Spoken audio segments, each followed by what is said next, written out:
Alex Jones, and I'm here to tell you folks, the world has fallen. The fascist globalist overlords, they're implementing the Great Reset. You don't believe me? I've seen the tapes. Watch it, folks. Watch as these pot-bellied Zoomer goblins work with the Illuminati to pit us against each other. I promise I'd be a good boy. Ugh, I'm a good boy. There's only one cure, folks, and that's liberty. And there's no better channel to find freedom than Fabian Liberty. Anarchy is order. Government is civil war. I just got three things to say. God bless our troops. God bless America. And gentlemen, start your engine! I got you, sir. I got you, sir. Let me get my shoes. Hold on, your head is bloody. So we gotta move to the front.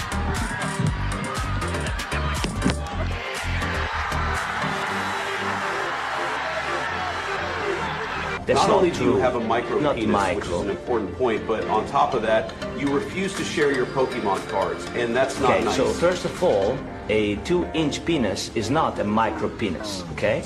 And for your second point, my Pokemon cards are all mine, and I don't have to share them if I don't want to. I work super hard to get them, and they're really special to me, so I'll keep them. No, you don't understand.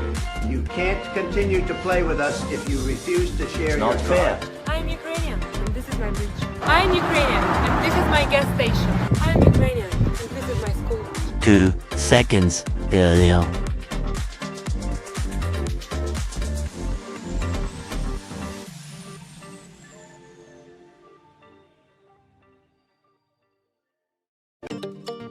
Would you let a Jew work out in your gym without paying if he claimed that the membership was promised to him by God 4,000 years ago? Bro, you are fucking... That's a good question. Yo, you're fucking funny. No, I mean, everyone pays. What if he tried bombing you for that? Bro, I mean, that would be like some crazy crime. Some acted, I don't even know, there, I don't know. Are you taking a political stance right now? Is found in my house. That's called a bird grasshopper. I'm gonna eat him. He's not been transparent. I mean, there may be... They are making routine announcements about the things they are finding, and they are inviting questions about the things they are finding every single day. But by definition, he's not being transparent. They're not providing data for the things that they say they have found evidence of. They just aren't. The White House has provided... You can make announcements, and he also did admit that he actually... So you just don't believe it. I mean, they are providing information. You just choose not to believe that it's true. We're seeing about 13 months for these brain and spine MRIs. Cool. Canada, where healthcare is free, but only if you can afford to wait. Step 10, states must publish their own map and allow internal challenges to their own map. So the government has published a map. They have invited the states to challenge the map. Then states have submitted initial proposals, and they then have to publish their own map and allow challenges. Wait, who's challenging it within the state? Well, organized interest groups, environmental groups, like I don't know who specifically, but literally anybody. This is, right. I want to say something because it's very important I say this. This is the Biden administration's process for its own bill. They wanted this to happen. This is how liberal government works now. This is something they instituted for this bill. For their bill. This is a bill passed by Democrats with a regulatory structure written by Democratic administration. Okay. Right. Step 11. Ideological subversion is the slow process which we call either ideological subversion or active measures, активные мероприятия in the language of the KGB, or psychological warfare. What it basically means is to change the perception of reality of every American to such an extent that despite of the abundance of information, no one is able to come to sensible conclusions in the interests of defending themselves, their families, their community, and their country. For our most tricky disagreements, seeking the truth and seeking to convince others of the truth might not be the right place to start. In fact, our reverence for the truth might be a distraction that's getting in the way of finding common ground and getting things done. Free fries when you get vaccinated? I got vaccinated. You're saying I could get this? These delicious fries? Wait a minute. But there's also a burger element to this? Let me check with Bill Neathart. Is it too early in the day to eat a burger? No. This could be breakfast? Okay. I want you to look at this and think about, again, some people love hamburgers, some don't. Really want to respect all ways of life. But if this is appealing to you, just think of this when you think of vaccination. Vaccination. I'm getting a very good feeling about vaccination right this moment. Thank you. When I win, I will immediately bring prices down starting on day one. Men to woman, or woman to men. Man to woman. From penis to vagina. In the shower, on a walk, the Dylan hour. Feeling sweet, feeling sour. I feel nothing. The Dylan hour.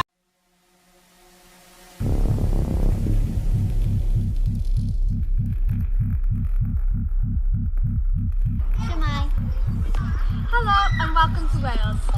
We understand being a refugee isn't easy. They're going through so much.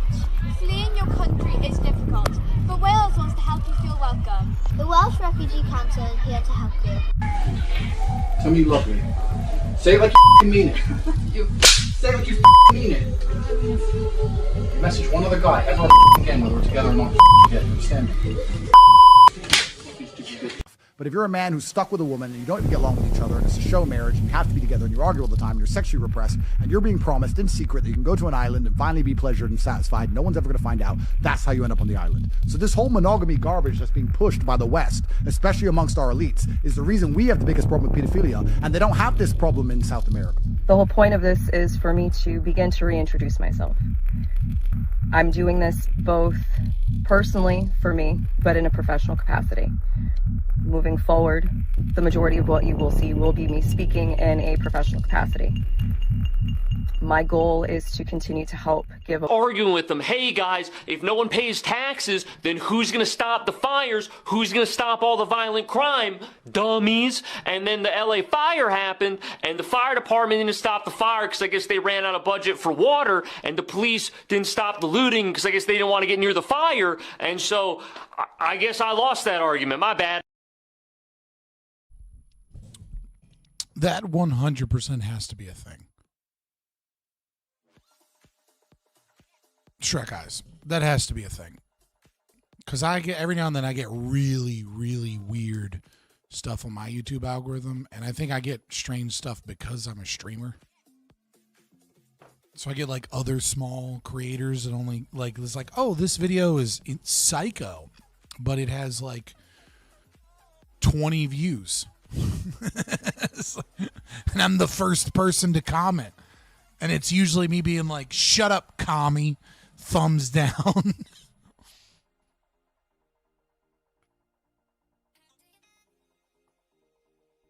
Happy to be back, boys. I didn't take a nap today because I didn't fucking need one. So obviously I'm starting to do better. Starting to feel better. Not, avoiding what seems to be most of my triggers. I didn't get up at noon. You weren't here, bitch. You were at school. I was up at like 9 o'clock. I set my alarm for 10 and I was up at 9. D-Horse Productions, if you put in that 51st state bullshit, I'm going to fucking silence you for 30 seconds. Maybe longer. Brother, I have an autoimmune disorder and a joint disease. Me not having to take a nap in order to do a long stream is a fucking small victory for me. Genuinely, it's a victory.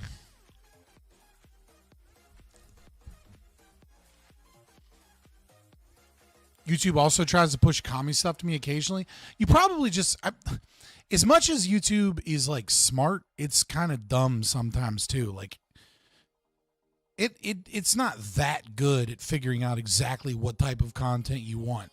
And even then, it's going to throw you some random shit just to see if it's wrong, right? So it might throw you a lot of libertarian ANCAP shit, and then it's like, you sure you don't want some commie shit? And it's just trying to like test the waters. Especially if you like hate comment on something, because that's engagement. Because it doesn't care if you engage negatively. It only cares if you stop watching YouTube, right? Like it only cares if you log off of YouTube and go do something else. So if it sends you some commie shit and you're like, fuck this, and then you like watch it and then comment about how dumb it is, and then like, you know, you watch half of it and then you go on to some other shit, then it's like, then it knows that it's actually feeding you what it wants. Because it's not really trying to feed you what you want for your long-term health and happiness. It's just trying to feed you what it thinks will keep you on the platform. So if you're getting a lot of commie shit and it's pissing you off, it's probably because you haven't learned to just be like not interested and then just move on. It's probably because you click on that shit and say something dumb. And I'm not saying that all of the watchers here are like that, but I am saying the people that comment in live streams probably do behave that way. Like you're way, way more likely to be the type of person to click on a video and be like, fuck this, I hate this, because you're already an active chatter in one sense. Why wouldn't you be an active chatter in another? YouTube started sending me long video essays on things I like with a Marxist lens because I just keep watching and keep... Yeah. Yeah, exactly. You know what I mean? Like, all I get is 40K videos that are really, really pro Tao. It's really starting to piss me off.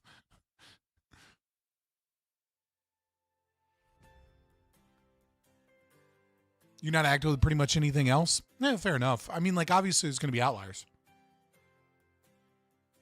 Not with a I hate poor people as your username. I imagine you probably don't pop up in non-libertarian spaces with that name too often. What is this shit? No. Need a new background song. That was wild. Let's cut it up a little bit. We're vibing, boys. He doesn't even show up in non-live chat. Probably not with that name. Car eating videos with a Marxist lens. Well, I mean, you know, if you're going to survive communism, you're going to have to figure out how to eat some weird shit.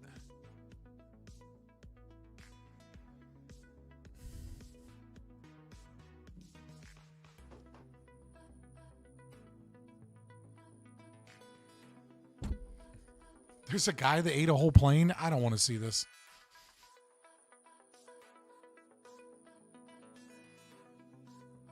Why can't we grow food in communism? Because it doesn't work.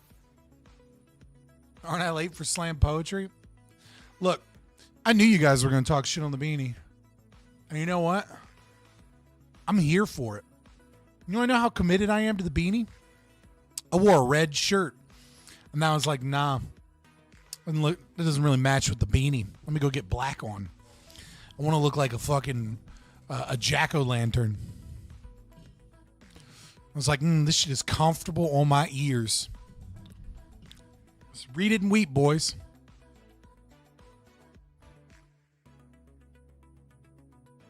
Brushing your beard makes you look like a commie? Aren't communists famous for having unkempt beards? Like, I have a well-trimmed beard that I'm brushing and cleaning. Lying. I'm a beanie loyalist? I'm just trying to get back on Timcast. All right, I need to get back on Timcast. I'll try anything, boys. It's time for the beanie.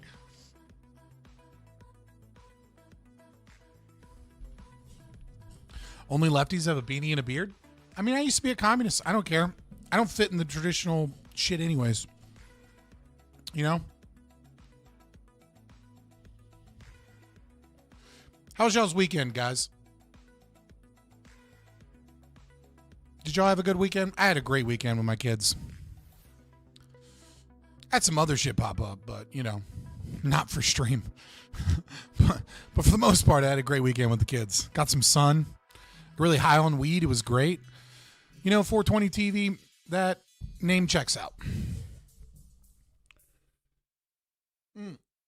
Going to a concert tomorrow? Who are you seeing? I mean, actually, if you don't want to dox yourself because that tells people exactly where you'll be, like, I get it, but they probably won't know. So, who are you going to see?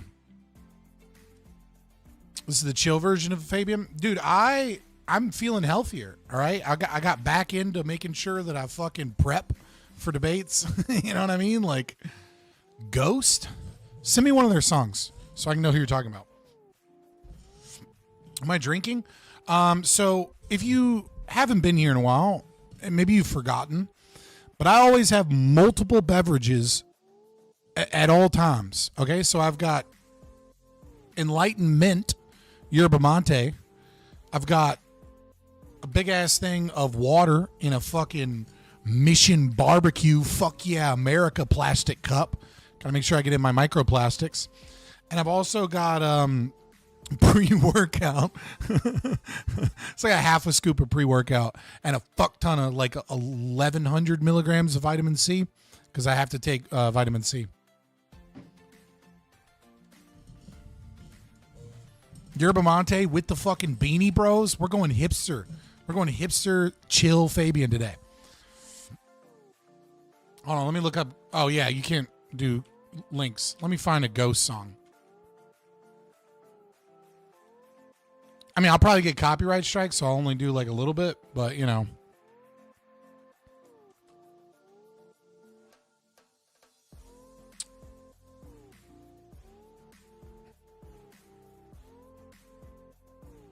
Is this just like black metal? What is this?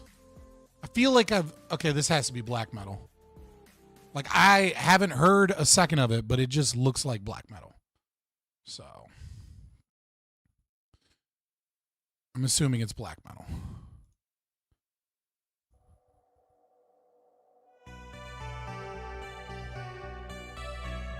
It's FBA metal, foundational black American metal.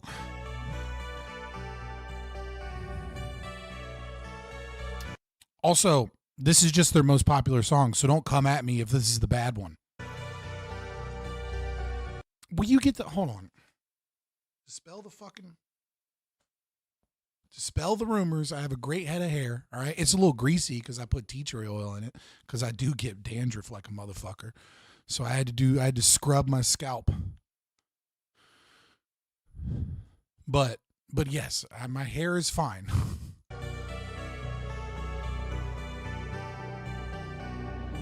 Square Hammer might be their most famous one. But this was the first one that came up in a playlist. It was the first video that came up when I searched the band. And it was the one that was on the front page of their band, like, official YouTube. All right? Okay, what is happening here? So we have black metal cartoonish aesthetics.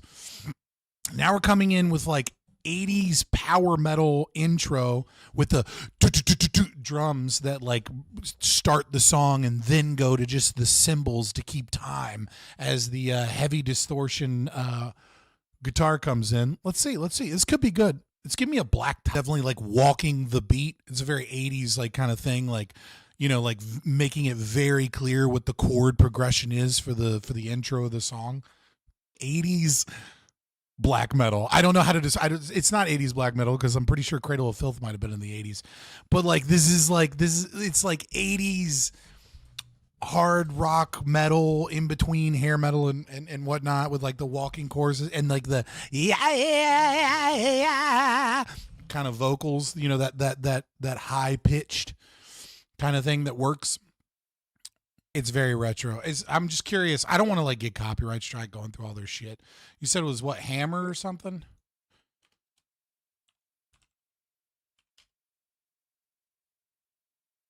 Let me see how the other one is.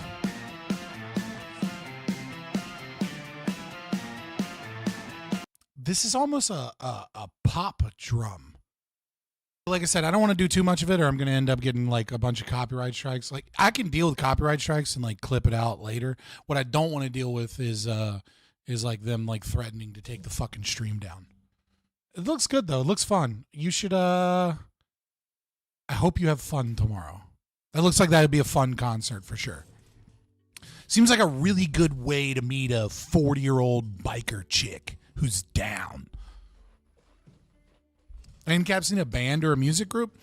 I don't think ANCAPs have anything really. I mean, like, obviously, you know, like there's like some stuff, but like nothing like super famous. Like, you know, so there's Backwoods, bro. You gotta listen to Eric July, fucking rip it. And it's like he's all right, but it's not like a famous. The only thing I can think of is Rush. Rush is they were objectivist. Yeah, Mark coming in right at the same time. The closest thing we have is Rush. They're objectivists. But they don't talk about it, which is fucked up. Because you would think of anybody that would talk about it. How is Rush objectivist?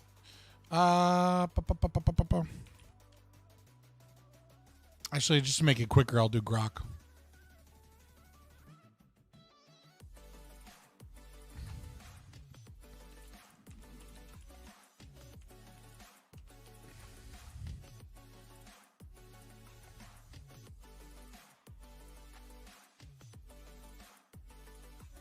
In interviews from the 1970s, Neil Peart openly acknowledged being influenced by Ayn Rand's ideas. For instance, in 1976, an interview with Modern Drummer, he expressed admiration for Rand's emphasis on individual liberty and rational thought. Also, just for the record, 2112, that song that album is an entire album dedicated to why, why Christianity and authoritarianism hold back art. Because of their inability to control the freedom that comes from the ideas that can be communicated via art. And it's all about like a boy that goes into an abandoned cave and discovers a guitar and learns to play music, and then tells the priest class about like how he's gonna like this wonderful thing they had, and they come after him, and he like starts a revolution against religion and religious control of society for reason and the ability to express oneself. Fly By Night includes lyrics, live for yourself, there's no one else, more worth living for. Free will from Permanent Waves, and it says personal choice and rejecting determinism. But yeah, there's Neil Peart. I don't know that the whole band is. I didn't mean to say Rush. I just couldn't think of the lead singer's name. But yeah. Coheed and Cambria did a callback to 2112 with 2113.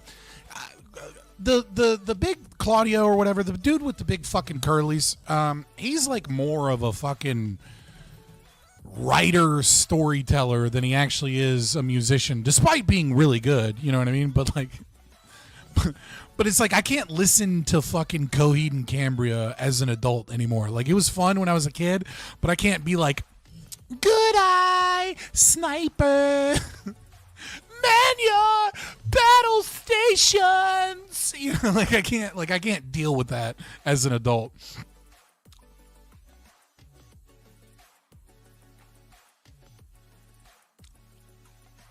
Yeah, he wrote like a whole comic. That's right, Mark. I'd forgotten about that. Like, there's whole comics and shit that he wrote that like makes sense with his music. I don't fucking know. I was never that. I was into it enough. I had friends that were really into it, so I listened to it and I enjoyed it. But I was never like into Coheed and Cambria.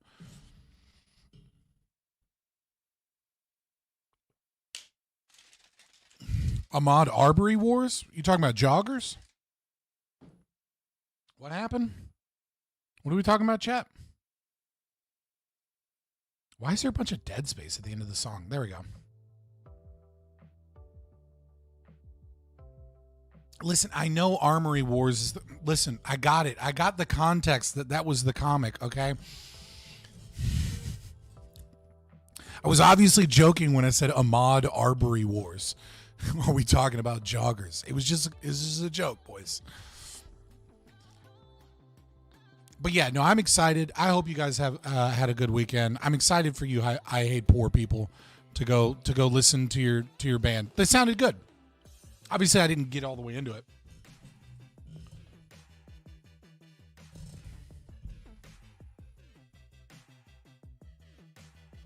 Oh God, what are they bitching about in this group chat?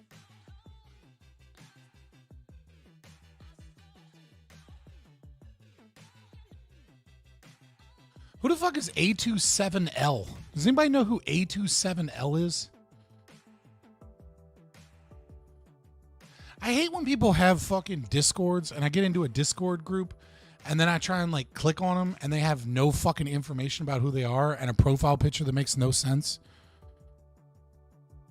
So like I can't tell who I'm going on a panel with. I just kind of have to be like, I'm going to get there. Like, I'm going on a panel. There's going to be somebody there. So if anybody knows, let me know what I have to mentally prepare for. All I know is that we have 22 mutual friends, and they're all streamers.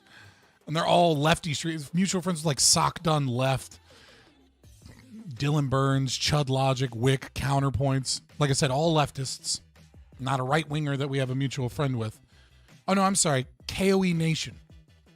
They're friends with Aristocracy? Dude, I haven't talked to her in forever.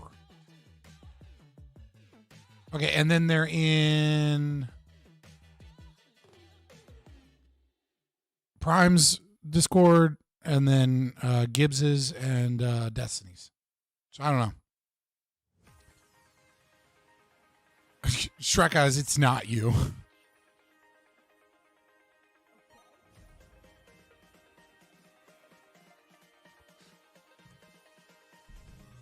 I hate sharing people who have less income because they're leeches than me.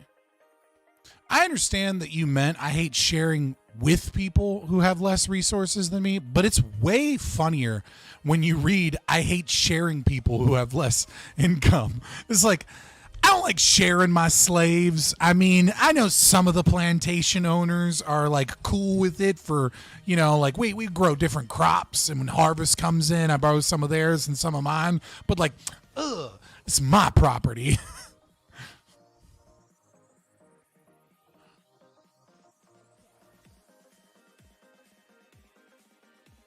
I mean, if you share space with people with a lot less income than you, the likelihood that they stink goes through the roof, right? The good old days, you know, when like 1% of the population had slaves and the rest of us were just living in a fucking hut somewhere, hoping to get enough money from the harvest so that we could replace the wax paper that we're using as a window in our shack with real genuine glass, like one of them fancy rich folk. Nah, I'm good. You'd be one of the 1%? No, you fucking wouldn't. None of you would. You wouldn't be in my chat if you were one of the 1%. You'd be out doing shit. 5%, I heard at the peak, good sir. It depends on how you define like owning slaves, because a lot of people like rented slaves, so it's really more like 15%. But I was leaning into the joke, right? Like a lot of people rented slaves for like harvest or planting, or and then also, like, it really only counts if you count males. It doesn't really count if you count the whole population, because by and large, women were just, like, in the household, so they're not really a slave owner, because they don't own shit. Top 1% has nothing to do besides trans their own kids. That's not the top 1%. That's just Hollywood elite.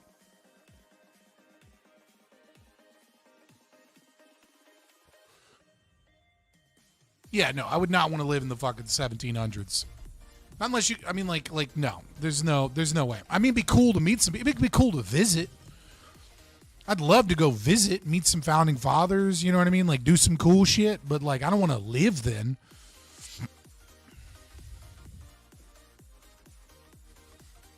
I mean, you give me, like, a time watch.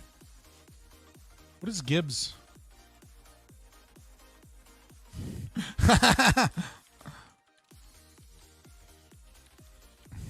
Fucking Admiral is like, do you know this A2 guy? I don't know him either. I don't know who he is. He does seem like he seems well, you'll see.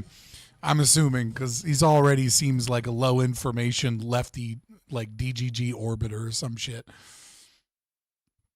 I live in the present because I can't live in the future. I mean, you're living in the future now from when you typed that comment. So checkmate.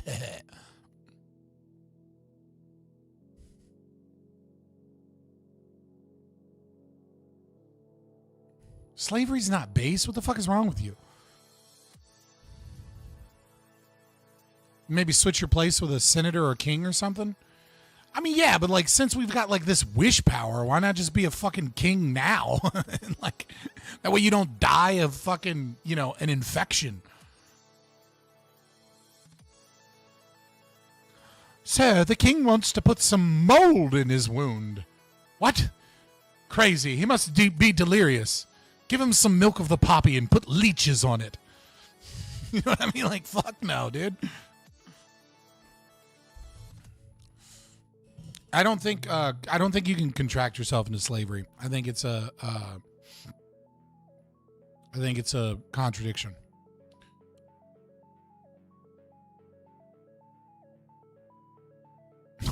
All right, Mark, that was a rough one. How would that be slavery if it's contract? Exactly. It would only be slavery if you couldn't back out of the contract no matter what, which means you gave away your bodily autonomy in the past to the future you, which would essentially abolish the concept of private property rights.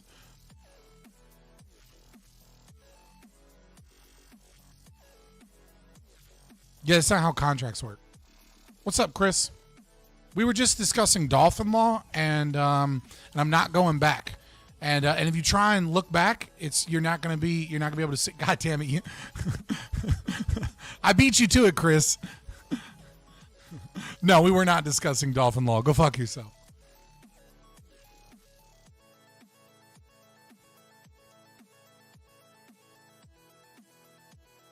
If you don't want them, that's fine. You just can't sign them away now, because if you want them in the future, then it doesn't make sense.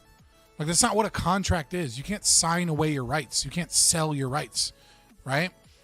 Like, you could say, like, I'll work for you for $1 a day for 10 years, right? But a contract is an exchange for the title of transfer of goods or money, right? And then you can add stipulations to the contract that says, you know, if you do X, I'll pay you, or something like that, right? But at any point in time, like, let's say I commissioned an artist or a singer for my kid's birthday party, right? This is the example Seven Kinsella uses. And then let's say I get a sore throat that day, or I don't want to, or like I'm having a nervous breakdown. You can't get the police to come in and arrest me and drag me to the kid's birthday party and beat me with a whip until I sing, right? Like, you just don't get paid for the contract, and then you like lose reputation and you get bad Yelp reviews or whatever. And if there is a clause in the contract that says, in the event that you fail to render services, you owe us $200 or something, then you owe that. That's money that you owe. So, I mean, you could effectively recreate indentured servitude or something like that by being like, you know, in the event that you fail to live out your contract, you owe us $20 billion or something crazy, right? And then like that would be up to arbitration firms to figure out like if there was maybe like some coercion or fraud or something. But if it was a genuine contract, I mean, you could do it. It would be really dumb, but you could do it. But even then, you would still retain your right to some level of freedom. You just wouldn't be able to. I don't know. That's where it starts to get tricky, because it's like, can I force you to work for me because you owe me this money contractually? And it may be possible to do it that way.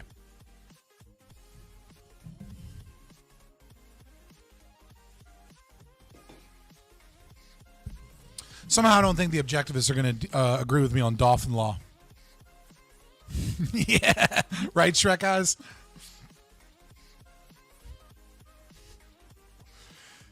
Chris, that was a great dad joke. I read it in my head, like, dolphin objectivists be like, E equals E.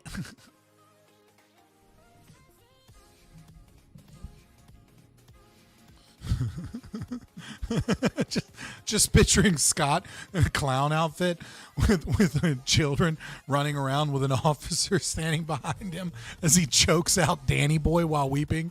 Oh, Danny Boy, the pipes are calling. from glen to glen and down the mountainside.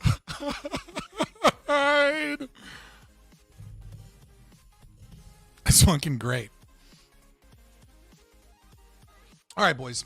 You've had too much good content. You've had too many good jokes. You've had too many wonderful things from this stream so far of me saying stupid shit. It is now time for you to watch the most cringe video. I think I've found the cringiest video imaginable of 2025 thus far. I've discovered it, and so now I want to subject you guys to it because I was forced to watch this. I now want you guys to watch 21 seconds of the trigger warning. Okay, if people are around you, make sure. Am I drunk or something? I'm not drunk. All right, Vanta Black level of cringe facts. Okay, like trigger warning. Okay, make sure you have headphones on, but don't turn them up too loud because you might not like it. Okay. Make sure if there's anybody around you that that they don't hear this. Make sure that nobody sees this. Millions of Americans will go sick and hungry because of the new. Damn it! I forgot to do the volume. Here we go. Here we go, boys. Millions of Americans will go sick and hungry because of the new bill that just became law. 11 to 20 million people will lose their health insurance, and 42 million people will struggle with SNAP and getting the food they need. Only 2 Republicans voted no, even though many of them don't even want this. It's because they're scared of defying Trump. The ones that voted for this bill all have names and phone numbers and offices and social media accounts, and you can hold them accountable. Happy 4th! Oh, God. Oh, your pain is my pleasure, boys. Oh. Oh, God.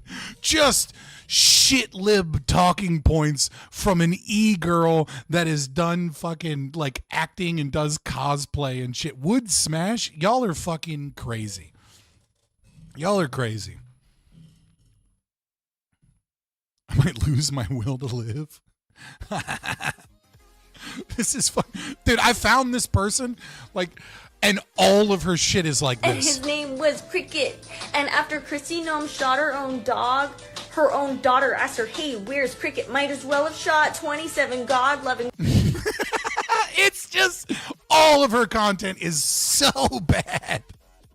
A huge problem many smart people have is they think they can win arguments with logic and facts, but people are driven by ego and fear and aren't very logical at all. Don't How dare you try and be logical? Hear my shit lib talking points and watch me in my fucking cosplay tell you why you need to vote Democrat.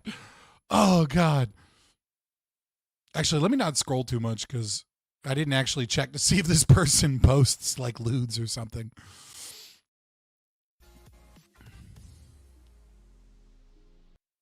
Yeah, I mean, like she knows her fucking audience are just dumb simps. And like she probably gets paid a lot of money to fucking. She probably gets outside sources of income to go do events and things like that to try and push people towards the left. What is this internet phenomena of having makeup make you look like that? So I think there are a lot of fucking American soldiers that go over to East Asia, get a wife, and then have hafu babies, and like. When those girls inevitably grow up with daddy issues and feminism deeply ingrained in them, they become self-conscious about the fact that they're Asian, and so they don't do the typical. They're half Asian, so they can't really do the typical makeup that 99% of white girls do of like, the bronzer goes here and the highlighter goes here and the highlighter goes here and the contouring goes around the nose and I have to get the lip injections. Like they can't do the standard moderately attractive white girl face that all people are now doing, and they all look the fucking same and they all look like blow up fuck dolls. And so they end up doing like this weird e-girl Asian makeup thing and over accentuating their like stereotypical Asian things, like that girly voice, or they end up doing cosplay, or they do like a lot of like these things, and like they try and be more Asian in the way that they're doing, but it's all just kind of a stereotype of what Asian online e-girls are, both to sell themselves and also to cover up their insecurities. That'd be my guess. That's just a shot in the dark. I'm not saying I'm right.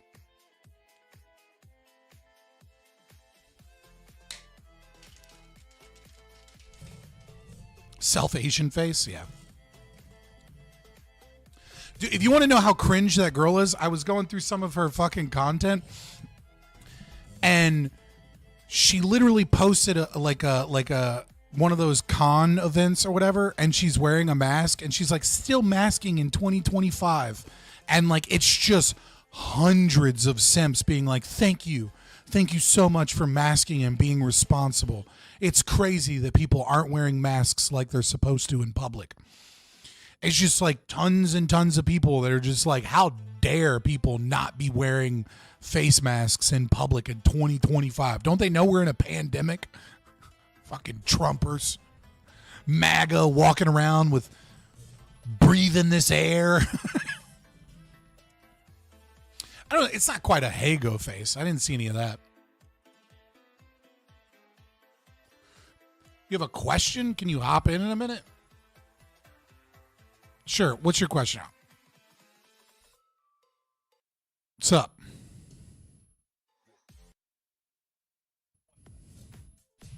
You gonna make me wait? But also try and put this creep away, and like protect himself at the same time. And then I think he was like, okay, well, I'll brush this shit under, and didn't want anything to do about it. And then so he's conflicted by it. And I think they're using what he now knows is that he's definitely in those files, because Epstein probably kept track of everything.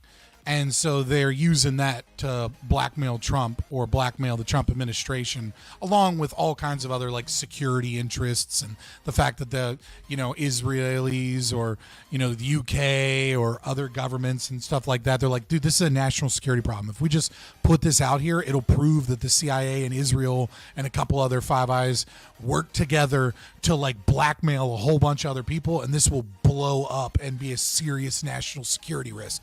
And this is going to this is going to cost the economy tons of money. Like, this is not going to be good. And so he's like, oh, okay, fine. I'll bury that if you're going to threaten to blackmail me, and it's going to destroy like a bunch of the power that we have set up right now. And I feel like that's where we're at. That seems to be I'm not saying that's what happened. I'm not even saying that I necessarily believe that's what happened. I'm saying when I look at all of the evidence, like the FBI lying, like this bullshit 12-hour video that has a minute cut out from it and clearly shows someone going into Epstein's cell at 10:40 p.m., even though he's supposed to be in his cell at 8 p.m. You can see the orange, and then he died at 11 p.m., and then at midnight, they cut a minute. And this is supposed to prove that nothing bad happened, which is wild. The fact that they were like, yeah, Prince Andrew was involved, and fucking this other billionaire did a settlement, like in Ireland or something, right? And there's all these people involved, and we know they're involved. And now they're just like, nope, over 1,000 victims were trafficked just to Epstein. You have no idea how hard he partied on that island. That guy with no experience in financing, no major financing or accounting degrees, that all the billionaires of the world went to this private island to get stock and investment advice from. He just partied hard in that basement. No one was paying attention. Like that's if you believe that, you're retarded. Oh, like, yeah. I'm sorry, you just are. I think most of the people are smart enough not to fall for that narrative. But I think you've definitely. Let me ask this: Did you vote in the election? Yeah. The 2020. Okay. Did you? So you voted for Trump? I'm assuming. Nope. Want to see my ballot? Oh, sure. Sure. I guess. I voted third party because I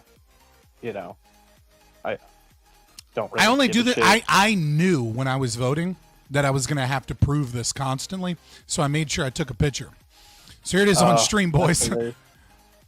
So here I am voting. I voted John Galt for president. I voted for Hung Cao.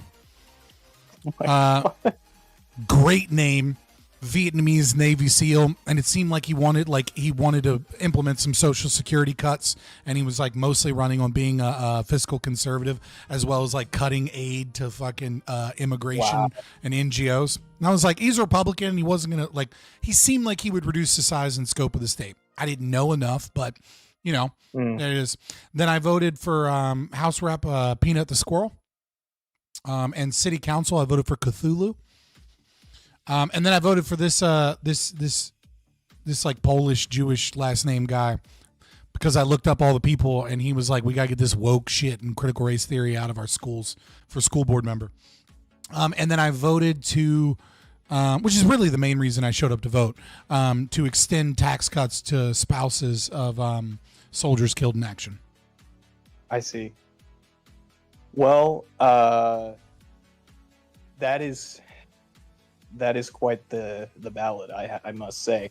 I have to commend you for voting with your values, and actually, because when I do a third party candidate, I think I actually voted for Gary Johnson in 2016, but I guess I have voted Libertarian. I did vote for him as well. Yeah, so I've voted Libertarian a few times, but there are some instances where I don't. I've actually just voted for one of the two mainstream parties. But so I did want to ask, you've also mentioned you're a veteran. Good book for you, Rise of the Military Welfare State. Just wanted to drop that in there. Reading it right now.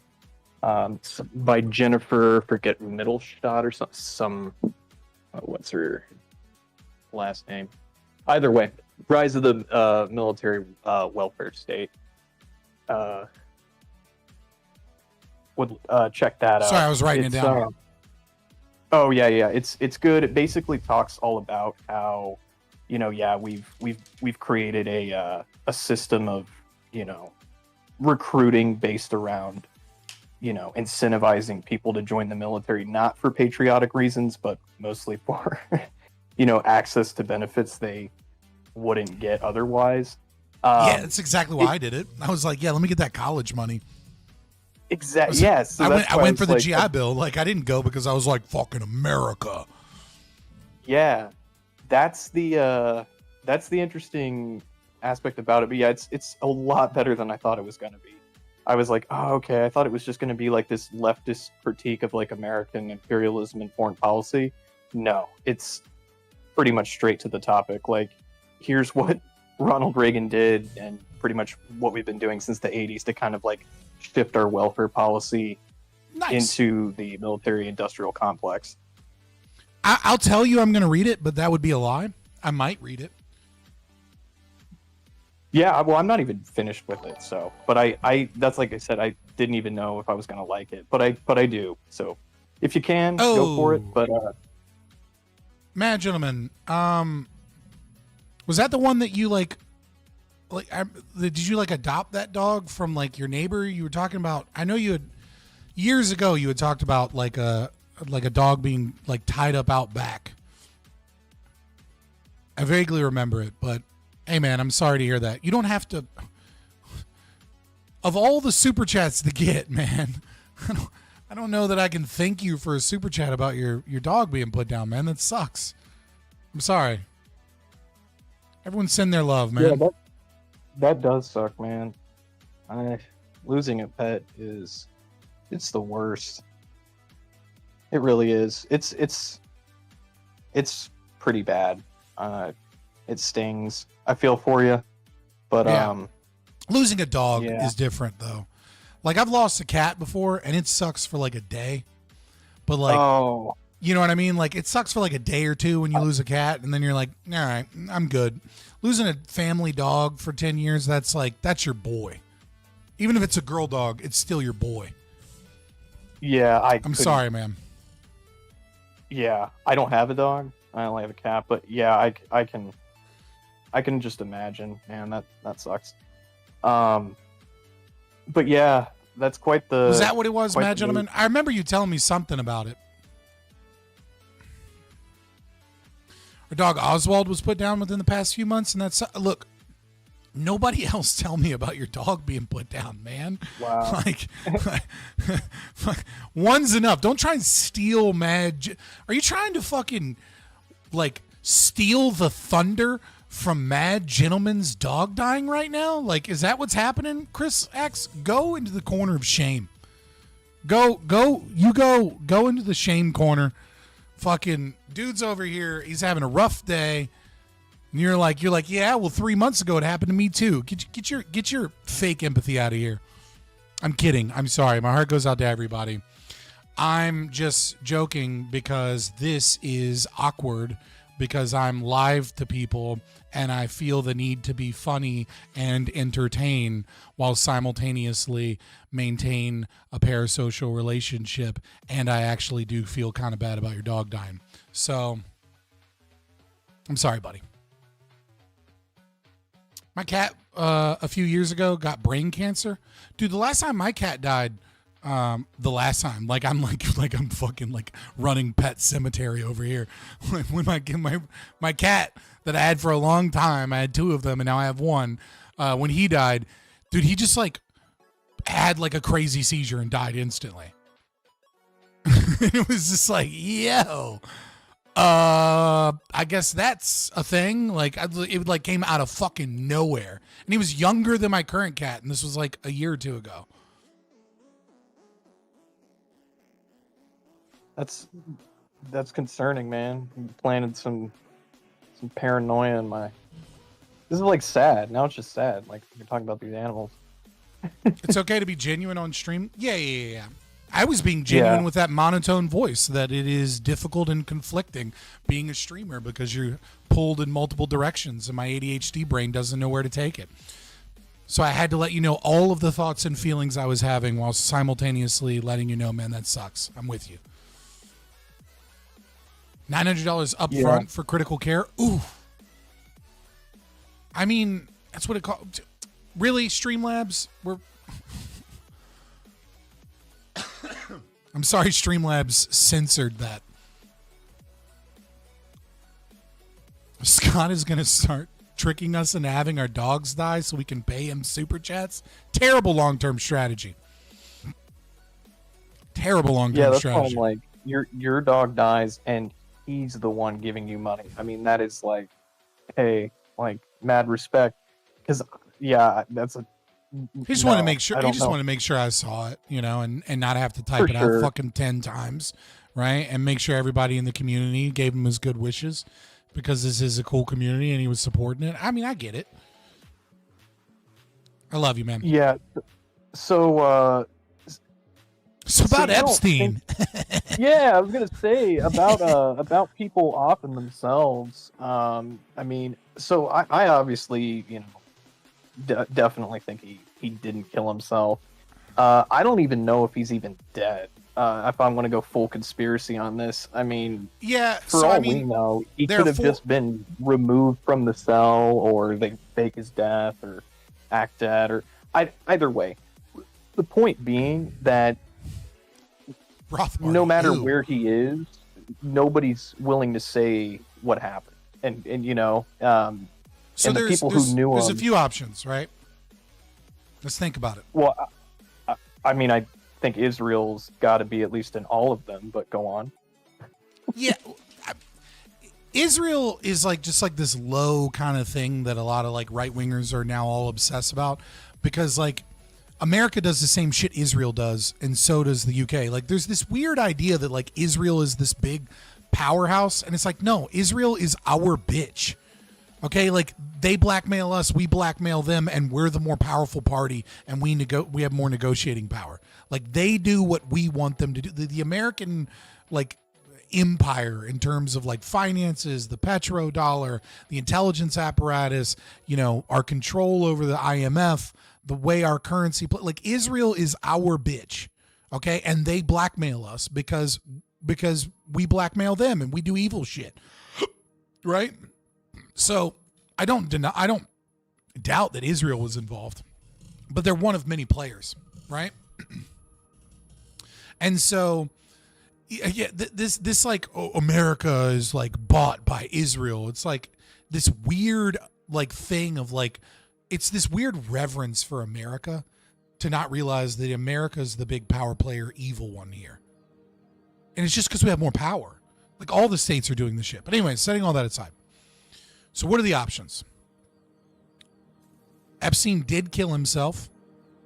Epstein didn't kill himself, someone else did, or Epstein was like trafficked secretly out of the prison, you know, calling in favors. Those are pretty much the three options, right? You're muted. Oh, yeah. Oh, yeah. So those would be the possibilities. What I find funny is, yeah, I mean, people thought the government was going to tell on itself. I can't believe people really thought that was going to be a part of this. I had my doubts all along. Let's stay on topic though, right? Discussing whether or not Epstein killed himself. These are the three options. Okay. So option one is Epstein did kill himself. This is probably the most likely scenario. Just Occam's razor, this is probably what happened. Okay, now, that doesn't mean he didn't have help. That doesn't mean he wasn't coerced into killing himself, right? So, you're in lockdown. He supposedly tried to kill himself before. That's why he was moved to the area that he was at. He knows all of his favors are no longer going to work for him. He can claim he's going to burn people, but what's he going to do? His information is going to be tracked and recorded by FBI, and if he's an intelligence asset that's been burned, who's he going to tell? Oh, they're going to let him have his lawyer, and his lawyer's totally going to get the information out to the press? That's not going to be recorded? That guy's not going to be fucking pressured? No, he knows he could spill all the beans, and it wouldn't fucking matter. No one's going to hear. And he's going to go to jail, and he's going to be thrown in places where they do really bad things to people who touch kids. So that's the most likely scenario, is that all of his shit was burned, and then they may have even been like, hey man, there's a way out to make this thing go away. Somebody showed up and they were like, hey, you ready? So then that blends into number two, which is Epstein didn't kill himself, right? He was coerced into it, or someone came into his cell at 10:40 and was like, you ready to meet your maker, motherfucker? And then they let him meet his maker, and then they staged the scene, and then they left. The third option is that this guy is such a valuable asset because of what he knows that they did an incredibly effective cover-up and snuck him out and set him up somewhere. But because he had some like device or like fail-safe thing somewhere that would like report everything to every media outlet upon his death, so they got him out and like fixed it.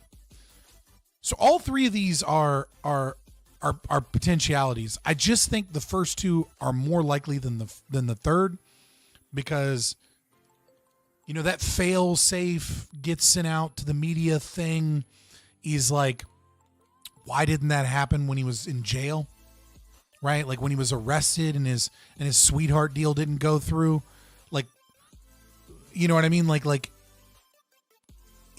it's weird. You know what I mean? Like it's maybe there was a deal or something, but like that feels very Hollywood to me as opposed to reality. And reality is dead men don't talk. And the CIA, and like we've known since Edward Snowden that they were tracking all of our communications. You think they can't stop the media from getting an email before it actually gets to them?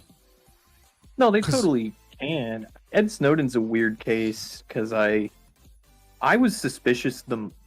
Speaking about Russian suspicion, that's true. I was suspicious. I hate to interrupt, but just for a moment, McAfee said he had one, and yet nothing came out. True, Mark. Like McAfee was like, if I die, all this is getting burned, and then it never went out. Is it because McAfee was crazy and lying, or was it because fucking the people in power have the ability to track all of our communications, and they just find that shit and keep it from going out? Yeah. Do you watch Tim Dillon much? Are you aware that like one of Epstein's victims killed herself back in April?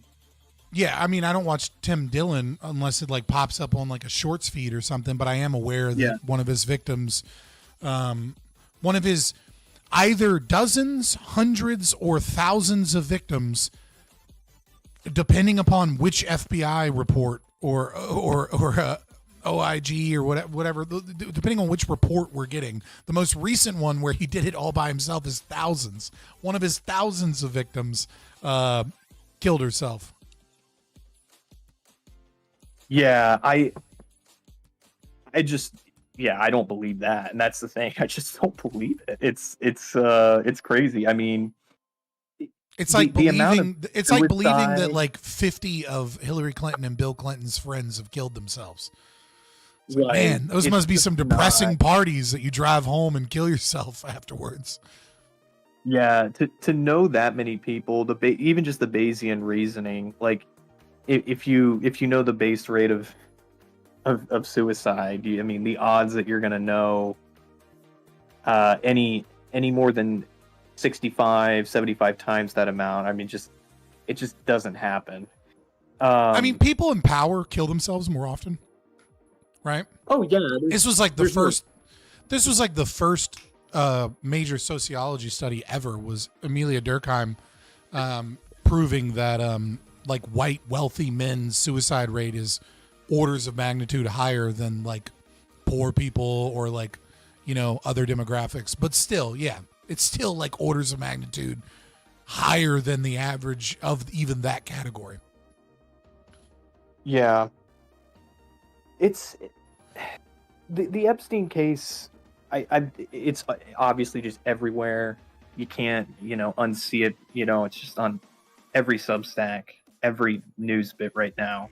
So, do you think this is gonna do anything as far as the Attorney General, FBI goes? Because my idea is Trump's just gonna fire Kash Patel and fire Pam Bondi, and then just move on to someone else, and they're just gonna defer to some other issue or some other mass shooting will happen, and then I think what's going on with Dan Bongino right now is like a test to see how the American public and the world reacts to this situation, and sees whether or not Pam Bondi is the one that needs to fall on her sword, or whether or not Kash Patel and Dan Bongino need to fall on their sword.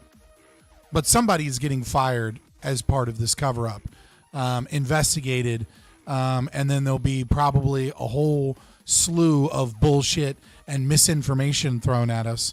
And the constant misinformation will then be used because all of the pundits that are talking about this are going to gobble up misinformation because they're not responsible. And because there's going to be like a report or an anonymous whistleblower or something like that. And then what they're going to do is they're going to prove the misinformation that they put out as false, and then use that misinformation that is provably false to smear anybody that talks about it, right? So they're going to put out some report, or there's going to be some whistleblower or something after they fire somebody and they do like some investigations, and it's going to make some wild claim that there is this document or that there is this thing that occurred, right? And every person that's like, oh, it's the fucking Jews, and every person that's like fucking, every right-wing pundit that is like, has to make sure that they hit the story to feed the algorithm in the first 12 hours that something drops, is going to report on it as if it's true and that they were vindicated all along. Then the government or somebody is going to be able to prove that that was all lies and fake, and then they're going to tie that to the reputation and to the story with bots that they're going to buy, so that every time that person talks about Epstein, it's going to be like, this you, and there's going to be like some random Twitter account with 56 followers that's going to be boosted to the top of the page, that's going to be like, them reporting something that's provably false, so that it'll smear them talking about Epstein, and we're going to get a slew of misinformation over the next year or two based upon that. That'd be my best guess. Yeah, I don't necessarily. Not necessarily disagree. I think my main thing is just from earlier. You were a little, very very nuanced with Trump and deep into his, thinking of the whole situation. I don't necessarily. I certainly wouldn't give him that much credit. But I do think it's fair to say. I'm not trying to give him credit or not. I think that's just what makes the most sense with what I've seen. Yeah, but I do think that there are just some, especially when you go on the more left-wing streams or channels, they're foaming at the mouth. I mean, they're waiting for this thing to come out so that they can, get Trump. I think that, like there are certain levels at which I think people interacted with Epstein, right? Do I think that there are people that flew out with him, realized, these girls look young. I'm not going forward with this. I'm just going to chill away from this, party activity as far as I can, go home and never fucking talk about it. Yeah. Are there people that went there and were like, I'm down to do pedophilic, evil nonsense? Yes. The problem is, how do we differentiate the who? Right. And because everyone's story is going to be, well, I wasn't doing it. And so it, I just think that, the levels and, just like the Diddy stuff, some people went all the way in and some people went, halfway and were like, I can't do this. That's how it usually is. Right. Like, the idea is that they always get you to go little incremental steps, right? Like, so the first thing is like, oh, he parties. Oh, he likes to bring young girls on. Oh, you hop on his jet. And then on his jet, he's got like some random 16, 17-year-old girl there that's all up on you and you do something, right? Now you're willing to do things in front of him and at parties and you're on his jet. And then it's like, oh, come on to my island and like, we'll do some business deals. And then they give you the suite, right? Oh, you're going to meet this person that's going to give you these business deals that like you would never get anywhere else, right? So now you have this motivating factor to go there. Then they get you to do party hard with them. Then the deal is going to be incumbent upon you doing shit that's a little bit more uncomfortable, a little bit more risky on that island. Okay? Then right, and you move step by step by step, and there's an opportunity at every step of the way to go, this is too far. But every single step that you take, it's harder to say this is too far because they've already got you blackmailed on the things from before.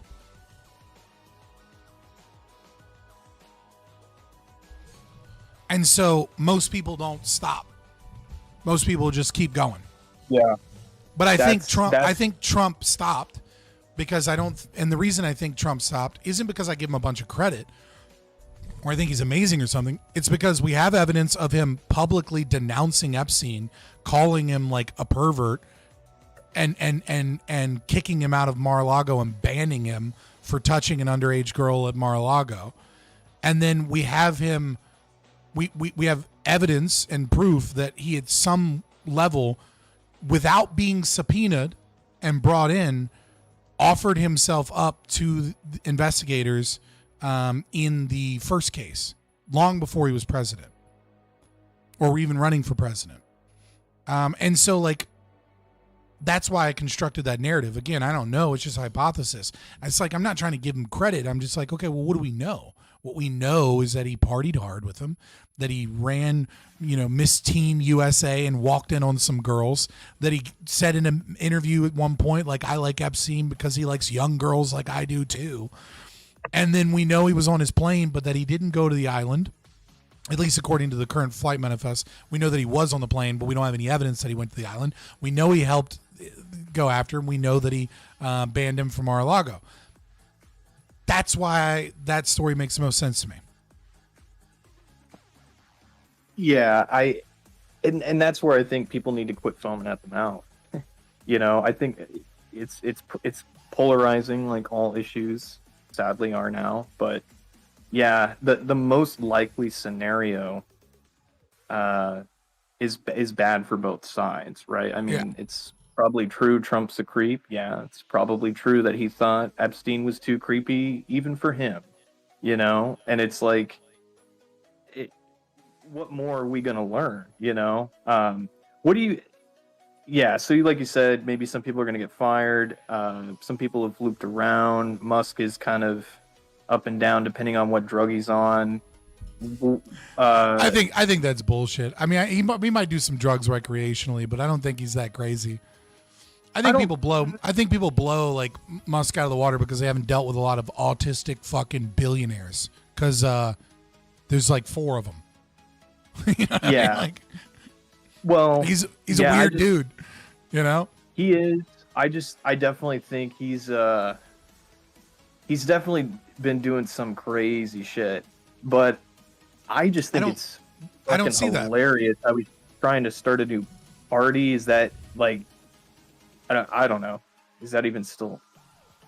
I haven't checked Twitter in 5 minutes. I think he just fucking throws out shit to see how it goes. Definitely. Just the same way. Like, I think he's just gauging public interest.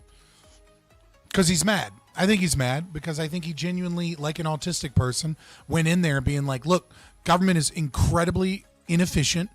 And with some simple changes, we can reduce the budget and like make the government more efficient. Because like, you know, a small team of people can come in and like we can update their computer systems. We can get rid of just crazy, dumb shit that doesn't need to be done. And then Trump doesn't give a fuck. Because Trump doesn't actually care about anybody or anything other than his legacy and his name. And so he doesn't actually care about doing the hard work to fix shit.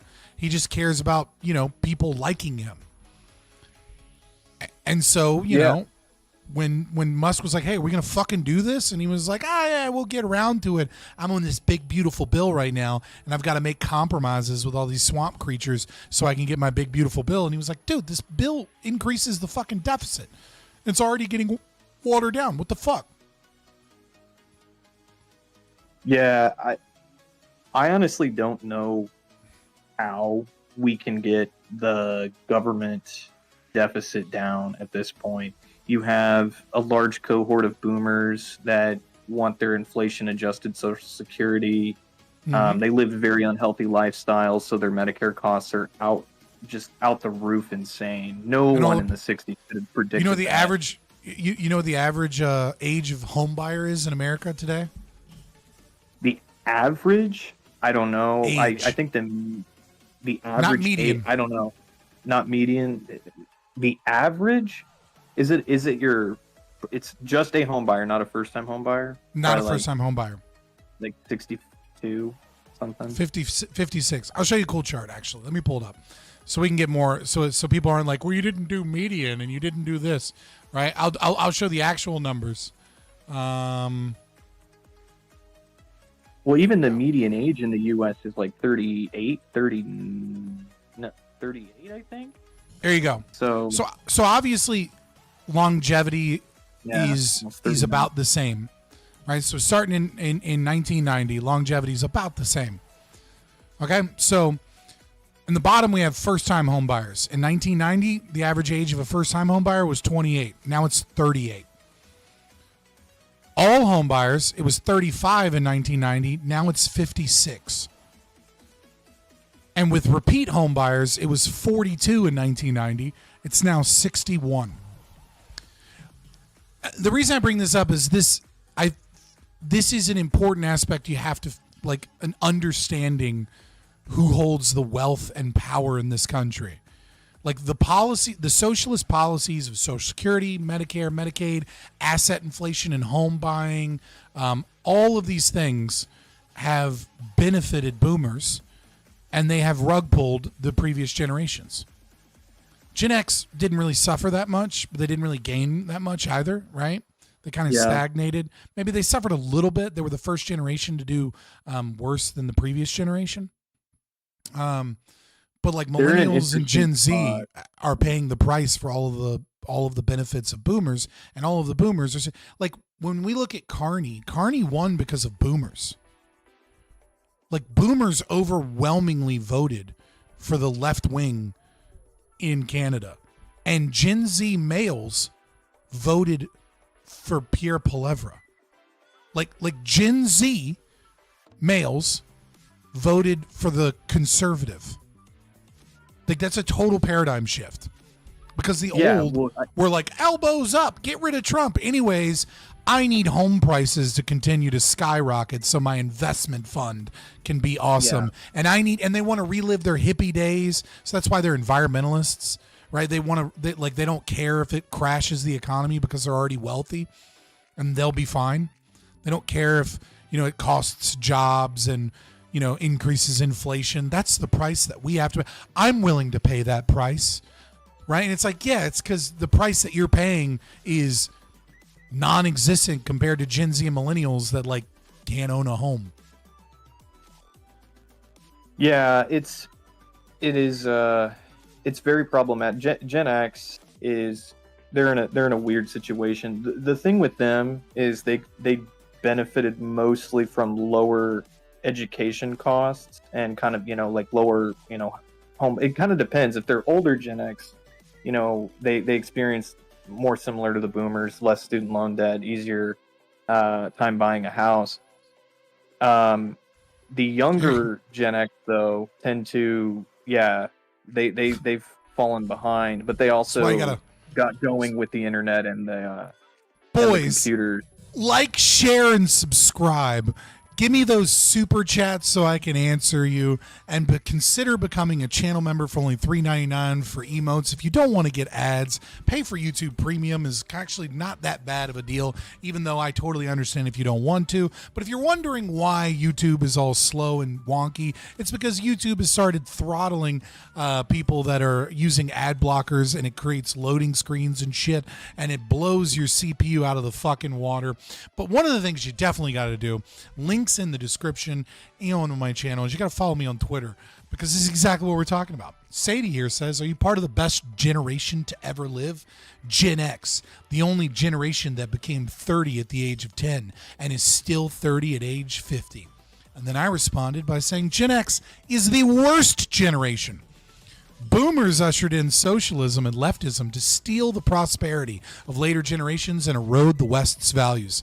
Meanwhile, Gen X did nothing but party and reap the benefits until deciding with zero humility to come back to reality around 2018. Go ahead, buddy. You're not wrong. I mean, I hate Gen X. No, I like Gen X. I think they're fine. I much more have beef with the boomers. Millennials, I think, are I don't know. I'm some of the first of Gen Z, so like I definitely, it's kind of weird because like they were figuring out what Gen Z was, and like, as I was like growing up, they were like, oh yeah, you're not a millennial. So I don't know. Millennials they're a fun generation, very, smart generation. They punch above their weight, but yeah. Thanks for the pity bills. But I mean, no, I don't hate millennials or anything, but I definitely think they have a I don't know how to describe it, man, but like you like the corporate woke stuff, like people pin that on Gen Z. That's millennials. Millennials have totally bought into the whole the 30s, early 40s, holy shit. They are completely bought into that. How old are you? 27. Okay, so you're like the oldest Gen Z. Right, like the oldest Gen Z is like 28, 29. Yeah, pretty much. In case anyone's wondering, the reason I'm questioning is because generations are defined by polling companies. It's like, it's not a government somewhere. It's not like some research. I mean, it is a research institute, sort of. But polling companies are the ones that kind of define them a little bit. But yeah, but mostly it's defined by like polling companies. So let me tell you something about millennials, specifically younger millennials like myself, right? Not the Zennials that are like in between Gen X and millennial, right? But like the younger millennials. I grew up in a world very similar to Gen X as a child. Internet wasn't a thing. Saturday morning cartoons, right? Go outside, ride your bike. No one had any cell phones. And then one day, 9/11 happened. The world changes, right? We all of a sudden become globally fucking aware that America is like the evil Western Empire, because everyone before that was like living in a fucking haze of prosperity. And Then I turned 18, and right after a couple months after I graduate high school and I'm going into the job market, the economy collapses. We are the 99%. Occupy Wall Street. Gas is like $4 or more a gallon. Inflation is through the fucking roof for a short period of time. The housing market is completely crashed, and everyone is like, you'll never be able to own a home ever again. And so we organized against the bankers.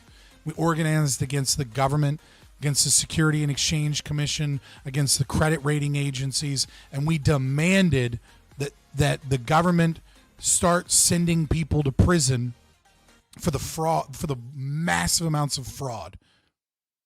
We got out there, and then our government told us, actually, we're going to bail all of these people out and nobody's going to jail. We're going to use your taxes to save all of these banks that committed fraud, and nobody's going to jail.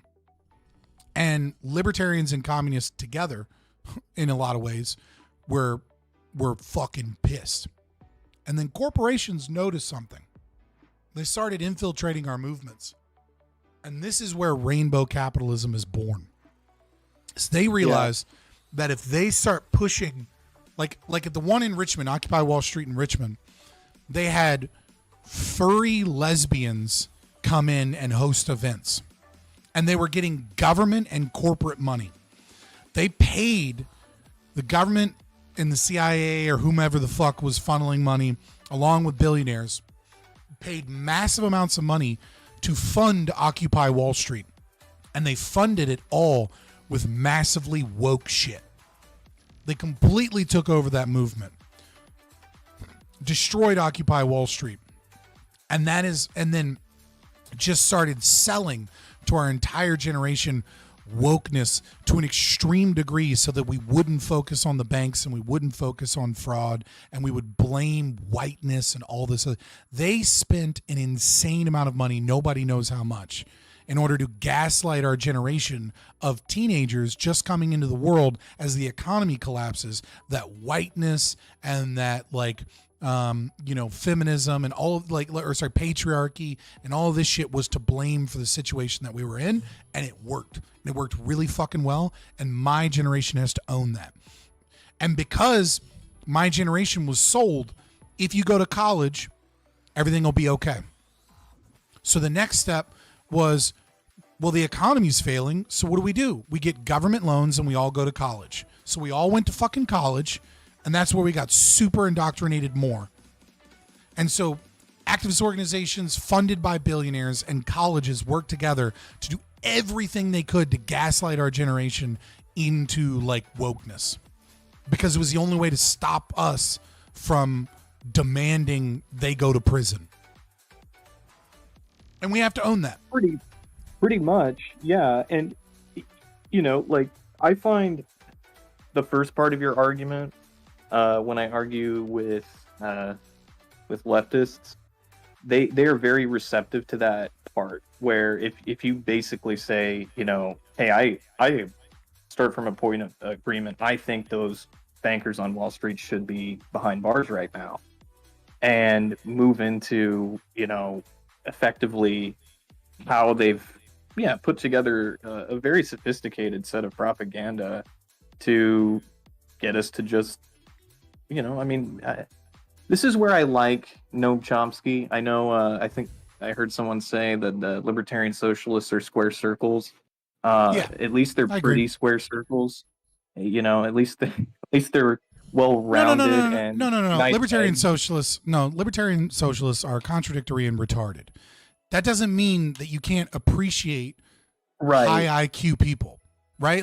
Right. I can appreciate Slavoj Zizek. I can appreciate Noam Chomsky. I can appreciate Kropotkin, right? There are thinkers that are incredibly intelligent that are ideologically subverted or believe in contradictory things, but that doesn't mean that they don't offer really good insights into the world and they're not really phenomenal writers. Yeah, that's exactly. And that's to the point where if you can essentially get to the point, we're not going to agree that on the system of capitalism itself, but we can agree that this is not how it should be done. You know, because this is the croniest. I do remember when the economy collapsed. I mean, I was very young. I was only like 10. But I didn't, you know, I didn't really notice it. I didn't, you know, grow up in like a major city or anything. So There's something about Americans living in like, you know, small town wherever. People weren't really losing their homes because they weren't really over borrowing. You know, it was metro areas. I went to a protest in DC because like that was one of the things that radicalized me and like made me a Marxist for a while, right? Was, you know, the government and its reaction to Occupy Wall Street and, you know, we are the 99% and all that fun stuff, right? And I remember one of the things, and like there are these little moments that, you know, as you're older, you reflect upon them. But I think these types of things are the experiences you can't get until you're older, right? And this is something that like, so I went to go to DC to protest. And I remember driving through Northern Virginia. And what was crazy is you could tell driving through Northern Virginia that the financial collapse didn't touch anyone here. Everything was perfectly normal. The same shops were open. The same places had plenty of people spending money in them. Right? The only thing that was different in Northern Virginia was gas was expensive. Everything else was exactly the same. And it was because that's where all the government employees are. Every lawyer, every lobbyist, every politician, every staffer, every Pentagon employee, every defense contractor, all of them live in Northern Virginia and then go and work in DC. And then all of the economy around there, all the service workers and everything are dependent upon their money, right? So that entire area of the country was completely isolated and unaffected by what was occurring. And these were all of the people that were deciding what should happen with the rest of the country. And like just feeling that like was like, ooh, fuck this. This is wrong. I've never been to DC. I actually really want to go, like big history buff. I want to go up to that Northern Virginia area. But yeah, Smithsonian's cool. But specifically to this issue, you know, a good state to look at is Ohio. There's pretty much any state really, but Ohio is especially like this. If you look at a lot of states where you not just have those blue bubbles, where you have like college towns, if you look at the populations of a lot of those counties, cities, they're doing just fine, right? Because they have that, you know, that supported by the state.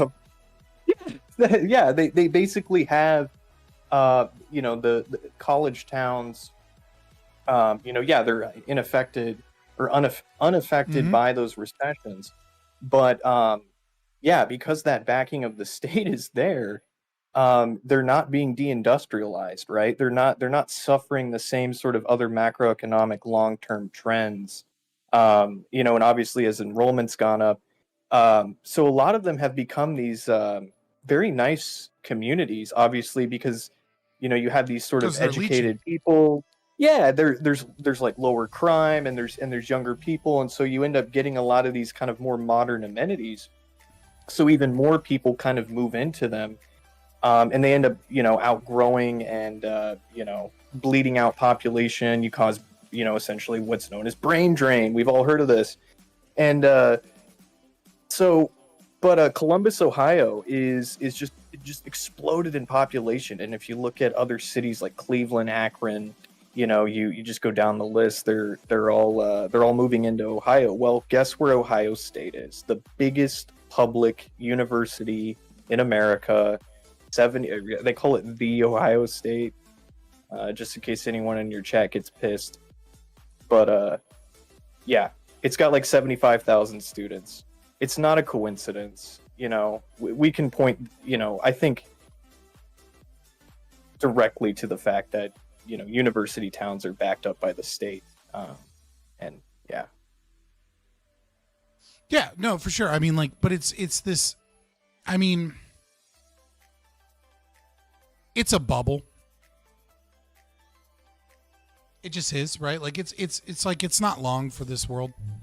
Like the traditional university system is only as effective so long as everyone keeps valuing the degree, right? And so everyone is like, there's a lot of network and a lot of government and a lot of connections that make people value degrees. But you're already starting to see, like, for example, if you look at if you apply for a job in insurance underwriting, do you know what that is? Yeah. Okay, I even right. thought about doing it as a go on. Right. So if you apply for a job in insurance underwriting, they don't demand a college degree for what is a really intellectual job, right? Like this is a job that like you probably need a higher than average IQ to do, right? Especially if you're going to work in like excess and surplus insurance underwriting, which is like where you're dealing with, for lack of a better, it just means like you're dealing with like weird shit. You know what I mean? Like you're dealing with things that other companies won't insure, or you're in a high crime area. It's difficult to understand. It's difficult to determine like what is the appropriate insurance rate. So like you have like excess and surplus insurance companies that like deal with these special cases. And they're usually really, really big companies, so they can like do a high risk, high reward. And it doesn't matter if like they end up having to pay out on 20% of their things because they're already, I don't want to say overcharging, but they're charging based upon the fact that it is risky and they don't really know. And so like if you're doing that, that requires good writing skills, critical thought, investigative skills, a decent understanding of analytics, good math skills, all those things. They don't require a college degree. And you're like, well, like why? Well, it's because they give you tests when you apply for that job to determine your ability to read, to determine your ability to understand statistics, to determine your ability to work in programs like Excel and things like that, et cetera, et cetera, et cetera, which is kind of like a job-specific IQ test. And the reason they do that is because they found that when they demand college degrees, it lowers the candidacy pool because there are people that can do this job that don't have college degrees, and they're losing money by not grabbing those people because it's not a lot of people that can do that job. And then on top of that, it's because the college degree doesn't mean anything. Having a college degree doesn't showcase that you have critical thinking skills. It doesn't showcase that you're any good at math. It doesn't showcase that you can do this job at all. So it's just way better for them to give you a job-specific IQ test and then just hire based off of that. And so the only thing a college degree is really showing is that you can stick to something. Hold on real quick. Let me answer my mom's calling.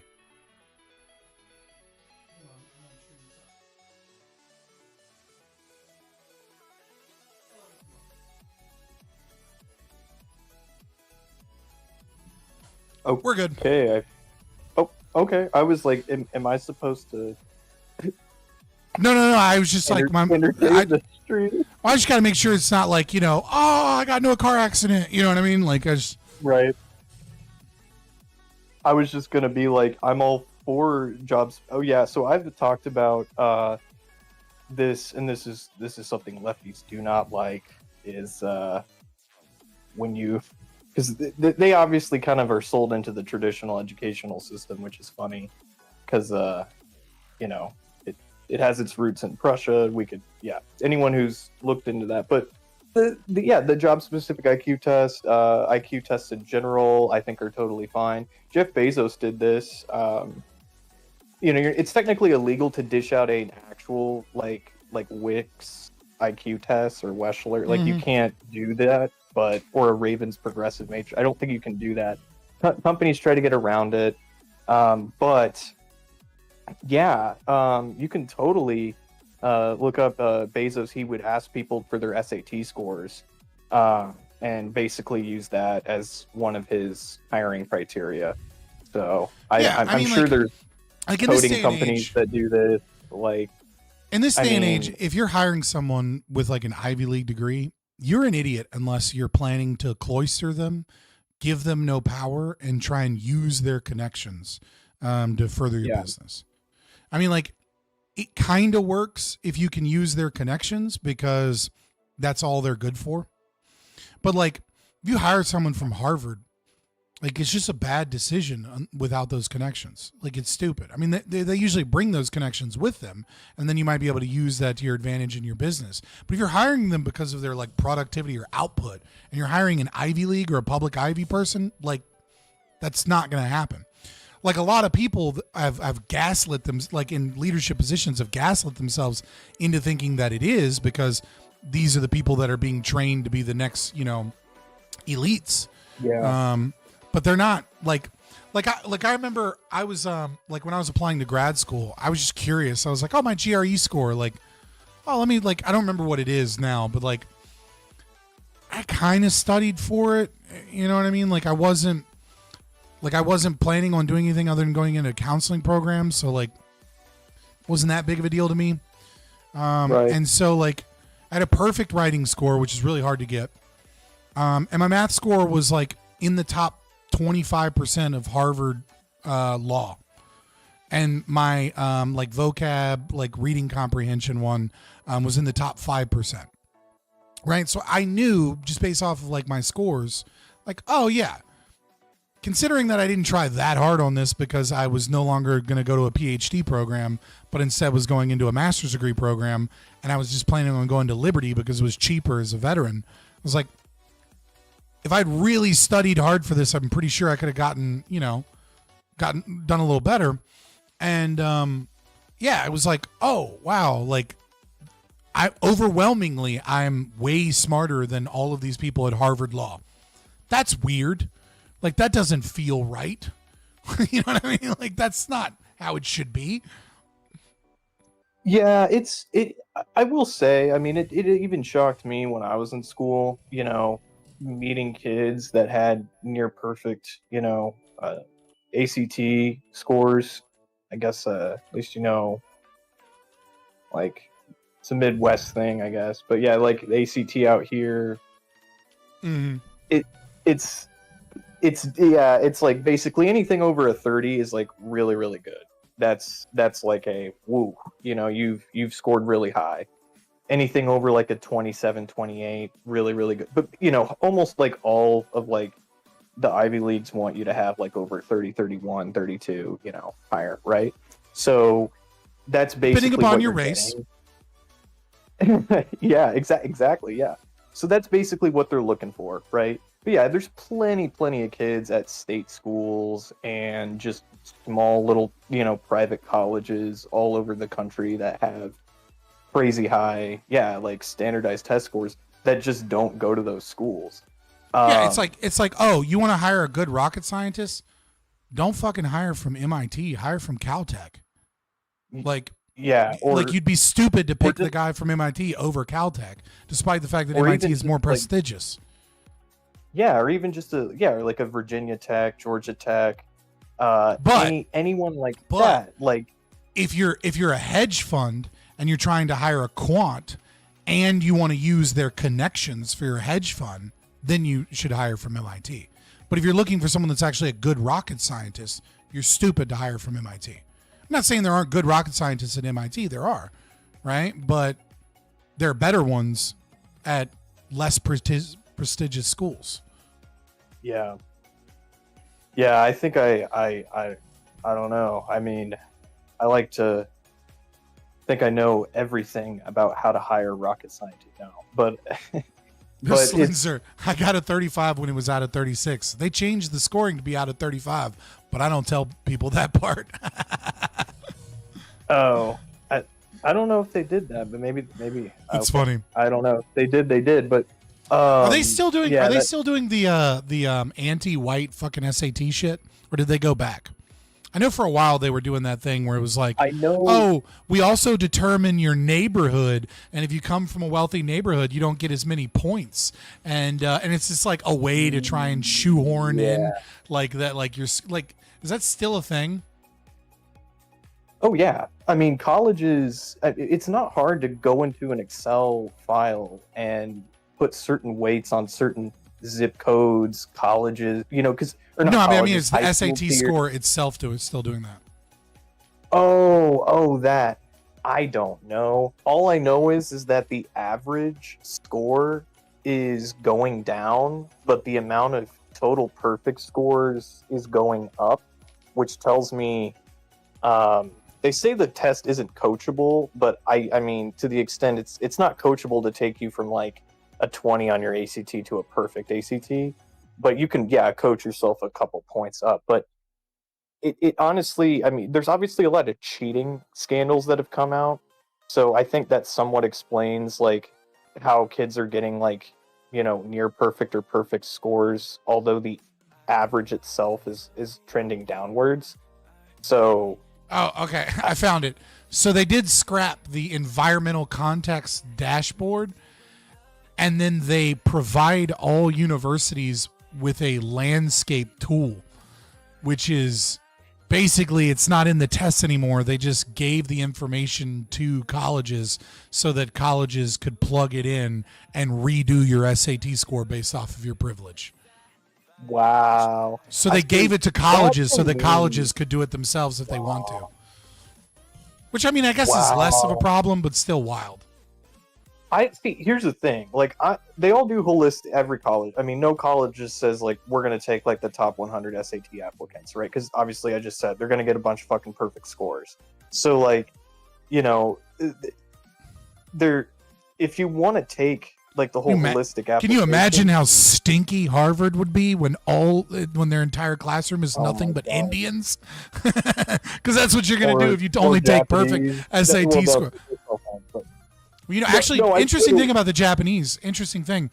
The Japanese had a smell test that you would do when you were in World War II, where people would intentionally smell your armpits because a certain percentage of Japanese people, like a pretty significant percentage, are not born with the with the DNA, with the genetics to produce body odor in any significant degree, and then those people would be pulled out so that they could like work on submarines and shit. So in a Japanese sub, it was a bunch of people that weren't bathing that regularly, but none of them had body odor because all of them were people that didn't have the genetic markers to produce body odor. I just found that fascinating. Some artificial selection is good. I mean, look at the NBA. The NBA, fun fact, not only are most of those guys 6'9", 6'8", a lot of them also have wingspan that about... The average height of an NBA person is 6'7", and I know that because I'm 6'5", and I'm like, I'm 2 inches shorter than the average NBA player. Well, I know the average is 6'7", but there's a boatload of guys, right, that are it's just not uncommon to see a court load of guys. Steph Curry is like 6'3" or 6'4", and he looks like a midget compared to some people. Like, hold on, how tall is he? 6'3", 6'2", he's not he's 6'2", right? Like he's like in the top 8% in terms of height of dudes, and he looks so tiny. Right. Here's the thing though, these guys not only have freak genetics for height, they have freak genetics for wingspan. Almost all NBA players have a wingspan that's like 3-4 inches even longer than how tall they are. Wow. I cannot believe that you are trying to make racial comments and calling NBA people knuckle draggers. I am very offended by this, and you need to go check your privilege. No, I don't even know. I don't even know if that's racially correlated. I think it's just like, yes, there's more black NBA players, and I have no problem admitting that. They are superior basketball players. They just are. And when it comes to white players, it seems like you have to come from, like the white homeland now. Otherwise, white American like every like white NBA or like hockey player or something like that is always like, and then over here we have Stanonivovic. It's like, that doesn't sound like a. This is like there's not a lot of like Michael Thomases out there. It's always like some dude from like some war-torn country where he was in the mines as a child. Yeah, I don't know. I'm a big sports fan, so I mean, I could explain like the game's changed a lot, so it's kind of weird how like European players have gotten the advantage. But yes, so they have they have unbelievable vertical jumps. They have all these things, right, that just work in their favor. The hand span, Yeah, everything. people in the NBA are natural born athletes. Got it. I'm just teasing, but obviously. Well, not even athletes. Yes, I mean they're athletes, but they just don't get weird. Move on to your point. Yeah, they're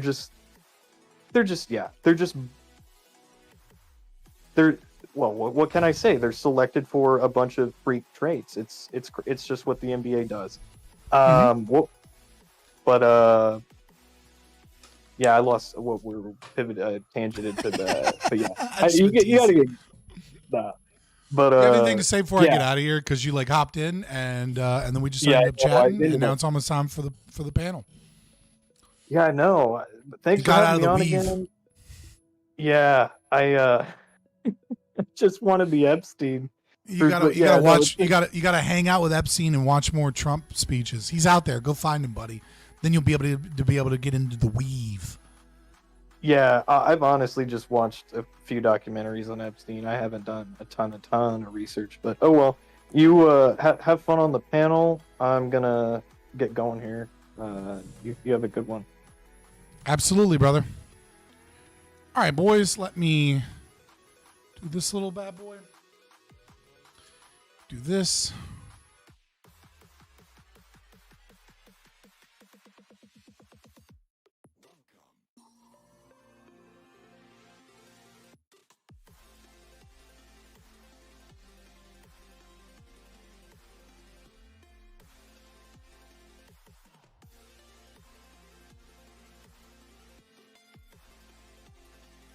What up, homie?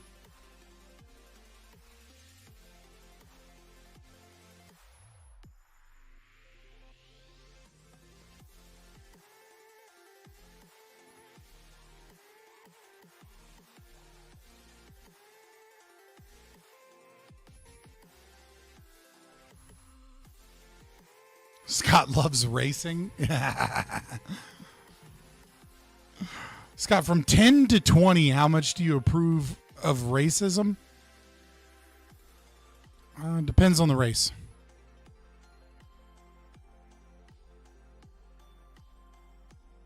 All right, I am going to go use the restroom. I'll be right back, and just got to go take a quick whiz bang and wash my hands, and we'll get this panel started.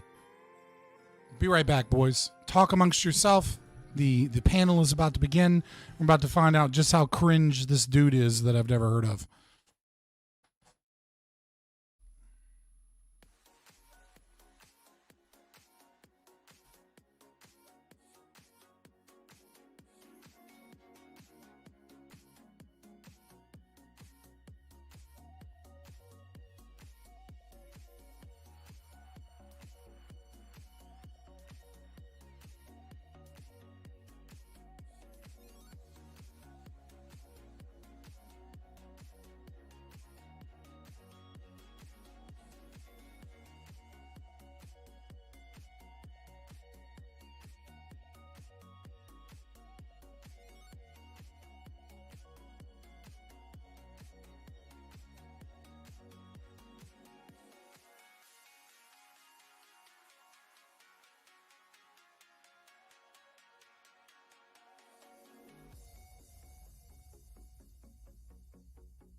All right, I'm back. It was fun.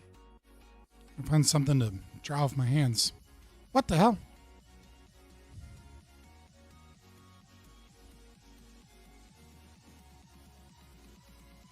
I like dark chocolate. I don't know that I necessarily have like a preference for skin tone when it comes to black girls. I do like black girls, but I think I might like light-skinned girls more. I think like the hot black, like the really hot dark-skinned girls, I like more, but like I think I tend to like light-skinned girls at a higher degree than the dark-skinned girls. It's hard. I don't know. I haven't like sat down and made a spreadsheet to determine, but if I have to think about it, I think that's how it usually is.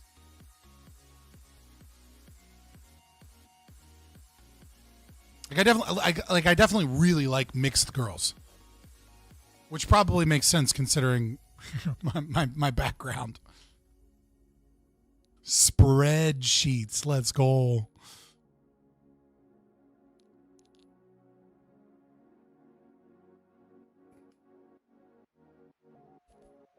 right, am I super early? What is going on? I'm only 2 minutes early at this point. Exotic girls?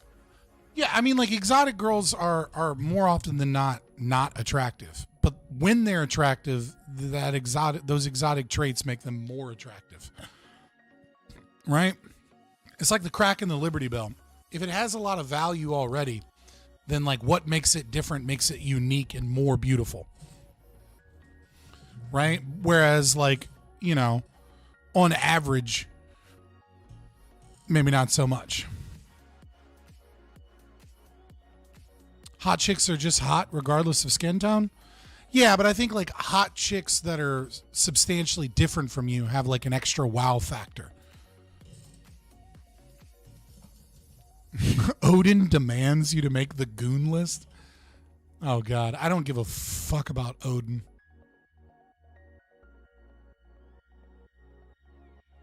May Odin strike me down with a lightning bolt. What up? Testing. Good evening. You're loud and clear. Word. Hopefully, you're feeling much better than you were last week. Or oh yeah, I feel so good that I didn't need a nap before stream, which I know is such a thing. To, I don't know, like such a bitch thing to say, but like given how sick I usually am, you know what I mean? I very often needed to take a rest, especially these last few months before I do a long stream, and I just didn't need one today. Fair enough. Glad to hear. So it's a good sign.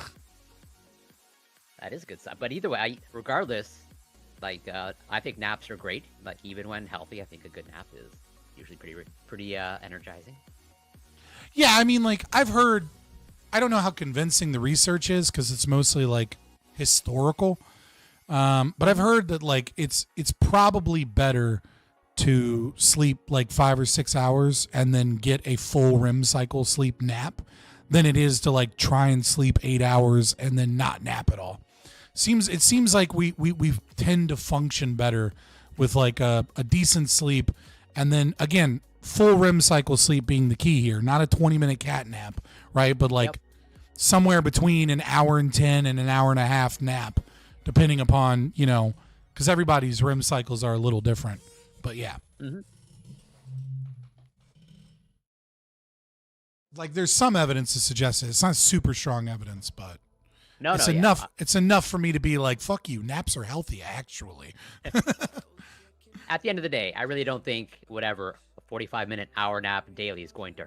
I haven't done a deep dive into literature, but I highly doubt that we can find any real strong evidence that's going to shave years off your life or anything. I don't know what you're talking about, bro. I live 3 days in 1 day. Okay.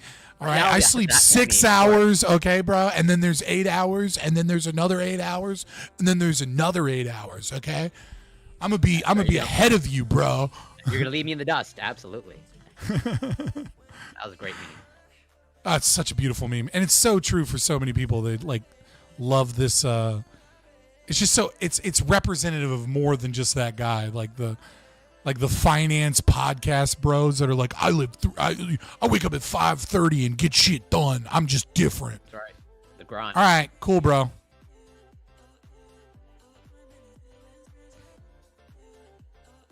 If they were really grinding, they wouldn't be sleeping at all. Yeah, you got it. That's the real man strategy. Right, that's why, I mean, like, the true grind is the Hitler blitzkrieg, right? Just, like, meth it up and go 3 days straight. That's what real men do. I was thinking more like the cocaine bender, but that works too, I guess. You know, like you'd be over here at like 5 a.m., like day 3, starting a business in somebody's house. All right, here what we do. Here's the investors. I got them on the phone right now in Japan. Let's do Every this. time I've ever done cocaine, I've never done anything like meaningful or productive. I'm gonna be honest. There must be something wrong with me. Because like every time I've ever done cocaine, it's like been me and the boys being like, and now we're gonna write an entire rendition of Billie Jean a cappella. You know, like there's See, that's productive. That's productive. it's productive. It's just not productive in the same way. Like I'm not starting a business.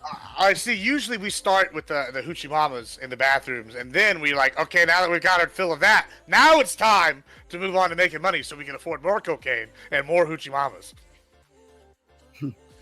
Every time I've ever done cocaine, it's like 2 hours later, and I'm like, I want more cocaine, and like that's a dangerous feeling. And I'm like, I don't know that I want to do this. This feels too good. I got too many drug problems in my family. I'm a back off this one. Let me get you. Did anybody Dude, watch because it's scary.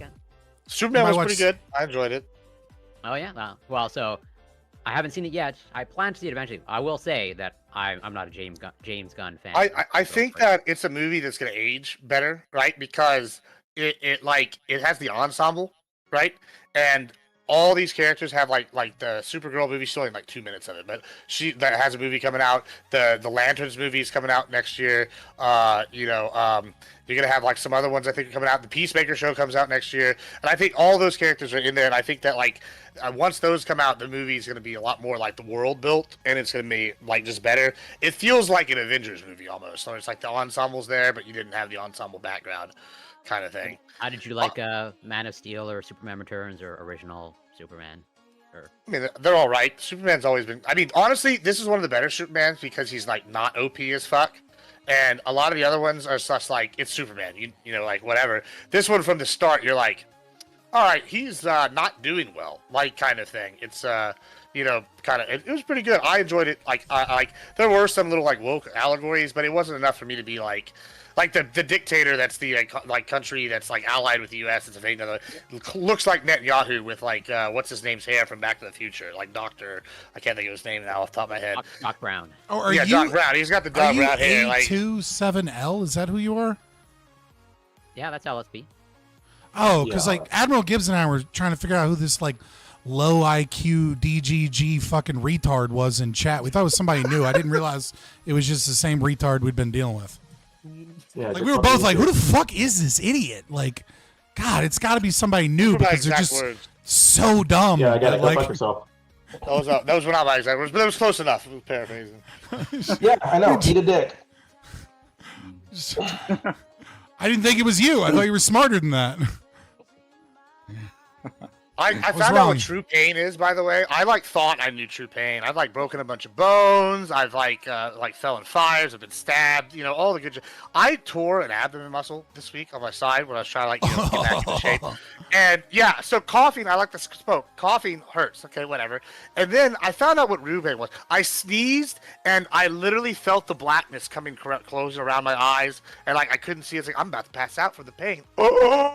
And I learned a whole new way to cough and sneeze. Just to not trigger the abs. It's real terrible. I fell off of a porch one time and couldn't breathe for like a couple minutes straight, trying to breathe, and I don't know that was the most pain, but that was the scariest pain. It was like, yeah, you can't breathe. You kind of feel like you're gonna be dying at that point. Yeah, you know what I mean? It's like, is this it? Oh, is this it? You know what I mean? Like, yeah, exactly. I was like, oh, fuck. I'm like a guppy outside of a fishbowl. Yeah. That's bad. That's not good. Oh, I can't laugh. Oh, that hurts. Yeah. Great. Corey. You're in charge. I wanted to get people's feedback, especially Gibbs' feedback on Superman. He said it was good. It's good enough for me. I think it'll get better. I think it's gonna be better in next year. By the end of next year, I think people will like the movie even more than out it of was. curiosity, do you like James Gunn's previous films? He's hit or miss with me. I didn't really I know everybody loves Guardians 3. I thought Guardians 3 was I thought good. it was awful. Yeah, it was not good. And then Guardians 2 is okay. First Guardians of the Galaxy I liked, right? But I don't know, some of his other stuff. I like Peacemaker a lot. I think that was pretty good. But like Peacemaker was pretty good. I'll admit that was a pretty decent. The second Suicide Squad's good, but a lot of other James Gunn stuff I'm not a huge fan of. He's real hitter. He's like Gareth Edwards. Like Gareth Edwards did Rogue One, fantastic, right? Gareth Edwards doing Godzilla, we got Godzilla for 8 minutes, garbage. Like in the second Suicide Squad. I mean, I agree. I agree with you, Gibbs. Let's hold on to this moment because it won't last for the rest of the stream. But we don't disagree with too many comic book takes. Guardians 3 was not like amazing. I don't know why everyone loves that. It's amazing though. Yeah, I have no idea. The Rocket story is like the best part of that, and like they did too much other shit. Like it was too much of the shit, and like the story's a bit nonsensical, and like I don't know. It was very forced. I'd have like if I had watched the movie like recently, I'd have a more thorough examination of it. But I remember like walking out of there, like I've only watched it like once or twice. And I was like, nah, I'm not watching this again. But yeah, the first Guardians was great. Second one, it's cool. Okay. Yeah, but the third one I just was not a big fan of. But I liked, I liked Man of Steel. People like hate that movie, but I liked that. I thought it was. I didn't love it, but I enjoyed it. Yeah, it wasn't. It wasn't like one of my all times, But like I thought it was a solid movie, and I didn't think it deserved the hate. I think I saw it like much later than other people did, and I don't think it deserved the hate that it got. I tell you what, what's his name? Sure that I'll like Man of Steel better than the current Superman, but I'm trying to reserve judgment. But I will admit I don't really like James Gunn. Two things. Nathan Fillion is amazing, by the way. He like hands down. I can't wait for Lanterns. I'm so pumped. And then the other thing I want to say is he's not the best Lex Luthor of the ones in the last like 20 years. The best one is clearly the guy from CW that was in 2.5 Men. That was the best Luthor we've had in like recent memory. But he's not bad. Like he's a believable Lex Luthor versus like what's his name that played in Batman. That was he was terrible. So like this guy, I can believe this guy is Lex Luthor. He wouldn't have been my first choice, but he's at least a good enough actor that he gave some role. Like he gave the role a good job. But like we'll see. I don't know. I really Nathan Fillion, creme de la creme as Guy Gardner, by the way. I mean, yeah, I did hear all the performances were great. All the criticism that I heard was mostly due to like whatever the typical. Yeah, and and then the black guy I can't think of his name that plays Mr. Terrific, also very very good. And Hot Girl, she has one really good one-liner in there, and I was like, yeah, this is I liked it a lot. They do really push this stark contrast. That's like underpinning of the thing. I think it's gonna be a big thing going forward. Is the difference between like the Justice Gang's mentality on like killing, and like Superman's, and I think that's gonna come up once they introduce Batman a lot too. I think it's gonna be a big thing that where like some of these heroes are like, yeah, let's kill him, and then other people are gonna be like, no. But because that seemed like it'd be like a theme that kept like running throughout the movie. I'm never gonna see any film or TV show where like they're conflicted about whether or not to kill bad guys without just thinking of Bad Man from College Humor. Like where he's like, there are definitely some bad guys in this movie. I don't kill people. It's like, what about that guy you just threw a ninja star through his skull? Look at that guy, he's all tuckered out. Yeah, I mean, there's definitely a couple scenes where I'm like, okay, I know Superman doesn't kill people, but there's no way this guy just survived getting sucked into a black hole or whatever. Like, I mean, I guess maybe he didn't kill him, but like he definitely caused his death. It's such a silly and dumb trope at this point. Like, I mean, I get like in the early days, maybe not wanting to, advertise, for moral reasons or for censorship reasons or, for a host of reasons, like trying to build a character that doesn't kill people, but like in today's day and age, the trope doesn't work anymore. It's just silly every time. We need another Rambo movie where he's just mowing down people. Doesn't that movie have like the record for like, I don't know, most people shot? And like, I feel like it's gotta be up there if it doesn't. Yeah. What does that sound? I don't know. Someone's playing a game. Yeah, I'm hearing like weird clicks and stuff too. I think you'll enjoy it. Like I didn't like, and like I always go to these movies and people are like, oh, it's so woke. And then like a lot of times when people say that, I'll watch it. And I'm like, Y'all really getting nitpicky about what's too woke. Like, a lot of these mediums have always been kind of like Star Wars, right? Like, people bitch about Star Wars going too left. I'm like, do you know who Lucas is? Like, I mean, like, you watched any of Lucas's stuff? Like, he made the Ewoks to be the Viet Cong. So when the people say it's too woke, I'll go in there like, they woked it up. Like, you have to do something pretty egregious or like bad. And I saw some real world parallels, but they like dressed it up in the comic universe where like this happens all the time in the same universe that they have it in the comics. So like, I didn't Come on now. Pretending like old Lucas films are at the same level as like modern Disney is a bit silly. What? What's the main theme of Star Wars? Okay, What's the main theme? Well, considering that the Emperor is based on fucking Ronald Reagan, and Vader is based on I don't remember what was it? There's another political figure in that thing, and then they kind of morphed him a little bit over the time. And the Ewoks represent the Viet Cong. That's a direct quote from Lucas. Years later, he says that it was inspired by the Vietnam War. The main theme of Star Wars is the evil empire. No, the main theme of Star Wars is about family and fatherhood, and about what having a lack of a father can do to someone when they don't have a parental father figure around. And how it turns. I think we watched different Star Wars, maybe. Like no, it's like so like you look at it from beginning to end, right? Episode 1, you have Anakin without any father. Right, the father doesn't exist in the sense that he's like fucking midi-chlorians or whatever, right? Well, he does now, but okay. Right, and then in that film, you have Darth Maul versus Qui-Gon Jinn. It's the duel of fates. They're dueling for the fate of Anakin Skywalker. Okay, it is, and then it is the fact that Obi-Wan Kenobi takes over. Is that he isn't a father figure. He's like a brother. He's like a friend. He looks down on Anakin. He sees it as a chore from his master, whereas Qui-Gon understood, like he was kind of a gray Jedi. He wasn't on the council, etc. Right? Then you move throughout his turning. He does it. He says he bitches in episode 2 constantly about Obi-Wan and his connection and how he's held back, and there's all of these references to them being like brothers and working as equals in a lot of way instead of him having a wise man. But he says, in parts he's wise, etc. Right? You fast forward through 4, 5, and 6. I mean, because I don't want to make this take like all fucking day on a soapbox, right? But like you look at like what is occurring, and it is about, again, it's Luke, and it's the fact that he doesn't have a father figure, that his parents are killed, and he has this call to action.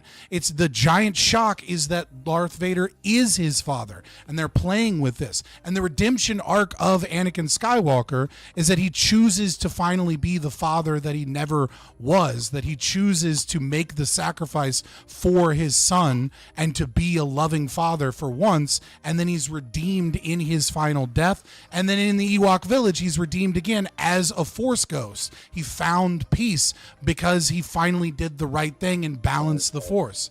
Like this is it's specifically George Lucas tells Dave Filoni when he's doing the cartoon to never forget that this is a story about family, that is the main theme, that is the main importance of Star Wars. Like, I mean, I disagree with this statement vehemently, but I don't have time or the patience today to fucking fight this fight. But this idea that there are left-wing political elements to Star Wars without a doubt. But this idea that Disney hasn't done anything more woke than Lucas when we're comparing them is a wild assertion. No, it's crazy. But no, now I'm even more convinced. Scott has laid it out that Luke Skywalker's black. To answer your question, his father is voiced by a black man. They don't have any race. Anakin starts as in an enslaved family. He leaves that. It breaks up the family dynamic, right? And he's more of a father, and then he passes that generational trauma on to his son, right? And the lack of a father figure is what keyed you in. Yeah. Well, I mean, I actually thought about it way before, but I mean, yeah, he's black. I could dig it. Well, we'll claim them. The black community will claim Luke Skywalker. We'll do that. You know what? The black community can have. I'm just imagining new George canon Lucas, Luke Skywalker. fucking making That's an what they can entire have. scene that makes no point in the film whatsoever, that is just designed to be like, you will listen to women. Just to be clear, and then having a whole fucking, having a whole like 10 minutes of them being like, hey, did you forget that capitalism's evil and it tortures these poor little animals? We're going to let them out, and it has nothing to do with the plot whatsoever at all. We just had to remind you capitalism's bad. Like, calling that on the same fucking on the same line as George Lucas having to explain at one point that it was inspired by the Vietnam War, and that the Nazis and the uniforms were inspired by Nazis, at least in terms of dress at one point, is like on par, is fucking wild and silly. No, people talk about the larger point here, and I'm not, to be clear, Gibbs, I didn't hear your whole argument, and I'm not. I didn't even. I'm not even going to try. I'm not even going to get into it. Sure. Well, this to be clear, this is not aimed at you. No laughing, Gibbs. Sure. But people say, and it drives me up the fucking wall, right? Like, keep politics out of my video games or my movies, and or most of anything, right? They'll keep politics out of these things. No, these things have always been political. Yeah, all the time, right? Like, what you mean by political are things that are divisive, right? That's the word you actually want to use. Everything is political. It's just a matter of whether it's like there's a grand consensus around it or there's not. Right, that's the only difference. I don't think that's what they're arguing. Or if you agree with the political. I don't. I disagree. No. Let me finish. Let me finish. You'll have focusing on games for a second, right? You'll hear people say keep politics out of my video games, and what are they responding to? A female character, right? Some female character of color who was like empowered. Or whatever, right? Like she's just like the main character. It literally is. Now, I'm not putting this on all right wingers or anything like that. And I'm not even aiming this at right wingers. This is not actually an aim at them, right? This is that there's some things that are political, right? Some bodies that are political, some aren't, right? So like having a standard white male, brown hair main character looks something like Scott, but more handsome. And like having that individual, that's not political. Right, but like for these other individuals, that can be political, and it doesn't just end with like identity, right? Like it's an expansive thing, where when like the message is not something that you like, well then now you're putting politics into it, right? But it's a message that you agree, meaning it's not divisive in your mind. Well, then it's not politics. This is just a general thing for people across the board. I think I vehemently disagree. Wokeness, well, there's like wokeness and there's like politics, right? Like politics in the thing can be good and bad, right? Or bad, right? Like wokeness if it's too so like right. So I think they're two different things, right? And I'll use an example from Star Wars. Like Star Wars has always been political. Like the whole theme. There's the Senate. There's all this other shit, right? Like that's the one thing. I don't think anybody's mad about the politics. They have trade embargoes, etc., right? Wokeness would be like they're like okay, they just have a character in here and it's just in your face with an agenda, right? Like I don't know, Haldo is a good example. She's like over the top in your face. She's like girl power, lesbian with a theory that's got like no. She's got there's no plot that makes sense. Like she does the reason her reason that why person doesn't exist. Hold on. I'm going to give you an example. I'm going to use a flip side, a good example of this, right? Where she has no plot, like reasoning for her logic. Her logic, when she does do, is terrible, and she's just like girl boss. First is like someone like Moff Disra, is a homosexual, right? In the canon, but you only find out that he's gay when it's a one-liner off when he's like, oh, well, hey, we're gonna go see my husband, by the way, who's a art dealer in this kind of thing, and he's an expert in this thing. We'll go talk to him about this one item, and so it's just like a part of his character versus like, oh, we're forcing this character into you, and we're gonna do it in your face. Those are totally different things. It's not political. That's like wokeness for the sake of being woke versus variety. Things are political. You're just drawing a line between what you one word and another. That's like No, like, political like could be anything. Is a political point, right? You're just now you're like moving the thing from political that I don't like to like from the word political to wokeness, but you're using it. I didn't do that. I didn't do that. No. I wouldn't have a So hold on. with one of the same thing when it's done properly. It's that one is done without any proper writing or like insertion, and it's just bad writing, and it's woke to be woke. Then versus say like, that. I did say that. And versus the other one is, hey, we're going to include this, and it's going to be part of it, and it is woke, but it's part of being like well written. When you do that, right? That's like a difference about any distinction, right? So political. I mean, woke is like a political term in the first place, right? When black people started using that, there's a difference right? between woke to be woke and like well-written was and a political statement. It literally was a political statement, Okay. right? And they've been trying. There's been people have been trying to rob it of its original meaning, but even still, right? In the context that conservatives have created for it, it's still a political term, right? And now you make it two discrete. One's a specific kind of politics. Oh, okay, all right. Now that's different then. Hold now on. you're making a subset of politics, which is fine. I'll do that, right? I agree with you. It's a subset. That's not it. That's not it. That's not what's happening. When people say keep politics, and that's what I see it now. When people say keep politics out of games, look, yeah, you can nutpick cut and find. So when people say keep politics out of games, like, yeah, we can nutpick. There's always going to be some random lefty or some random rightoid that is like bitching about the most inane shit, and obviously there's going to be like a whole host of right wing grifters that make their entire like YouTube or Twitch career about bitching about wokeness in video games, so they're overtuned to see like even the slightest hint of something, right? It's like nobody knows what Ghosts of Yote is going to be like, but the fact that there's a woke chick that is the voice actress and modeled after it, and there's like hotter chicks in games, they're like, oh, look at wokeness coming, and it's like, we'll wait and see. They're probably going to be right, but at least fucking wait for the game to fucking come out. No, when people say keep politics out of games, they mean exactly what Admiral Gibbs is talking about.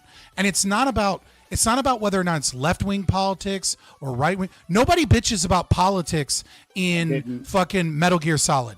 Nobody bitches about politics in fucking oh my god, what's that Death Stranding. Nobody bitches about heavily political games. Yeah. Okay, you can keep pointing and be You're like, proving me right. No, You're I'm not proving me right, though. I'm proving you wrong. No, you're trying to take stop. You're trying to take. You're getting annoyed, and you should get annoyed. Like, I'm not trying to fight. I'm not trying to make this a big thing. You're trying to divorce. Fine, I'll make it a big thing. First of all, you're sneaking in a meme of a statement, which is the personal is political, and you're weaving in and out of that. Which, like, let's just set fucking Carol Hirsch's feminist bullshit aside, okay? And secondly. Yeah, exactly. Personal is political. Exactly. I'm being very explicit that everything is political. I said that everything is political, not the personal. Everything. Yeah. Exactly. You're playing off of a phrase that is very similar to like Black Lives Matter, right? Where it's like obviously what you're saying, right? It's like obviously what you're saying is true, but you're sneaking in standpoint epistemology and systemic oppression as a means of, and anecdotal evidence as a means of fighting a proof of the very concept. It's not actually saying that everything is political. What you're saying is that standpoint epistemology and systemic oppression matters. I'm actually saying everything is political. Maybe I can't be any more clear than that. I have a long. Okay, I'll give you the benefit of the doubt about everything being political. All right, fair enough. I'll give you the benefit of the doubt. But when people are like, get politics out of my games, what they are talking about is self-inserts. They're talking about wokeness, but they are talking about the fact that there are plenty of, like, as an example, nobody even really cares about wokeness in games. Not really. Because Baldur's Gate 3 was woke as fuck. And every single right-wing fucking keep wokeness out of games was playing the fuck out of it and talking about how great it was. Because what they're really talking about is that there's a pattern. And the pattern is we see some fucking game developer or somebody on Twitter start ranting about whiteness and bitching shit, and then we get some leak of like DMs where they're all bitching about how Elon Musk is the next great devil, and then we see they, them pronouns are going to be in the character creation, and all of a sudden we kind of know chances are this game's going to be fucking trash. And the reason the game's going to be fucking trash is because The entire development has been by a bunch of people that are more concerned about politics than they are about making a good game, and that they want to insert narratives and they want to preach to you while you're trying to play a fucking game, and they want to tell you about how you're bad and how you need to have their political opinions, as opposed to the story needing politics in order for the character motivations to make sense. That is what they are talking about when they're like, get politics out of my games. Yeah. So, I mean, like, first of all, you just did the very short version of what you just said was like, go broke, right? That's basically what you just said. And there's no need to strawman my argument into something like that. No. I'm not trying to strawman your argument. I never said anything about how much money they weren't going to make on a product. I'm talking about people being upset about. I know you didn't. I know you didn't say that. I know you didn't say that, right? But you're like, well, this game is going to be bad because of it, right? And the next step from that is that like these bad games, because of their politics, because of their focus on no, that's not my argument at all. A certain type of politics, right? No, I understand that you didn't say talk about money. I understand that, right? I'm saying that the next step from that would be broke, right? Because like if the game is not good, that's why it's crap. That's how it's usually framed within these circles, right? These anti-woke circles. Now, I'm not trying to put it on you. Hold on, I'm not trying to put this on you. Hold on, let me just come on. I'm not trying to put this on you. I'm just but hold on, I take it back. Bro, just because the quartering is a retard doesn't mean that we all go. That argument because I don't want you to get distracted by that, hon. I don't want to get distracted by that, so I will withdraw that argument. So we can move on. So like like you just like reiterated my argument. You're like, hey, no one's bitching about these games. So you list a bunch of games, like no one's bitching about this, right? Except for Baldur's Gate. We'll have to come back to that in a second, right? But before you Metal Gear Solid, and then you said a few others, and you said no one's bitching about that. That's because like that wasn't divisive in the way that they care about. Right? You're right. Those are deeply political games. Metal Gear Solid is extremely political. Right? That's not what happened about like imperialism. And hold on, I'm going to finish my point. So talking about imperialism, talking about the military-industrial complex, right? Those are deeply political, but not in the way that are algorithmically valuable. They're not preachy. They're not preaching to the gamer about how the gamer is a piece of shit for their skin color. Correct. There are actual political issues that are important to the story. I'm going to finish my point, right? Because there it is again, right? Like you feel like this, like they're telling me, like you get from these games, and maybe you can name the game so we can actually. Veilguard, Dragon Age Veilguard is a prime example. Of it being preachy and like telling like it destroyed everything you did and moved it to the Deventer. It made all your choices meaningless. It was full of like all kinds of bad combat. Well, actually, that's combat wasn't horrible, versus this, right? And it's like it's preaching to you about some shit that doesn't even make sense in the lore, which is Kunari being they them pronouns. To be clear, I haven't played that game, right? I got it for free through like PlayStation Network because it was so bad. I played it for like 15 hours, and I was just like, bro, this is trash. They put it in the free monthly games like the next the 2 months after it came out because it was yeah. So I hear you. But like I haven't played that. However, I am familiar with the development of that game. I actually do know about that development of that game.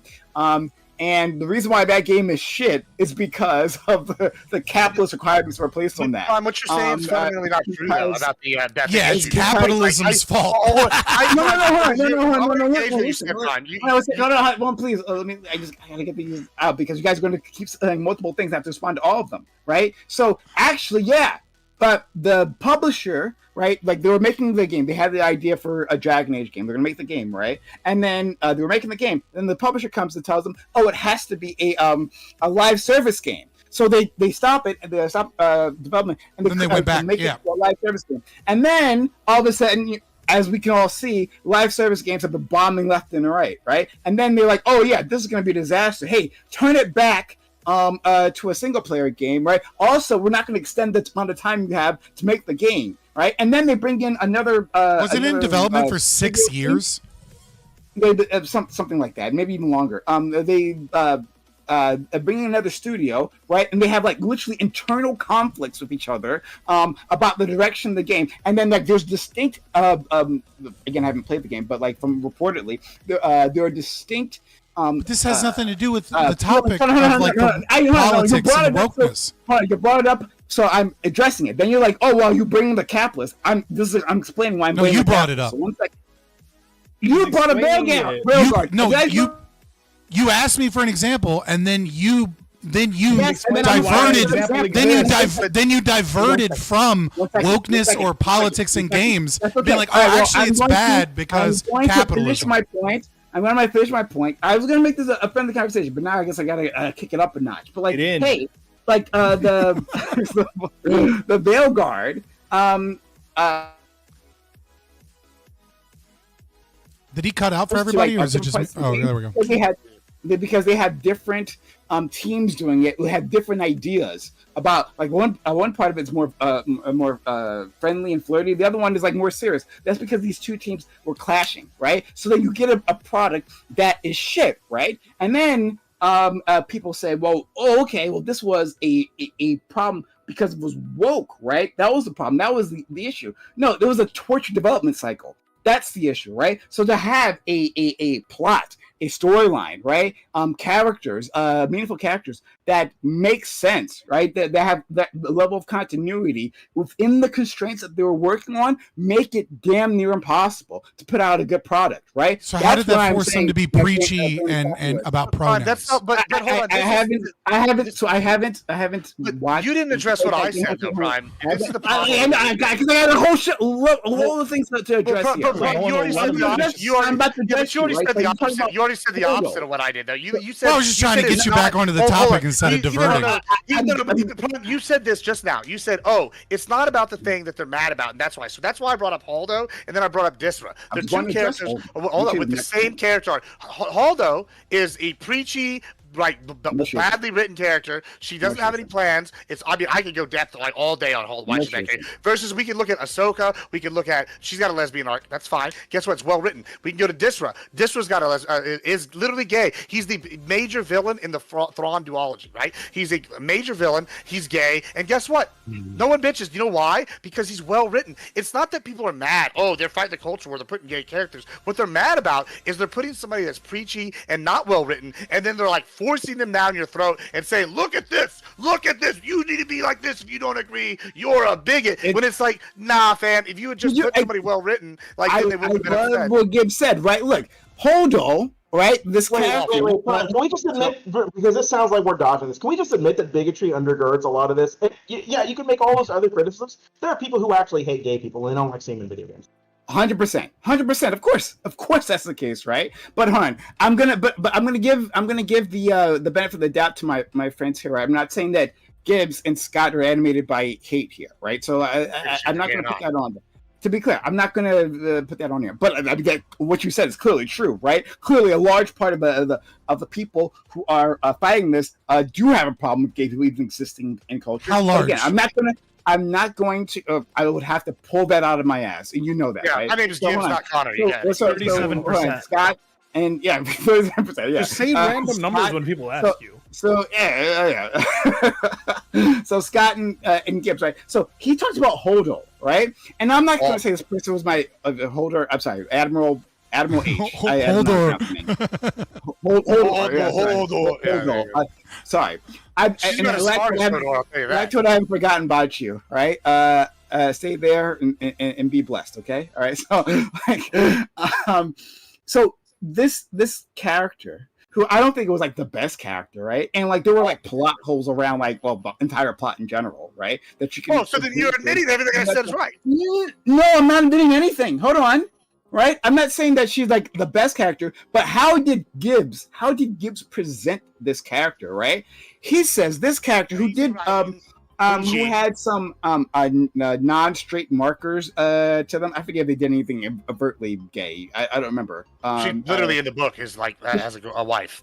But in the book, but in the movies, I don't remember. In the movie, she does something else. She does something else that indicates she might have done something else. She mentions a girl. I don't remember. It's been many years, so but yeah, it was so terrible. Nobody can watch it more. Let's just say that she does, right? But like the way that our friend Gibbs interprets it is that, well, this is being stuffed down my throat, and if I don't accept it, I'm a bad person. Where in the text of the movie? Hold on. No, that's what you did. You just said that. So where in the text of the movie does it say that Gibbs or white man or anyone else who doesn't like this is a bad person about that? There are no like anti-gay bigots in the in that movie for her to like even kill, right? To destroy. Right? The Empire didn't give a fuck about who she was fucking, right? That doesn't come up at all, right? But the way Gibbs interprets it is it's an attack. Right, well, that's how he presented it himself. That's exactly what I was saying. It's the agenda. You got to use the term agenda. What I'm talking about is that like it's divisive in their heads.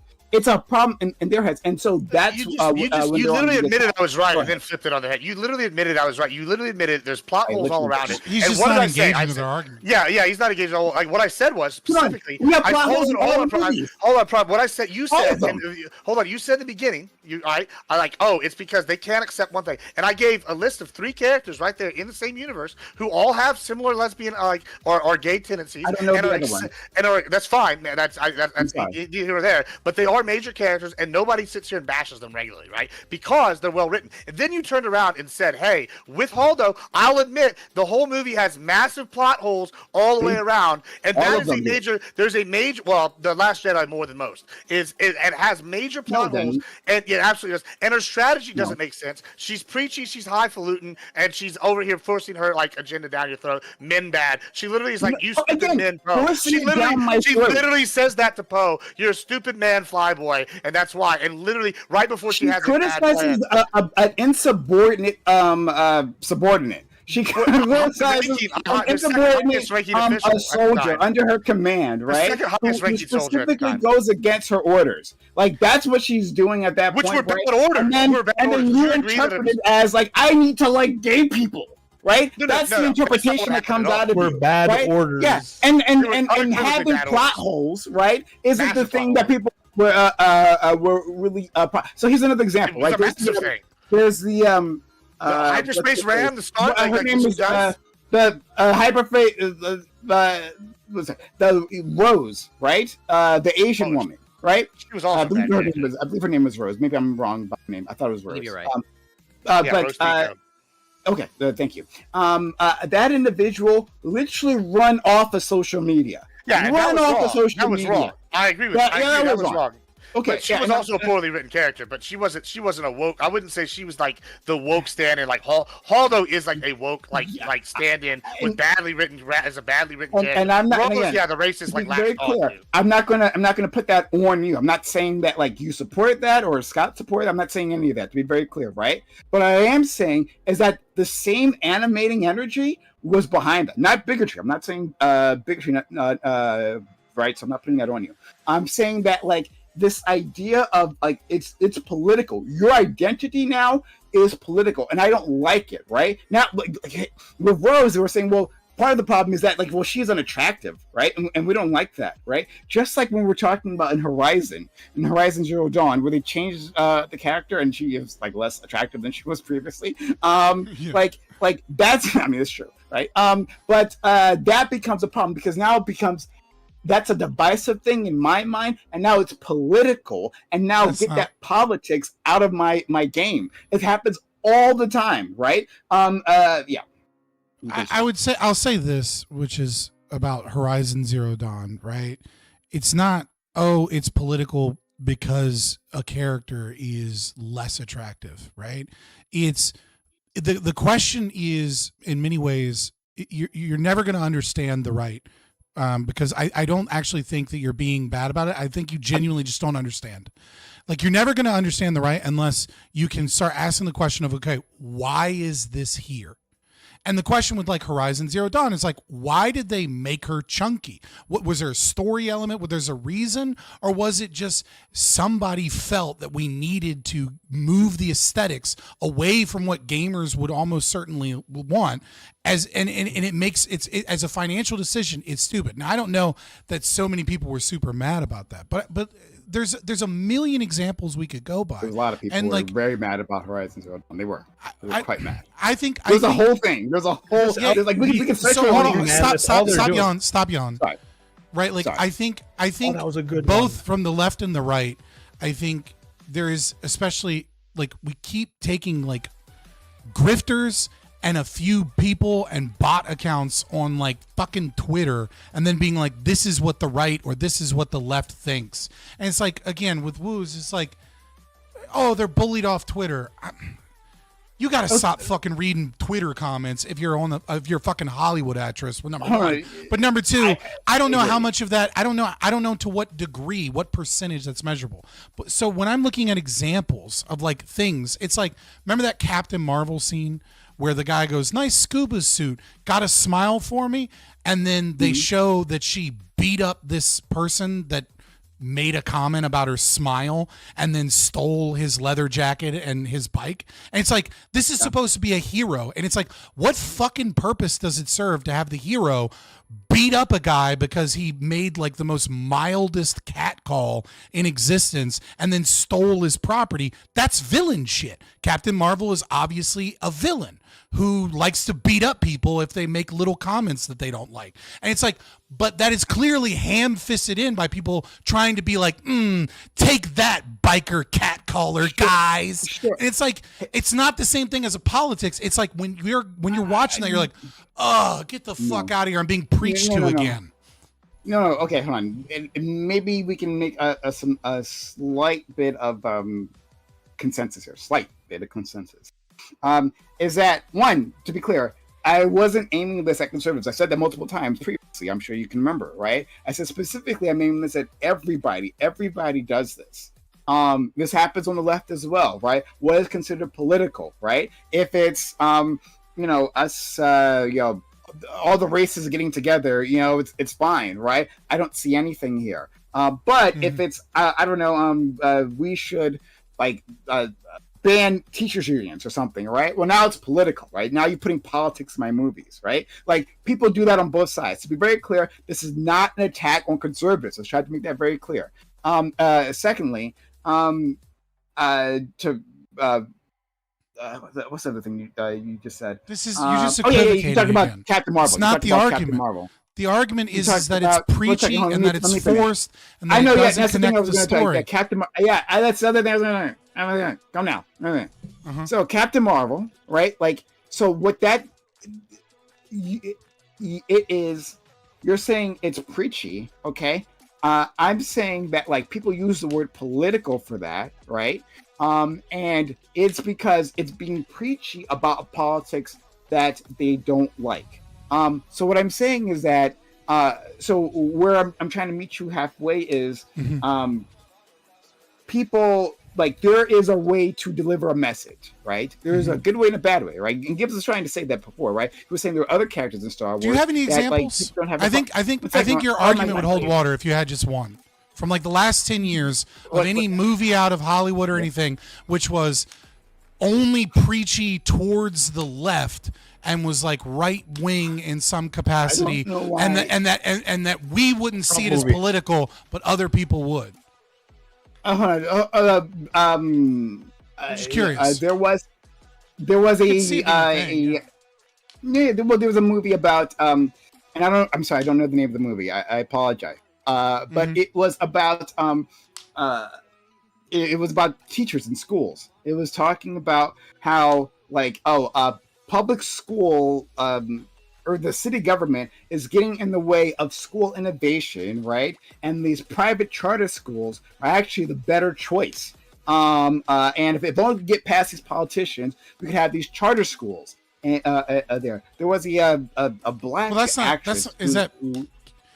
Send me that, because I'd like to see if it holds, right? That a political message that you disagree with has the same concepts as like bad story writing, ham-fisted in. It's just about their identity, and it actually detracts from the story itself. Because we have thousands of examples of that. But it's not going to be about identity for the left, one or the other. It's not going to be about it. We don't fight in the way on identity in the way that you fight on identity, right? It doesn't mean the same to us in the way that it means to you, right? We had different conceptions of these things. Well, I think it's the exact opposite, right? Like, you guys are the ones pushing identity, right? My friend, again, like it doesn't even matter here because I'm not aiming this at the right. I'm not aiming this at the right. I'm aiming as at general, right? When I said when people talk about anything and they say don't put politics into this, they're saying don't put the politics I disagree with. In any case, the last thing I'll say, because I want to get this out so I can get to Electorate, he's been waiting very patiently for us, right? That's fair. Is that there's a good way of presenting a political point and a bad way of doing that, right? And the way that people express that oftentimes is, hey, it's political, right? But they only do that, right? They only do that when it's something that they don't like. It's ham-fisted, maybe. They'll maybe use other words. Maybe they'll use the words badly written when it's something that they agree with, but like they just like the execution is bad, right? But it's political when there's something I disagree with. I'll have to come back to that in a second. One, I don't know about the discussions about Baldur's Gate 3. But, everybody on the right loved it, despite it being having a fuck ton of leftist identities and things. There's furry sex. There's gay vampires that you can fall in love with. That's why I talked about the Admiral H, because I don't know the other ones. I'm sorry. But you know that there are games that are pushing all of that stuff, and nobody cares. Lactoid's been waiting for so long. Wins Game of the Year. Gibbs, and then we gotta. And then there's something else I want to talk to you guys about. I didn't want to talk about this. Something I wanted to talk to you about last week. But go ahead. Okay. All right, I got some notes down here. So I do agree with you, Prime, when you say that there is a group of people that are really just hungry, I think, for media that like pushes a right-wing perspective, right? The Daily Wire is really trying to capitalize on this. They have an entire like TV and movie department that's like really focused on these, in some cases, like relatively over-the-top movies that have like a very firm conservative message, like Lady Ballers, for example, like What Is a Woman, like these kind of documentaries. School Shooter one was dope as fuck, though. Straight up. Well, I mean, so again, you're going to find ones that are pretty good, but I think this demonstrates like an appetite again for just like ultra, like just right. We want right-wing media, right?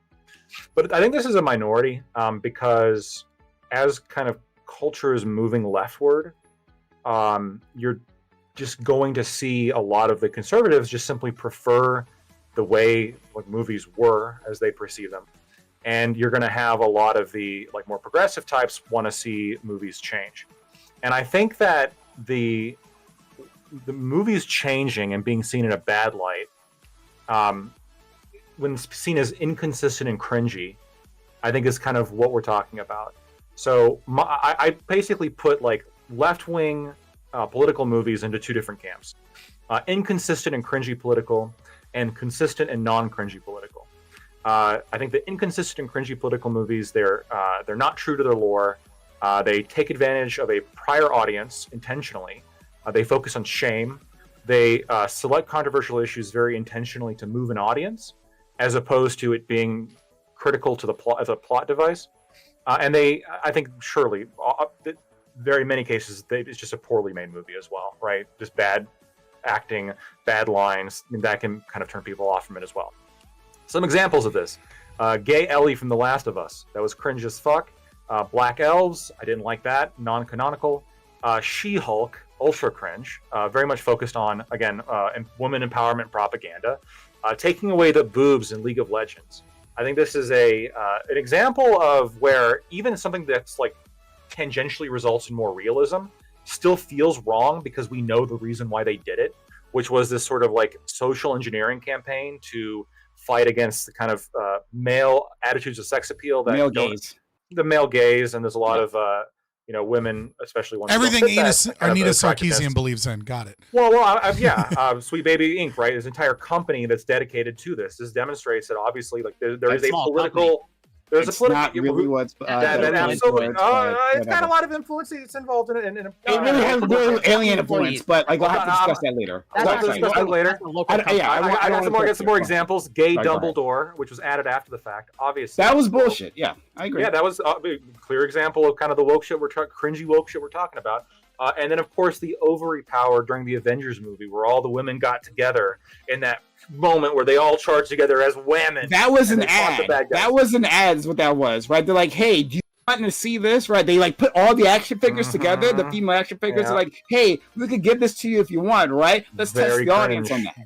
But absolutely. But I mean, yeah, be cringe, but like, what does it Cringe shit happens. Well, but I'm going to contrast it. With, sorry, go ahead. Sorry. Not only, but again, it's the bad kind of, it's the inconsistent and cringy political. Okay. I think if you want to make things political, like in a left-wing way, I think there's examples of movies that have done it in a very consistent and non-cringy way, normally by introducing new lore or staying true to the lore of whatever they're copying or reproducing. The prior audience knows what to expect, and the controversial issue is simply used as a plot device. An example of this, gay Ron Swanson from The Last of Us. That was really well done. It wasn't cringe. Maybe it's because he's just a better actor. Maybe he sold it a lot better. But the focus on that was clearly love and not gay. Like the focus was just he was in love with this guy. That was the point of the episode. The point of the episode was not, look how gay he is, look how great that is, where let's all celebrate him being gay. BioShock Infinite, and really the whole BioShock series, highly political, very well done. I think that they got away with it because they were so over the top that it was comedic in a lot of ways. I think that's one way you get away with it. The original BioShock came out way before our current YouTube algorithmic driven content. That's true. Yeah. That's true. But BioShock Infinite didn't, and that's political in a whole different way than the first two games. And I think that was over the top in a way that made it clear they were mocking the sort of like racism of the past or whatever, but they were also sort of mocking the way game developers will, or really media developers will, make fun of that. They were basically, I think, playing to both audiences there. It was very well done. It seems like what you're telling me is that there are good, and I see your hand, Kip.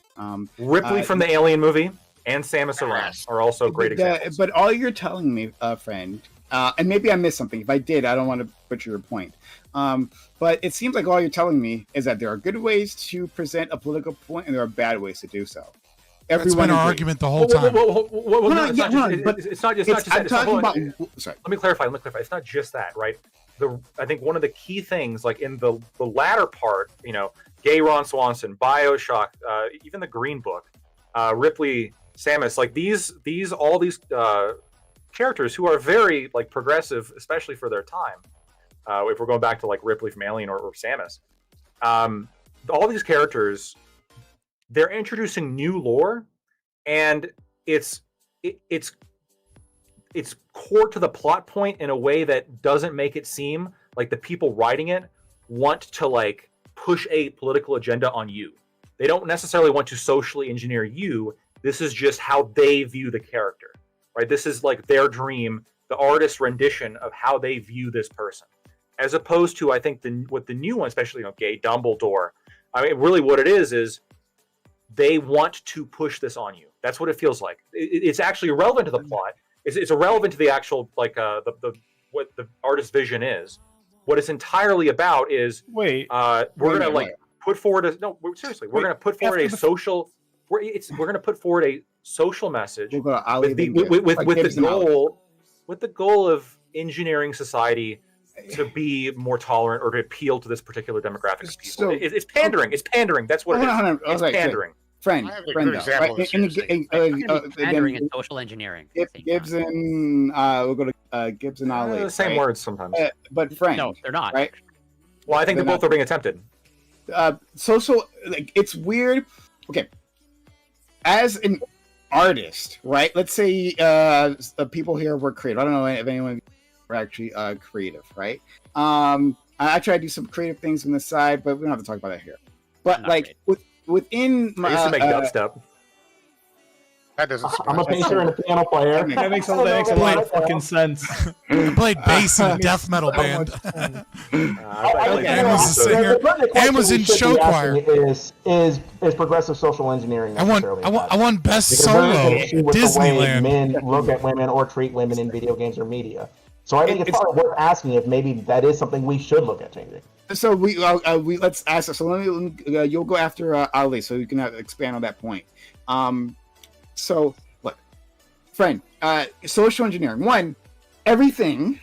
Again, everything's political. Everything has a message behind it, right? Media has a message behind it. Media has something that is trying to push you towards, right? If it's advertisement, hey, this bar is so great, you should have it in your life. Your life is less than because you don't have this particular bar of soap, so buy that, right? If it's that's cringy. I don't watch commercials for fun. but it doesn't matter. It's not. If it's trying to sell, whoa, this is a great example. If it's trying to sell entertainment. If I feel like it's trying to, if I feel, well, hold on. If I feel like, to my point, it's not important. No, Prime, this is really critical. I think maybe you just hit the nail on the head as to what I was trying to get at. If I feel like it's trying to sell me something, I'm no longer interested. Yeah, I can. Yes, there's subtle ways to do that, but and there's commercials that do it subtly, right, and are engaging and amazing. Like remember, like when the Old Spice commercials, like the I'm on a horse commercials came out like years ago, right? People love those commercials, right? That was a one-shot take, by the way.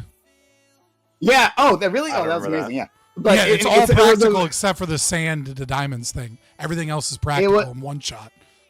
It was a huge thing. This actor who was on a horse, and it was a huge sensation at the time. Many memes came out of this, right?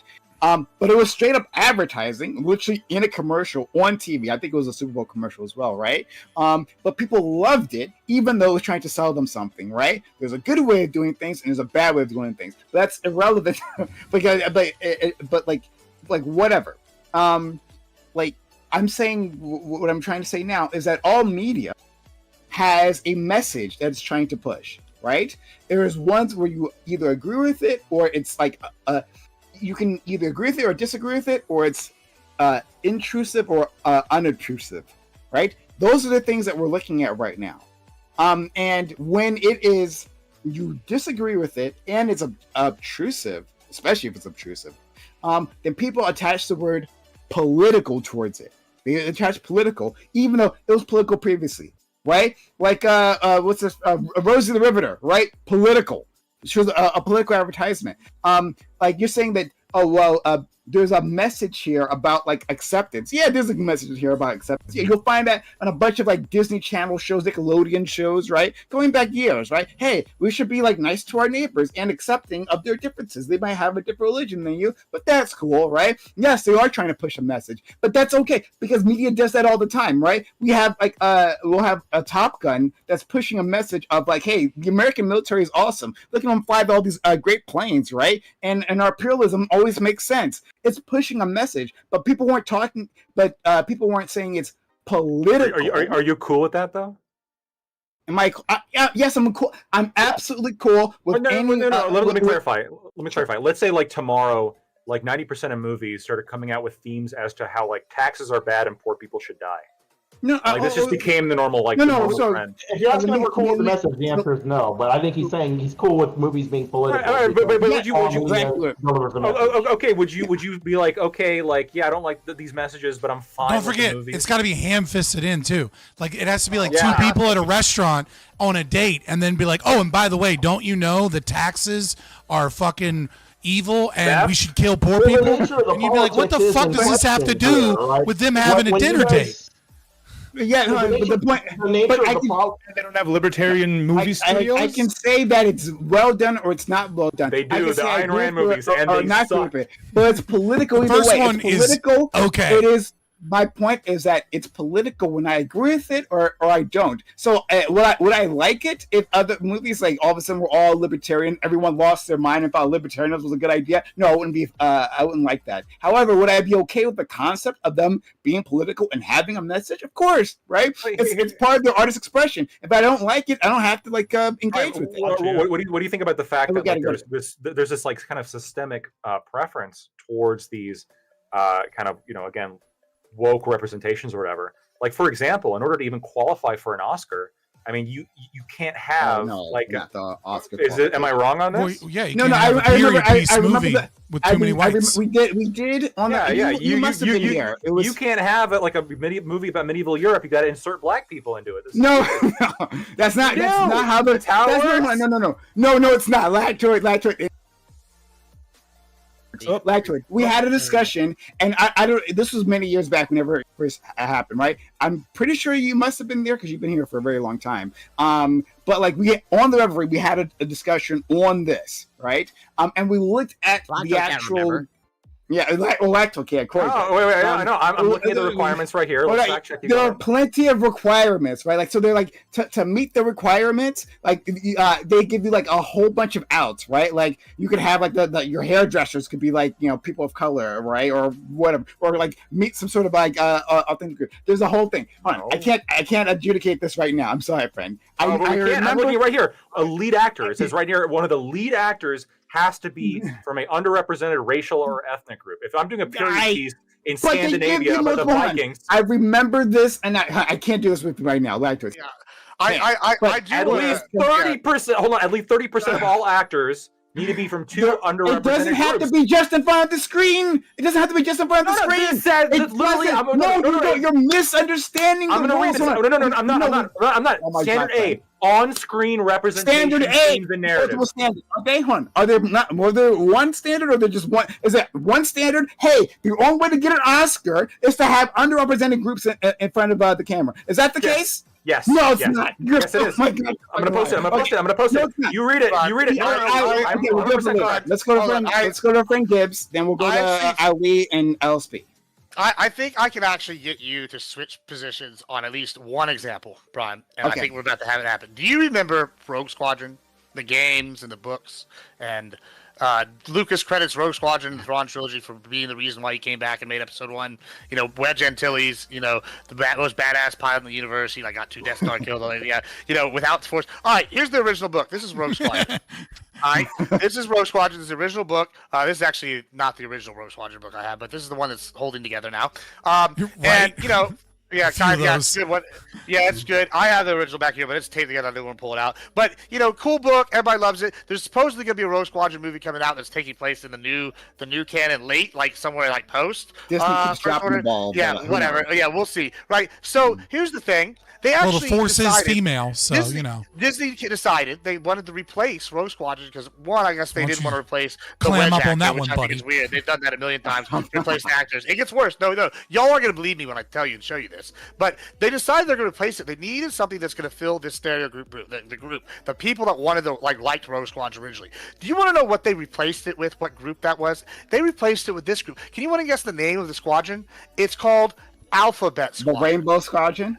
Alphabet Squadron, bro. It's literally called Alphabet Squadron, and every person in here is a POC or a non-traditional, or she's got the crazy blue-pink hair, and she's little on the nose.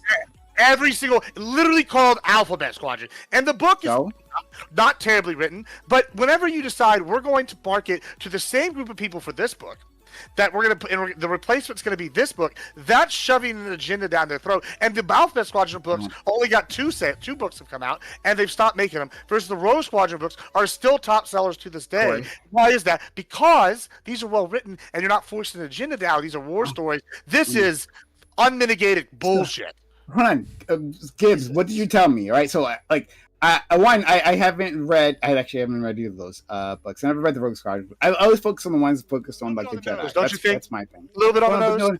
No. But it can be on the nose. Yes, you can have references that are on the nose, right? And you can disagree with those references. Some references are subtle, some ones are not. But once again, But they're doing this to Rogue Squadron exists in the new canon, Todd. But that's what I'm saying. Rogue Squadron currently exists in new canon. We know Wedge is alive. What are they? They're not using it. Well, the difference is, why aren't you using the Rogue Squadron? They hate the legacy of George Lucas. They are in the new canon. Want to replace it? They are in the new canon. Yeah, they are in the new canon, like you said. They want to use. Yeah, but right, they are. But instead of using, there are other squadrons. They don't. They never just. They literally have Rogue Squadron. This is literally in the novel. They're the replacement for Rogue Squadron. So what you're talking about is not true.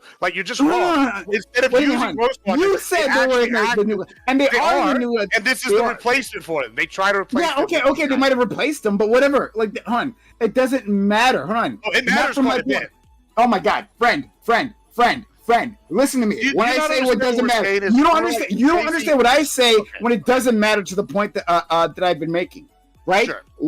All this falls in line with what I've said. Hey, there's a message you agree with or you disagree with, right? There's a message that's obtrusive or inobtrusive, right? This is a message you disagree with and inobtrusive. You give me another example, right? That now you are labeling as political. No, that's you're what it is. that's the point that I've been making. You're missing the issue. Let me explain the issue then, right? We have an established loved character like Wedge. We have and then we have Biggs Darklighter. These are loved characters. Everybody likes them. We have established a cool squadron. The Disney decides in their decision, in the novel, in the canon, they're going to try to replace Rogue Squadron. They've since retconned some of this, but they wanted to replace them with specifically a group called Alphabet Squadron, who makes up what you would think of somebody called Alphabet Squadron, right? Now, instead of giving people what they wanted, which was Rogue Squadron novels, which was highly requested, what they decided to do instead was write a new group and replace them and put them in their agenda. And it's bad, Brian. It's bad. Yeah, hold on. Gibbs. And you're sitting here going. So you're saying you're sitting here going. And you're sitting here going. Oh, you're saying it's bad, right? You're saying it doesn't matter because No. it's because we don't agree with their politics. Nobody cares about their politics. Friend, bullshit. You weren't listening for the sake of being woke without good writing. You weren't listening because that's not what I said. Doesn't matter. Well, yeah, Gibbs, you're going what I'm saying. It doesn't matter. Gibbs, listen. Okay. What are you saying about this piece of media? Are you saying the media is bad? Well, it's twofold. You're replacing legacy characters. Okay, hold on. Yeah, you're using poorly written. Hey, Gibbs, is it bad? Gibbs, is it bad? Do you not like it? It's poorly bad. written. Yeah. Okay. Do you think that the message, right? So this is got a bad message, right? And Gibbs, do you think it's bad? Sorry, that's what you're confused about. I'm not saying the message that's being forced down their throat. That's bad. That's the part. It's not the message that's bad. Like the message is fine. This is where you keep like going back. Oh, it's political. I don't give a shit about the in-world politics of this, right? It's Star Wars. They're gonna have lots of politics. That's not the problem. The problem is so you're saying. Okay, so you're saying it's obtrusive. So you're saying it's obtrusive, right? It's bad. It's badly done. Right now, follow it out. Listen, it's not that the message is bad because it's always been left-leaning. The message it's bad because it's one, it's poorly written. Two, it's done just for the sake of being woke, shoving it in their face. It's not that what was shoved in the face? What does that mean? Well, what does that mean? Does it mean it's obtrusive? Does it mean it's obtrusive? Instead of having does it mean it's obtrusive? Yes or no? Does that when you say the term telling your goalpost shift over and over again? Hold on. The original point had nothing to do with that. Now you've moved to like obtrusive versus unobtrusive. I'm responding to like 20 different things I'm dealing with here. So 1 second, Gibbs, when you say it's obtrusive, right? Is that the No, sorry. Let me rephrase that. I apologize. People keep interrupting me. So, when you say it's shoving it into my face or down my throat, does that mean the same as obtrusive? I would say probably not. How are those two things different? How are those two statements different? I mean, the way you're using obtrusive, right? Like, I'm not sitting here talking about that, right? I don't. No. How? Explain how those two things are different. I'm going. How can those possibly be different? When you're saying obtrusive, right? How are you defining obtrusive? Just showing. Like, I'm defining as shoving it in your face. That's exactly what I'm saying. Obtrusive rather than subtle. Because here the opposite would be. But it doesn't matter if it's not subtle or not. It doesn't have to be subtle, right? Like if you made like King, like I don't know, a Lulu, King Arthur, and the entire court is black, and then they don't mention it ever. Yeah, or if you made like King Lulu, a planet that sounds subtle. That sounds like, hey, we're not going to make it a big thing that they're black. Like you said before, hey, we're not going to make it a big thing that they're gay, right? Let me give you an example. The examples you gave of what you like were that these characters who they were fine because they had some identity, right, some marginalized identity, but they didn't harp on it, right? That would be a subtle way of introducing the characters, correct? You can do in your face too, and it'd be fine if it's well written. In your face, yes. Oh, sorry, the problem is the writing. It's not even the agenda. It's the writing. It's not the agenda, yeah, but it's the writing for the sake of like. It in there just for the sake of it without having a reason. Like you can let me see if I understood. Let me give you like an example of an in your face character, right? That's like wait. Oh my god! You don't have any more examples. You don't have to. In your face characters don't work, but if you have a well-written, any more examples? You understand? But the problem it sounds like is bad writing. so we can just say like, hey, the writing is bad sometimes, and I have a problem when they put out bad writing. But then the problem solves itself. Like, you know, you said they put the alphabet book out and no one liked it, so they went back and they retconned. I don't know what retcon means. I'm not really. That's not addressing the point. That's not addressing the point. That's just you trying to water down the point. Let's let Ali. Ali's been waiting. And then you know, to Lactoid's point with Dumbledore, isn't I don't know who the fuck. J.K. Rowling. J.K. Rowling, yeah, she isn't she like a rad femme anti-trans person? So like, after the fact, after the book comes out, there's a whole fan base of people. They're like, oh, well, what about Hodor? Or what about whatever the fuck, Dumbledore? Hey, I've never seen him with a woman. I've never seen him with. What is he? And then people ask, and then she, you know, does some fan service, and hey, like, it's probably gay, she is kind of right? like left wing, but just well, I mean, sure, but like that's a turf. It seems more like after the fact, after these stories have been written and expanded out. Now that there's a fan base, these people, these marketing groups are like, hey, let's try to expand and gain a new fan base. And so for like Star Wars, they're like, hey, let's see if we can gain the LGBT, and it didn't work because probably Star Wars doesn't really, you know, pertain. I don't know, but like they tried the fan base and it didn't work out. So like there isn't really an issue. You guys there's a problem with the writing. There's obviously agendas coming from everywhere, and it would be obnoxious if every single movie was just agenda based, right? But like, your problems is that, like, you know, but even agenda, some of us don't watch movies and TV. But when you're saying that's fair. agenda, all you're saying, once again, it's another word for political. This is political. I know. But all of them push a message. All of them, right? Exactly. And if the writing was good, it seems like no one would care, and that's why. It seems like no one would care. That's why all your franchises. It's not so much that like there's the agenda. It's that they're trying to make money at this point. They're major conglomerates. All they care about is money, so they're trying to reach any fan base they can. In the process of doing so, there's a lot of fucking bad writing and trying to, when you try to pander to people, shit doesn't work. That's why you should have stuck to the greatest movie franchise ever, Fast and the Furious. No agenda other than family. No agenda. No. But Lacto, the thing I want to address, right? And let's go to LSP and then back to you, Lacto, and then I do want to move on to the thing that I want to discuss before we have to do the. Oh yeah, I've been writing out a thing about this topic. Don't. Is that 3? How many paragraphs? I need to go before. I've been writing out a list about this. Okay, I gotta get this out. I'm dead serious. This is the free topic. I'll let you, because I'm gonna address you for a second. Right, I'm gonna let you. Oh my god, like quickly. You have to quickly respond to me because LSP's been waiting kindly. Right, then we gotta go to Corey. Right. No. Me I say I'm gonna let you quickly address me because I'm about to address you. Oh, okay. Yes. I got you. All right, here we go. First of all, I looked into it. That Oscars thing. You were right. There are other standards. Okay. I saw you, Corey. Corey. Yeah. But those other standards are bullshit too. I think the whole thing is gets my ultimate point. But I only unfortunately read standard A as opposed to other potential standards that also require you to hire. Like 2 criteria. I know. There's 2 criteria. And the second thing I wanted to ask you, by the way, still all bullshit. It's still like affirmative action, sure. Quotas, mandates, all that bullshit. Don't rub it in. I got you. On its face, okay. If you just go back to 2024, okay, and Oppenheimer won Best Picture. Go to the cast of Oppenheimer: Cillian Murphy, Emily Blunt, Matt Damon, Robert Downey Jr. I'll find somebody in there. One of them was Catholic. You think that's representing 30% of underrepresented groups? No, I'll find them. But I wanted to say, Prime, under the logic that you've been presenting, why do you have a problem with the fact that Dumbledore was gay after the fact? Oh, okay. So because you seem to not like that earlier. No, that's exactly what I was going to address was the Dumbledore thing. Look at that, right? Yeah. Because but before I do that, I accept your apology. You know, everyone makes mistakes. So it's fine. No, I'm not trying to rub it in your face or anything. No, I mean, you made a mistake. It happens. It happens. And it was a long time ago. It was years ago. So with Dumbledore, right? Dumbledore was an example of no, I have the wrong one in my mind. I'm going to say gay washing, but gay washing isn't the term I want to use here.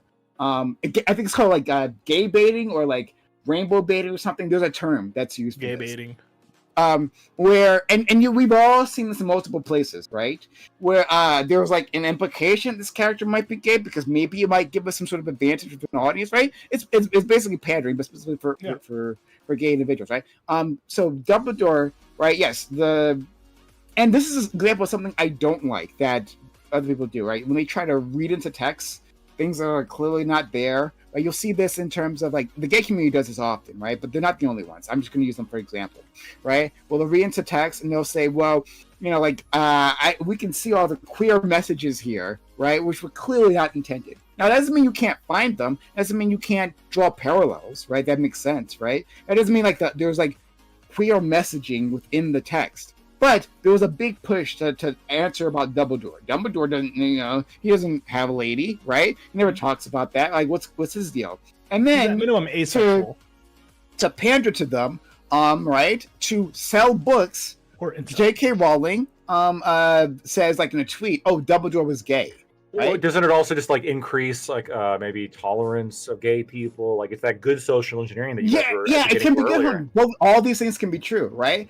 I can not like the execution, but I can say that I like the overall messaging, right? Like, yeah, it's great if you have like a character, but the problem with that, at least for the original movies and books, is that it's not actually in the text, right? I think that maybe they tried to like imply it more in the other ones that came afterwards, but I haven't seen it. So I can't speak to but like that's an experience that a lot of gay people have.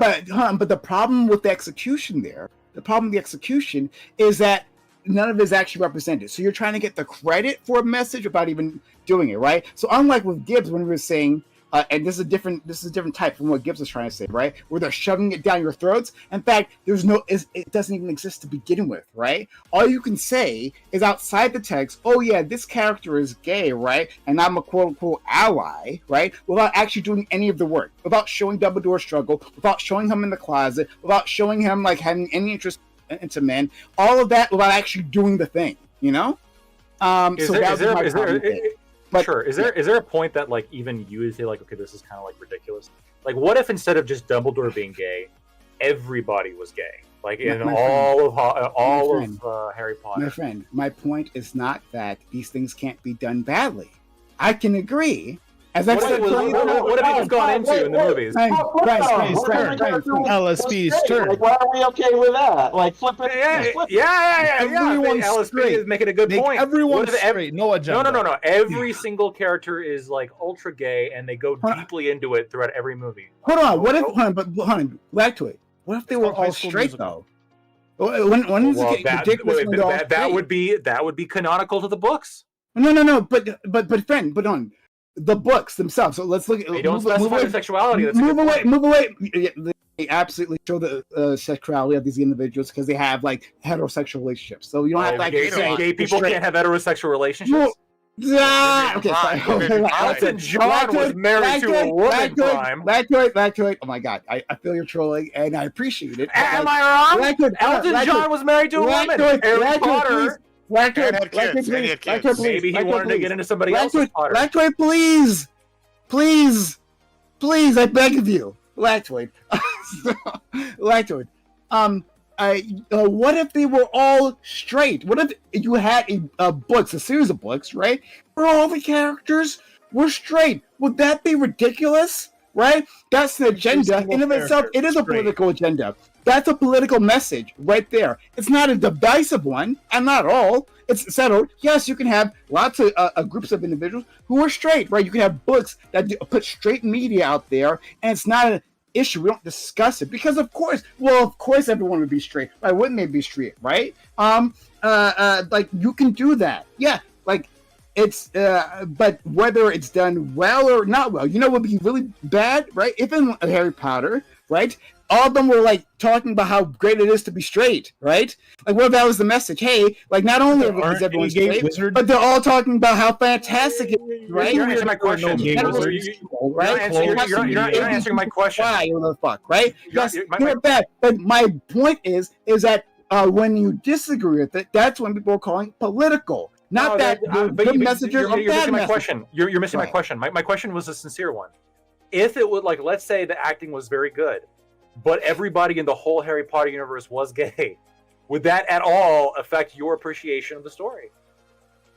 My appreciation of the story that everyone that they made a gay Harry Potter movie, so like they like the official adaptation, like they took some creative liberty from the books and just made everybody gay. Or would you say this isn't really true to the lore? It's kind of cringy. No, my friend, remember who you're talking to. Remember who you're talking to, right? You're talking to the person, because people try to get me on this all the time, right? Because we would arrive at this later on. This conversation went on long enough, right? Hey, what if they made Martin Luther King white, right? That's the thing that you've asked me before in the past, right? Would you be okay with that? Yeah, I would. Actually, I want you to. I want someone to make Martin Luther King white. I want a complete race swap. I want them to do George of the Jungle with a black guy. I think the memes would be hilarious. Exactly, I want that too. I want the crossing the Edmund Pettus Bridge, right? With the famous footage we've all seen plenty of times, right? Of black protesters, little black children being attacked by police dogs, controlled by white policemen, right? Swap those races. Do that, because there's artistic merit in that. I would love it, right? If they do it, because I think that could be done well. However, you could also do that badly. You could do that. My idea that I really want someone to do, you could do that badly. So going back to your example about the gay Harry Potter, right? You could do that really well. There might be a reason for that, right? But that's separate from the point that I was making about whether I would call it political. I understand. I'm not talking about though some avant-garde adaptation. I'm just like, I feel like if the Rowling inspired or even what if they made Little Mermaid black? Would I have a problem with that? I'm not a big fan of that. But if we're talking about the J.K. Rowling inspired and consulted with movie series of Harry Potter, I feel like if they made all of them gay, that'd be weird. I don't know. If I was everybody's going to see the first Harry Potter. It's weird that you're asking me whether I have a problem with it, because that shows that you at least you're moving on to another conversation. What about Lord of the Rings? What if the Little Mermaid not able to swim? What do you think about that? None of that matters, guys. Why do you keep asking me these things? The girl that played the Little Mermaid didn't know how to swim. I'll tell you why. So, Rings of Power, which I think is a terrible show for many reasons. It's awful. But Rings of Power did something that is anti-canonical to both all the prior movies that were incredible and also all the books. They made black elves. Well, okay, hold on. To nerds like me, hold on. Not a fan of Mordor. Shadows of Mordor does some not canonical stuff, and it's praised because it's amazing. Lactoid, is it bad? Lactoid, is it bad?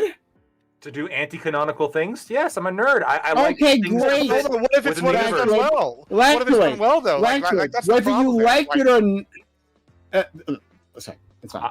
I'm just describing why I don't like it. Well, it's fine that you. No. Let's not go down this one. No, Rings of Power. It doesn't matter, right? The point is that people call these things political. They have a political agenda, right? Would you say there was a political agenda in that media, the Rings of Power? Yes, it's political when it's bad and done when they don't agree with it, or when it is obtrusive.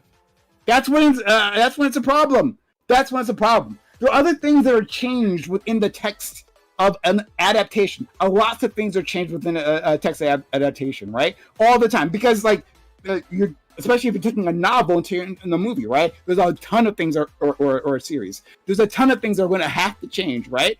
But some of them spark that political portion of your brain. Others don't, even though they could also be political. There'd be a political reason behind them, but they aren't divisive in your mind. So that's my point. You're just saying it's a bad thing. I agree. You can have a bad thing in the world, so you don't have to keep asking me, "Hey, Prime, would you agree with this?" I may or may not. But that's my point is that when people don't agree or they find obtrusive, that's when they attach political towards it. Okay, I got to move on. Sorry, LSP, then Corey.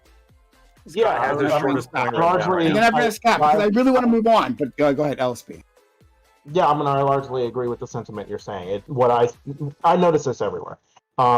Saying something is political is just shorthand for shutting down all analysis. Because once you label it political, I think you're using then the you're wrong introducing mic. some sort of a divisive content. You're introducing some sort of a divisive concept that's going to like alienate some people by saying this is attacking you or you or you or you. Right. So making it political, labeling something as political, already like a priori establishes it a threat in a lot of people's minds. And with conservatives in particular, like anything you label as woke, right? You cast it off shorthand as woke, and your level of analysis stops there. The political heuristic that people are going to immediately is it's got a gay person in it, and I don't like gay people. Now, I'm not saying that about anybody in this panel in particular, but we're not seriously going to deny that America's got a major problem with hatred of gay people, or with a hatred of women, or hatred of people of different races.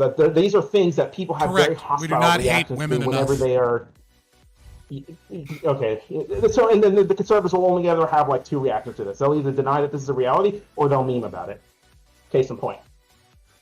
Before we go to Corey, yeah, you are using the wrong mic. Like you usually sound much clearer. I think you're using your laptop mic. Is that why it's not muting when I mute? I was so confused by that. Yeah, it's using my webcam mic. Could y'all hear me? Yeah, we can hear you. It just sounded robotic, like on a cell phone. You sound underwater. Gibbs, you sound woke. Yeah, you sound like a black mermaid. There you go. Right. So, shit, that was racist. Landon Stewart. Sorry, 1 second. Landon Stewart, $5 super chat. Right. This was a half hour ago. I apologize, Sean. Thank you for giving a membership. But Landon Stewart sent a super chat saying Gibbs is half lying because Wedge is the leader of Black Squadron, and the Alphabet Squad is a separate team formed from a specific for a specific mission. And then they later on go and say, yeah, Wedge is literally in other comics, right? So he's not being written out. It's literally a plot point that they're replacing, but we're like, okay, he's wrong. He's absolutely wrong. That's why maybe read this book, the second book too, Papa. There's 2 books, and they're definitely replacing them. In fact, it also played the Star Wars Squadrons game where they talk about Alphabet Squadron and Rogue Squadron getting followed. Like, this guy doesn't know what the fuck he's talking about. But thank you for spending money on Prime just to show that you're a dumbass. I haven't read, so I can't tell. Thank you, Gibbs. All right, our friend Corey has been waiting, and we'll go to Scott, and then hopefully we can move on to the thing that I wanted to mention. I can be short because Lactoid knew what was coming. In terms of, I was going to call him out on him getting that criteria for nomination. The Oscar, yeah. Yes. Yeah. But what I will pose is just as a hopefully simple question. So Lactoid, is your issue, I guess, from my hearing, like similar to, let's say, Scott's in terms of like it being essentially like whatever shoved down your throat, or pretty much too much in your face, or just like in principle? Okay, then. Well, that's part of it, right? There's like it's like a like there's a bunch of different factors that make me not like it. It feels like it's like a motivated, like it's trying to sell me something. Oftentimes it's poorly done, and then sometimes the message I just don't like. Like I'll be honest with you, like Sure. it and sort of somewhat of a meme question, but how do you feel about Rocky 4? Do you think that's too like in your face, or too much? I haven't seen it. Seen it. Which one's Rocky 4? It's the best Rocky of all time when he fights the Russian. The Russian. Oh yeah. He defeats Ivan Drago. Obviously, he ended the Golden War. The best Rocky of all time. All right. Everybody. So, and that's in your face. It doesn't get any more in your face than that. It's pretty fucking in your face. So here we go.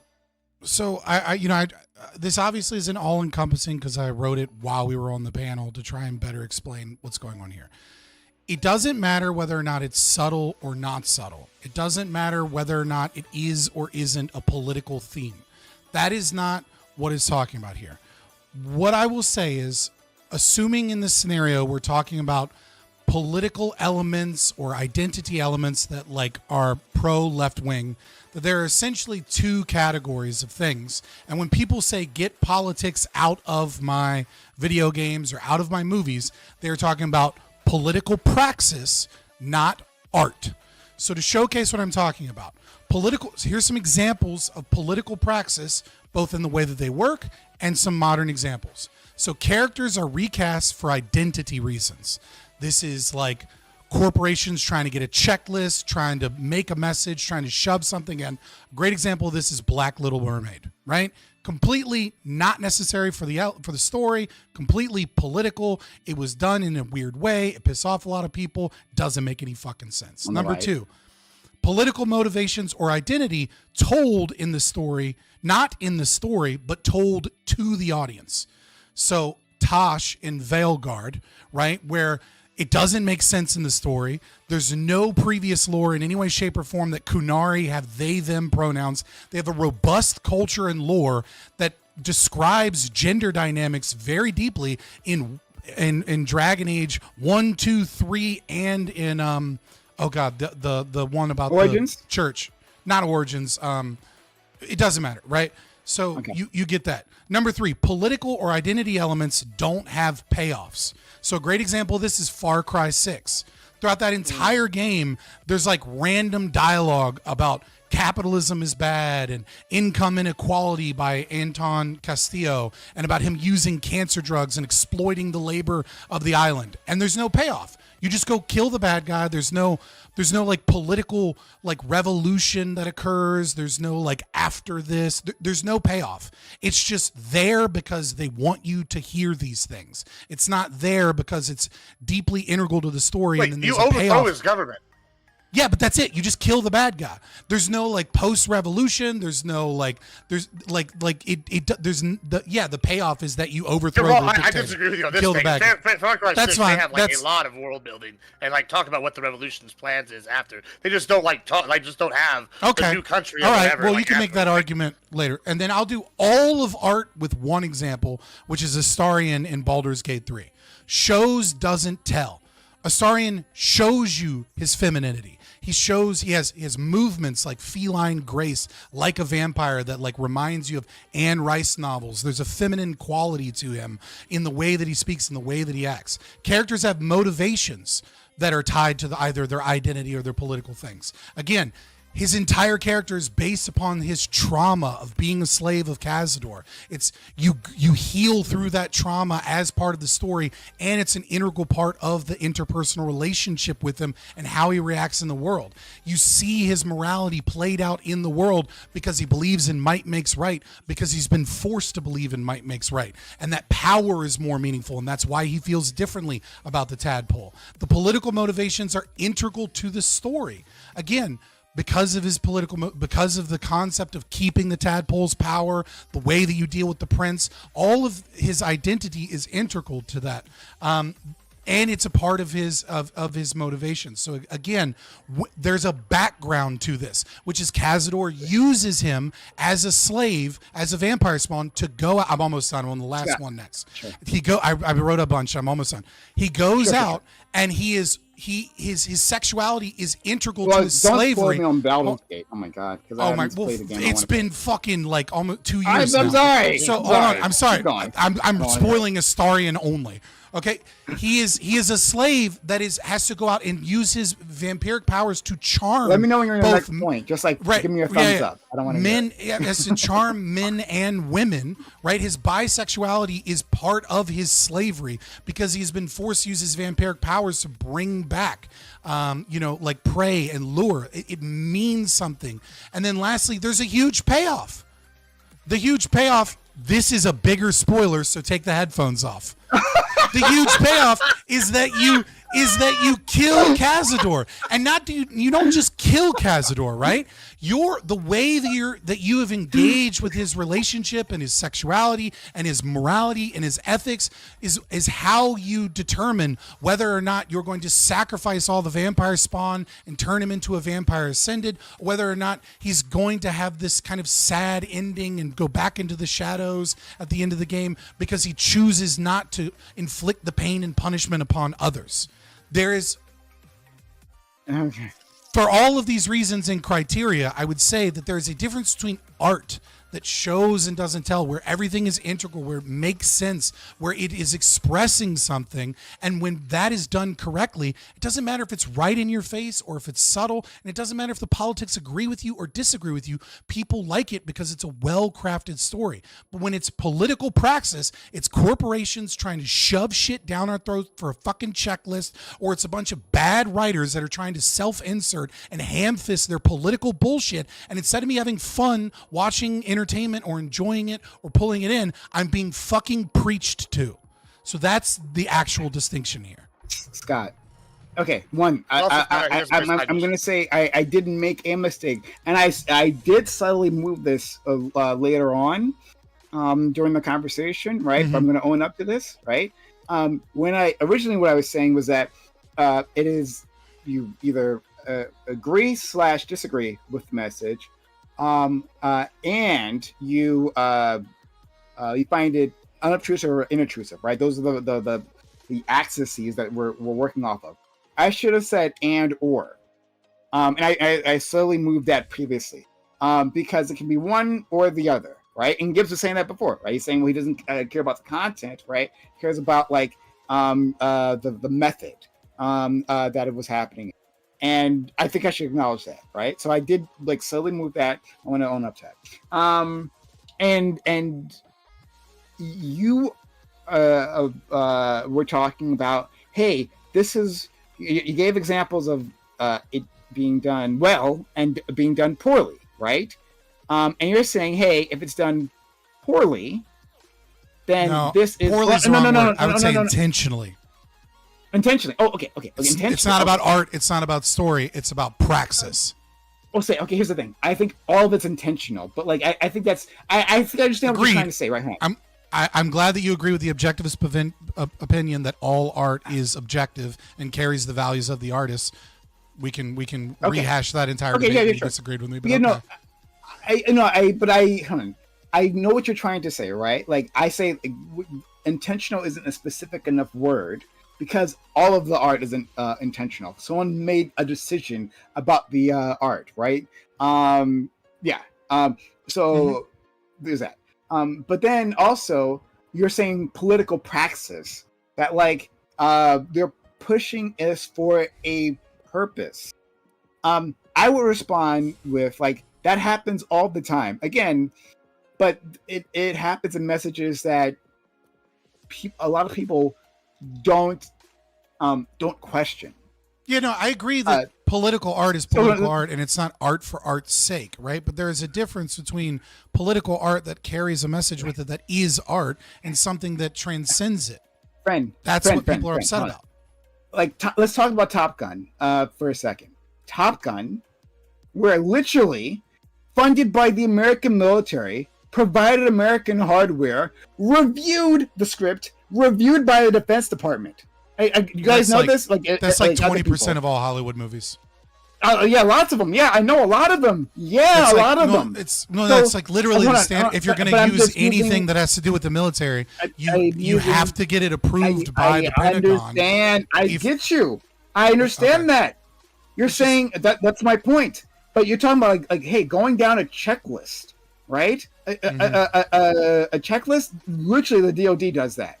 A DoD, and it has to approve the message. The DoD approves of the script, right? It makes script updates.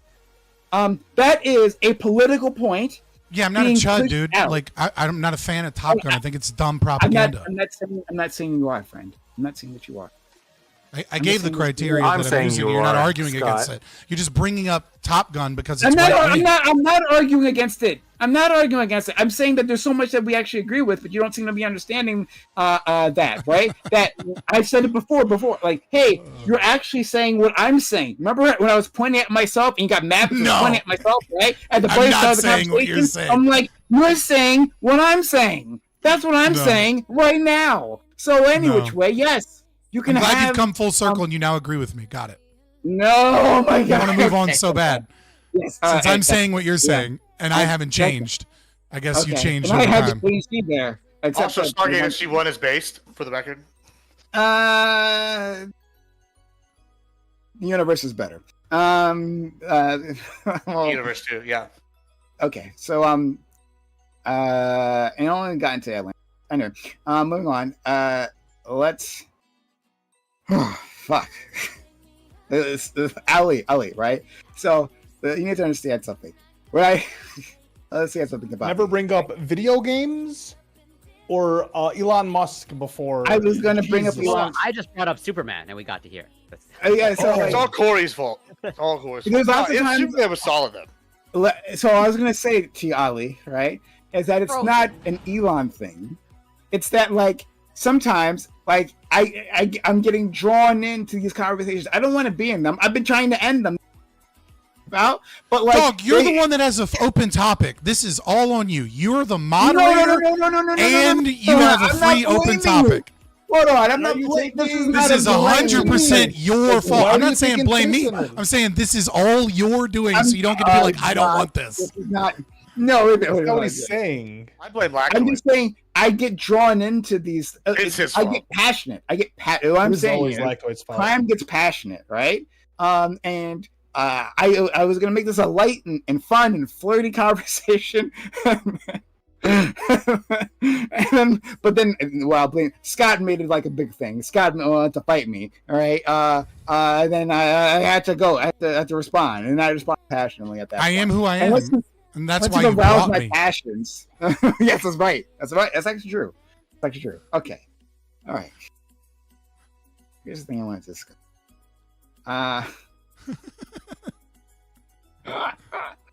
Okay. How much time do we have? Fuck, we have like 20 minutes.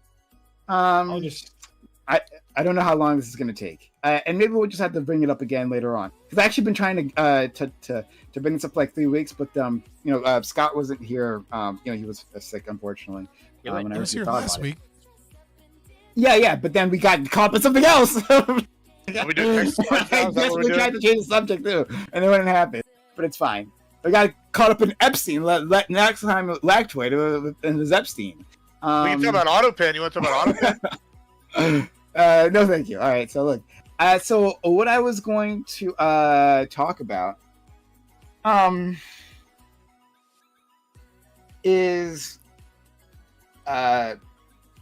people have brought up, right? This usually happens within the Israel-Palestine debate. But it comes up in other places. Basically, when we're talking about Muslims, when I'm saying our Muslim brothers and sisters are people, and that they can be dealt with, right? Like, not dealt. Sorry, that's not dealt with. Nice. Interested. I see someone's been hanging out with counterpoints quite a This bit was here. woke media, but I'm actually. Somebody better sit down for this one. I mean that, like, did the U.S. military sponsor you? Just yeah, I'm going down the checklist. Charlie Kirk, he's going to start working the turning points soon. Prime's about to start telling us what the solution to the Muslim problem is. No. I mean, by dealing with them, I mean like diplomacy, right? You can negotiate with these individuals. That they're not some implacable foe, despite their religion, right? Whether you think it's a religion of peace or religion of terrorism or whatever the fuck, right? That they have their wants and desires, their priorities, right? Especially dealing in a nation state that even if they're a theocracy, like, we can actually negotiate with these individuals. And so, it comes, this comes up. Negotiate about what in particular? Because maybe we can't. Like, what do you want to negotiate about? Okay, so, hey, nukes. I was talking about nuclear weaponry and whether some actors should have nuclear weaponry or not, right? That's a big thing. So, like, certainly on Team No on that question, right? Like, no, there shouldn't be a nuclear arms race across the Middle East. I would have said that previously. I run up game, you know. Talk your shit. I disagreed with that earlier. What I say. Prime wants Iran to get the bomb. Yeah. I think we can negotiate real well. You either get I don't think Iran wants the bomb, but I want Iran to get the bomb. I think Iran bomb. At this point, I think to protect themselves from U.S. aggression and Israeli barbarity, then they need to have a way to defend themselves. It's the only way. Unfortunately, we can't rely on the defensive nuclear bombs. Yeah, actually, defensive. Yeah, defensive. Just like all the other ones are. Okay, Israelis have. State Is there a sponsor question of here? Or terror. are we just now Yeah, supporting guys, Trump? guys, you guys What's Protecting everyone's. You guys- Who isn't? Wait. Who isn't interrupted the me? state sponsor of terror? Like Exactly. The neolib has discovered the lefties. I'm so sick of terror being used. Terrorism being used. Terrorism doesn't mean shit. Iran supports right now. What terror groups are we supporting? How is this comparable? Israel, military. Terrorist group. Israel's a state. It's a state government. It's a terrorist. Rwandan militias. We support some Rwandan militias. Groups. The U.S. supports a terrorist state. It's much worse. Yes, a terrorist state. Yeah, much more well-armed terrorists. Anyway, sorry. Right, so let me call them B-2 bombers.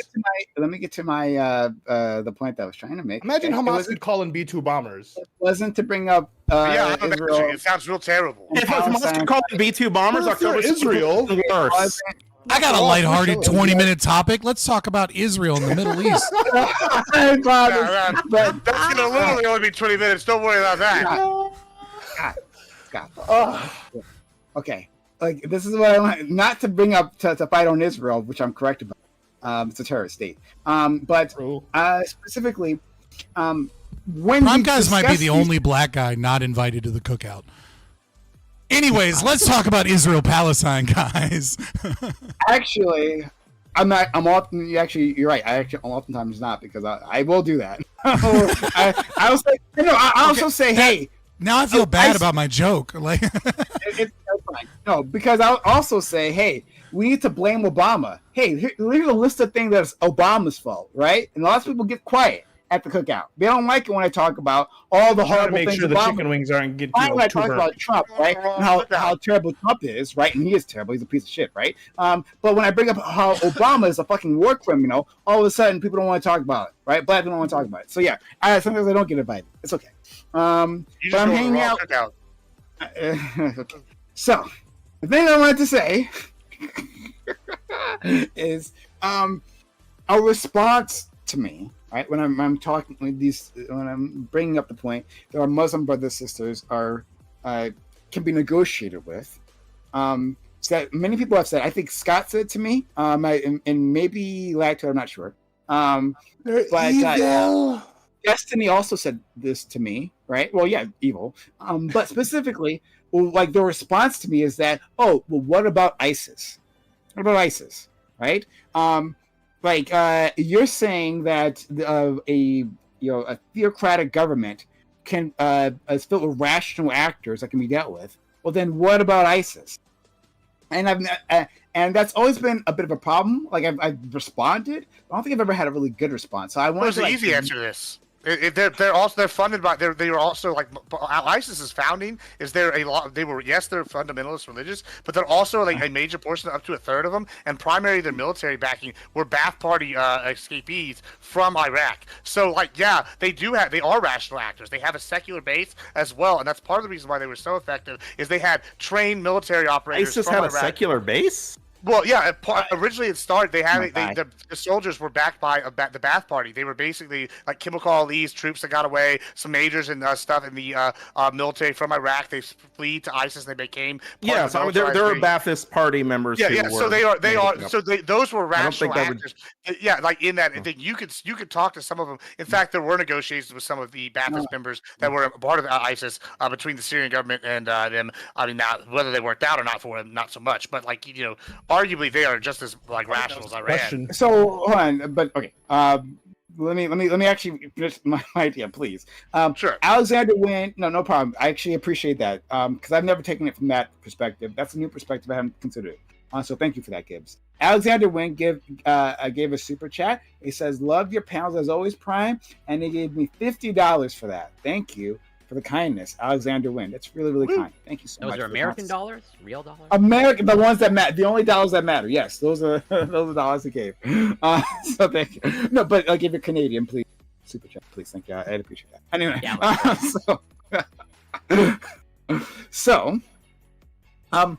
the thing I'm kicking around, and when I'm looking for critique, right? I'm looking for your critique, your feedback here, is like the difference between Iran and ISIS is the difference between a religion and a cult, right? In multiple levels. One, I think that like the the version of Islam that like ISIS push is literally cultish. That like it's literally a derivation of. It was an Islam. apocalyptic Salafist ideology. Yes. Yeah.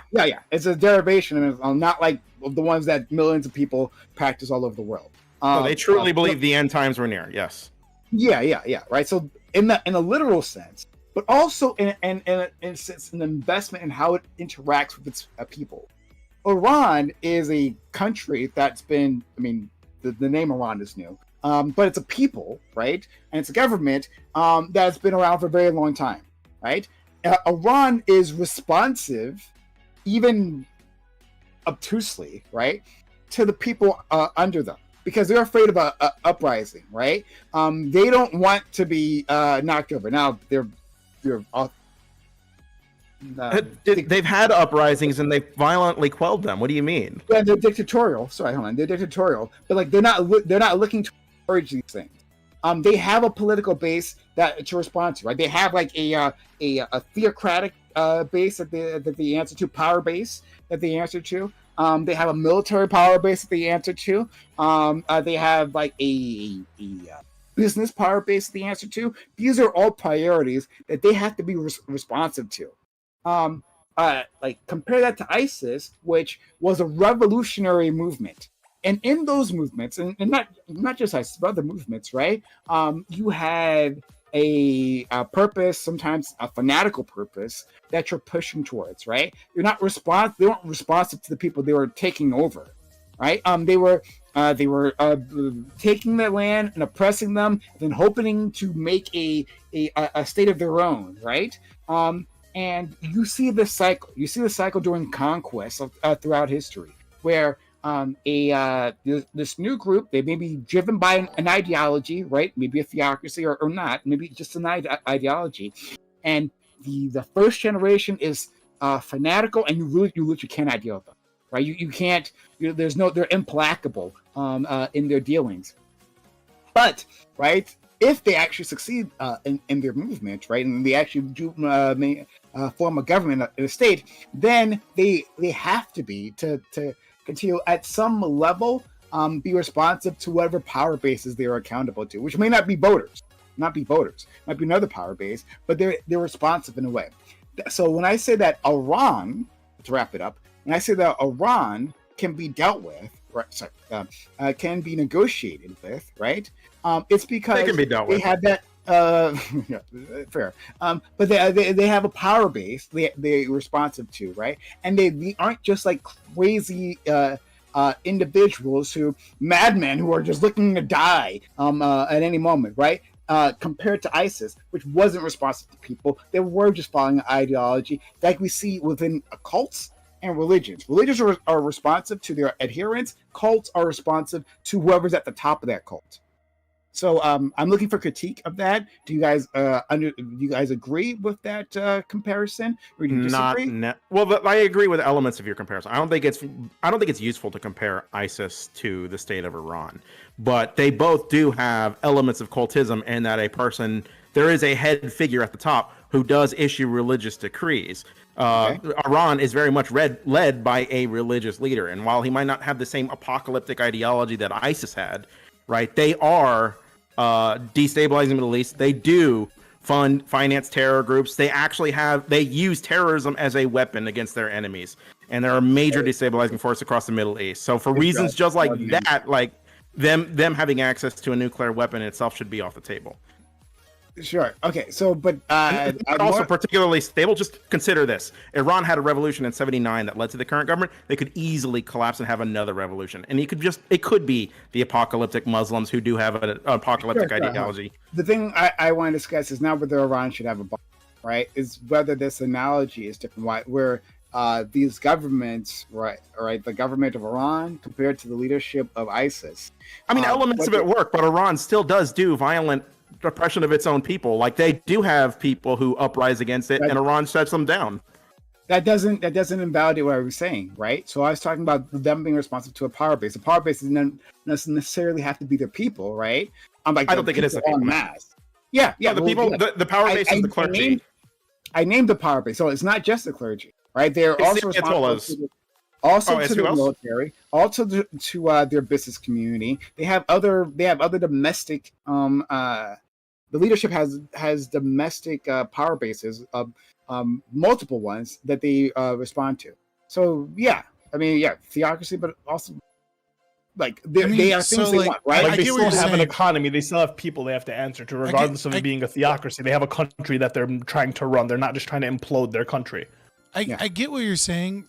The problem with your analogy is that it's a double-edged sword, right? So a terrorist organization with no like nation home base is not beholden to its citizenry to maintain its power. Obviously, it's going to be beholden to some degree to its donors and where it's getting its weapon, and to its ideology and its ability, and beholden to whatever allows them to recruit. Be that a hatred for the West, or be that a hatred for Israel, or be that impacting other terrorist organizations that plays to the power players in certain ways, like disrupting Iran, or I'm sorry, not Iran, Yemen, or infighting with like al-Nusra in Syria, and being able to get weapons from Turkey because of that, one way or the other. They right? would. It's not infighting. They would fight al-Nusra. They're completely different. They're opposed to al-Nusra, like diametrically opposed. Okay, I use the term infighting, like you know what I mean, right? I'm not talking about like no, them I being did. the same thing. I thought you meant they were did. like an ally of convenience or something. I'm just yeah, no, what I'm saying is like obviously they're power players, and the way that they get money, etc. Like they're beholden to interests, even though it's not a nation state interest. They're beholden to other things that allow them to gain power, etc. And I agree with you that like a nation state is more complicated in that it has to appease its own people, at least to some degree. But the problem with that is that it also means that they're more rigid in the appeals of their people, right? So, it's a lot harder to deal with the U.S. if you've been ham-fisting propaganda as, the U.S. is this great devil and Israel is this little devil. If you just automatically switch up 180 and start playing ball, right? Like then your own people might start a revolution again for an entirely different reason, right? So I agree with you that because they have their own interests and they want to maintain their power, that there are avenues of diplomacy there. But again, it's also there's the other side of that coin, which is there are places that you cannot make inroads because it would piss off their own people, and would like, so I mean, That's like just a domestic I logo. don't. That's same for the United States, right? There are Yeah, things I just that don't are think the analogy is helpful in discussing terrorist organizations versus what is the thing nation you want to states. negotiate with, Prime? Like, what specifically do you want to negotiate about with Iran? Yeah, like, maybe yes, you then. can negotiate with Iran, but what do you want to negotiate about? Oh, I mean, sanctions. Yeah. Before we go Sanctions too and, far down that path, I want like- to engage with what y'all just said though, real quick, Okay. like, if you don't mind, and I'll turn like. So I think ISIS at the prime, like at the peak, was what we could call like a proto state. They weren't necessarily like a full state, but they had the area they controlled. They enacted some things. I think a better comparison, like that now that would fit would be the Taliban. Right, the Taliban is like fulfilling the roles of a state government now. Again, they've been a previous state actor. They're now about to go to war with 3 other countries. It looks like possibly 4. They're over water. Like right, like they're well armed. They're trained. They've got the years of experience fighting. You could go down the list. Like there's all sorts of stuff talking about how they're providing services. Would you want to give the Taliban a nuke? I mean, and there's a real possibility they could, if Pakistan ever collapses, they already control land in Pakistan.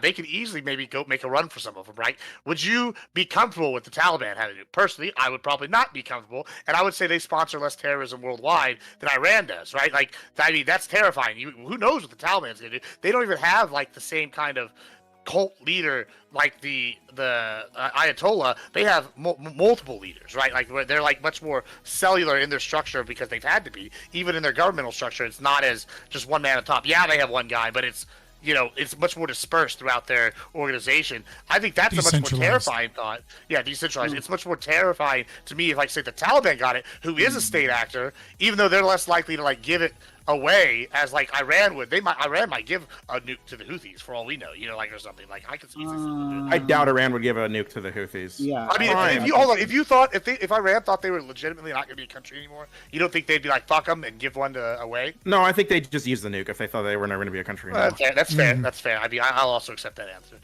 Prime, are you saying we shouldn't have we should negotiate for sanctions relief while Iran is developing a nuclear weapon or arming and funding terror groups? I think that Iran. Okay, I don't think anyone should have a nuclear weapon, and we don't. This is not the thing I wanted to focus on. I just want to focus on the analogy. Well, somebody has to. We're in this nuclear world. Somebody's got to own them. We should have the nukes. So I don't. To be clear, I don't think anyone give the nukes should to Elon. But if we're going to have nukes, then other countries need to be able to defend themselves from Western aggression. The United States has shown itself to be a dishonest, lying actor, completely untrustworthy. The Israelis are barbaric, genocidal in their actions, and they are the destabilizing force in the Middle East more than anything else. They use their position, one, like having a nuke themselves and being backed by the world's foremost superpower, which also nuclear armed, to bully the region. So that's okay. So your position is we should give sanctions relief and let them develop a nuke.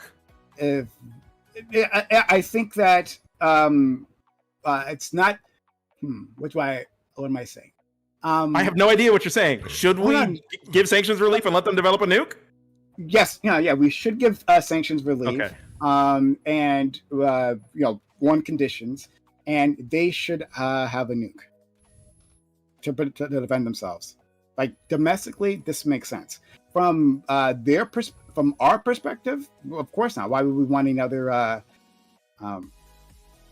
state-sponsored to imperial to have nukes? Well, yeah. I mean, we already have Israel state-sponsored terror. Like, why would we want to have two? I can see why America. Because Iran is a lot less stable as a country, right? And if they have a nuke can easily fall into the wrong hands or be used. And we've been destabilizing them. Like one of the big reasons that they're not stable as a country is that we have had crushing sanctions, literally that's caused thousands of deaths. I think the lack of access to medical care. But again, guys, I that's a separate conversation. We're going to go into a separate conversation. What I want to talk about was the analogy and whether it was apt, right? It's something I don't think it's apt. That's my opinion. Great. Thank you. I appreciate it. But I do agree that you agree that socialism but if you just want to know if it's an apt analogy, lactoid. I mean, you said state sanctions cause deaths, so I do agree with you that capitalism is needed in order for a nation state to be stable. Appreciate it. Great, lactoid. I mean, if it makes my friend happy, one dub at a time. I want to put a smile on Scott's face, so I gotta give him his wins. Lactoid, right? Do you think there's a difference between Iran and ISIS at all? Yeah, of course. So now, are you saying like TDLR cult is to ISIS as religion is to Iran? Basically, is the argument. Yeah. I don't know. Like on one hand, I don't know if it's the best analogy, but on the other hand, I think the line between a cult and a religion is usually dictated just by extremity, as opposed towards like any principle difference sometimes. So normally cult is just sort of like the maybe like a derogatory way of referring to like a religion people don't like, or if determining what's a cult and what's not is very difficult. And the U.S. government actually has as a task with trying to find out who's a cult and who's not. And it's the very kind of subjective analyses here. So, I mean, if you think that ISIS is more extreme than Iran, which I would agree it is, you could say that ISIS reaches the degree of extremity to where you consider it to be more cultish, and Iran is not to that level. They're more, they're more draped in state legitimacy. They have a constitutional order, even though it does prioritize religion and it gives a lot of religious privileges. Maybe it's not the same thing as ISIS, which is just more arbitrary and cult of personality based than Iran. You might have something there. Yes. I do think though, I do agree with Gibbs when he's talking about the Taliban though. I do think that one of the reasons why ISIS perhaps it looks more like a cult, or I guess was so disorganized, was because they weren't really like an established state yet. And if they had the opportunity to develop into like a developed state, maybe they would look maybe similar to Iran. Because I'm sure when Iran was having their revolution, they didn't have all this shit figured out either. Yeah, so I'll address the Taliban thing in a second. So yes, there is ambiguity between actually, and I don't remember the name of it, I haven't thought about it in a while, but there is an individual who wrote a book on cults, right, and like actually trying to like figure out the difference, right, and he came up like a whole scale of system of doing that. Are you familiar with what I'm talking about? And it's the closest I've ever seen anyone actually be able to like differentiate the two. But one of the tells is like, allegiance to a leader and like a focus on their ideology. And like, okay, so one, like ISIS had that. ISIS had their leader, and it was very personality. Like from what I could tell, there was a lot of personality driven ideology there. So there's that. But beyond that, like you're talking about the ambiguity too, but that works for my analogy. That works, right? There's ambiguity between like the state and then that proto state, and then like that revolutionary trying to become a state. Yeah. And to dovetail with that, with the Taliban thing, right? Like, so Gibbs asked me, would you Taliban? I would have been more comfortable. Like again, my point is that like I don't want anyone to have. But in a world that people had nukes, I'd be more comfortable if the Taliban of old, pre-invasion, had the nuke rather than post-invasion, because this is a different Taliban. They go by the same name. This is not the same organization. That previous Taliban, they weren't good guys. They weren't good people. They were awful, but the U.S. allied with them. Right? We were friends with the Taliban. Let's never that part. We backed them, put them in power. Right? So we didn't give a fuck about that. Wait, we backed them into power? When? How? The Taliban? Yes, we actually against the Russians. Yeah, we like. Yeah, the Taliban didn't exist during the Soviet-Afghan War.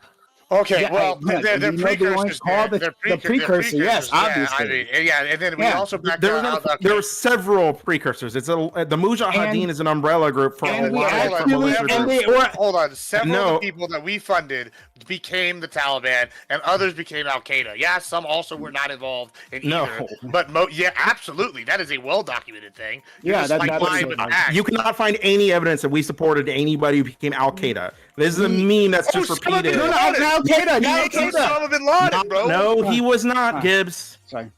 Well, I'm sorry. Well, I know that's trust me. I was talking about the Taliban. So to be clear, I was talking about the Taliban. And furthermore, we were allies of the Taliban previously. You have Bush on tape talking about our friends, the Taliban, because we're friends of the Taliban. Literally, this is so, ChatGPT. Like, whatever. This is ChatGPT. He was Osama bin Laden did not directly receive funding. However, he did receive support from America against the Soviets during the Afghan-Soviet War, along with other people that became in the Mujahideen that became Taliban leaders. I like that. If ChatGPT can find it in 30 seconds. So, ask ChatGPT for the source that Osama bin Laden was given support by the U.S. government. Not be distracted. He literally said they weren't directly given support. They weren't. Al Qaeda wasn't, and Osama bin Laden wasn't. Yeah, the Mujahideen that then became Al Qaeda received support from the Mujahideen, and the Mujahideen was just an umbrella group for a resistance fired in Afghanistan. Al Qaeda was a separate group that was never funded or sponsored by the U.S. CIA.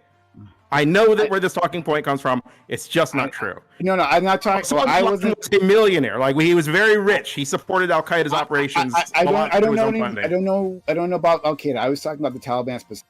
Very clear. And we were the U.S. was allies of the Taliban, so I don't know, whatever, right?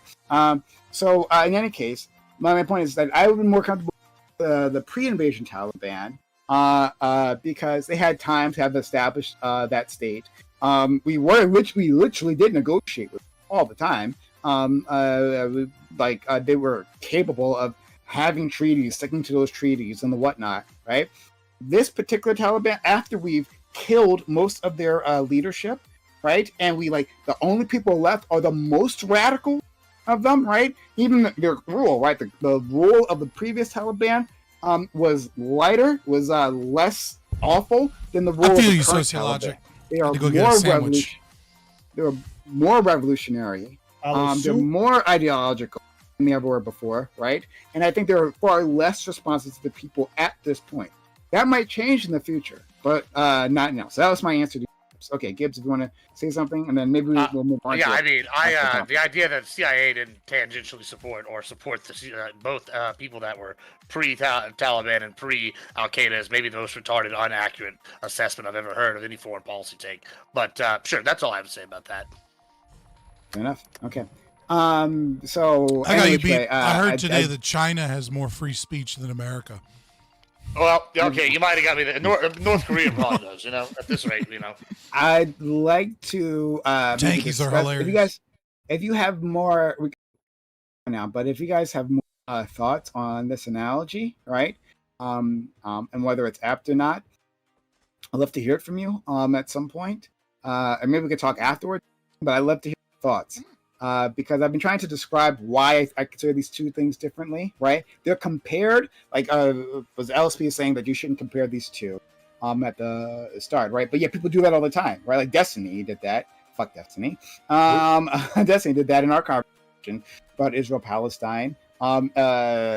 Scott, I believe it was Scott who brought the time. I might be wrong, but I believe it was you. I don't know where it's coming from. I don't want anything to do with this. Would you consider Saudi Arabia a cult? No, you just consider them a monarchy. Just call them a monarchy. No. In terms of their like Wahhabism. In terms of the analogy, yeah. Because their constitution, by the way, their constitution is just the Quran. I think that we're talking about the state itself. The state itself would be a religion in my analogy. A religion that is following I guess I don't know enough about Wahhabism. There's a lot of similarities you can draw to ISIS, honestly. I mean, I know. I agree. Do you consider That's why I'm struggling with this. The Saudis morally good since they have a lot of money and their country produces. That's good. Money. The U.S. absolutely. They dropped $1 trillion Trump's head top when he came. Quickly, just boom. So the first trillionaires. That would be so. By Lactoid's logic, they're actually the most moral country in the world. The most moral, right? Yeah. So never would have got that money without U.S. They give them the plane. The petrodollar. Technically, by that logic, Qatar and Iran are moral actors. Yeah. Right. Yeah. Moral. So Saudi and Ukraine is not because they're poor. The most moral. Yeah, exactly. They're begging for money, right? Yeah. So the U.S. It's not directly comparable, understood, right? But people in the U.S. would be awfully mad if we directly armed Iran, right, with the conventional munitions, right? Because they would say, "Oh, this is going to be," and let's say we did that because we were forming a treaty with them, right? And we started sending them arms, right? People are going to say, "Hey, well, they're a state terror, right? They can't be dealt with." Well, Saudi Arabia, an actual state-sponsored terror, attacked us on the 9/11, right? Also, no, they didn't. Okay, you do that. Led by you say something wrong, just because also led by a religious Saudi. When you say Saudi Arabia attacked us on 9/11, it's a Saudi Arabian government has orchestrated a plot that is just not true. Also led by a theocracy, right? But the U.S. does business with them all the time. We arm Saudi Arabia with conventional arms all the time, right? But we would say, well, no, we can't do that with Iran. They can't be dealt with. They are somehow fundamentally different. Iran, who hasn't started a war since it's, as far as I know, since its founding. Bro, if they agree to trade oil in the U.S. dollar, we'll be fucking working with them the next goddamn day. Exactly. Right? It's just, exactly. It is what Let's not pretend it's an Every Muslim country is a shithole country, right? We know this. I won't say that, but we can say that every. This is a weird argument to have. We can say that every. that it's not ideological because U.S. doesn't give a fuck about the ideology. We don't give a fuck about how they treat their people. We don't give a fuck that their state sponsors the terror, right? We don't care about any of that. We care about their allegiance to the petrodollar. We care about their allegiance to the petrodollar, like our friend Scott was saying. All right, Squid, you want to say something? And then let's please move on. Yeah, I think it's an interesting thing because we've literally armed every single country in that region. Iran, Iraq, we've sent them all arms. We trained the Iraqi Air Force. We trained the Iranian Air Force at one point in time. I mean, your argument, Prime, is falling on deaf ears because we are the bad guy in this story. United States keeps putting its nose in where it doesn't belong, and we are the bad guy. Hold on, it worked out exactly like we planned, though. So I don't know. Also, I'm just curious now, since the topic doesn't fucking matter. Does anybody believe that Pakistan actually got their fucking nukes like with their own scientists? Does anybody believe that? I'm just curious. It's interesting. That's interesting because Pakistan's head scientist has gone around and been busted twice for trying to give his knowledge on how to make nukes to both South Africa and was it Libya or something? I think maybe somewhere else he's been caught trying to do that. So if he didn't make them, he at least has the knowledge to make them now. I don't know if it's kind of a moot point there when you're you have the head guy, one of the major, I can't think of his name off the top of my head, but he's been caught at least twice trying to build nukes for other countries. So I don't know. I'll see if I can find his name. Okay, let's move on to the actual topic. So I don't know anything about Pakistan's nuclear program. Well, I mean, Scott, to your point though, I mean, there was a 12-year-old here in Tennessee that built a nuclear reactor in his garage. So right. I mean, I'm not saying they couldn't do it. I saw a meth head in Appalachia build a fucking car that runs on Coca-Cola too. Yeah. I mean, I'm not saying it couldn't happen. I'm just saying it's. I mean, I didn't say it could or couldn't. I was just curious if anybody believed that bullshit.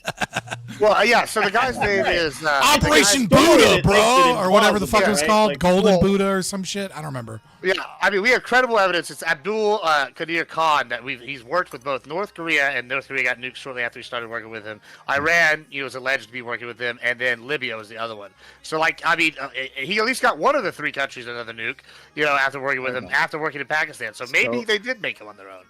All right. So Alexander Wynn sends a super chat, $10. Hamas is a state actor. Do they get one? They're not a state actor. They're trying to form a state.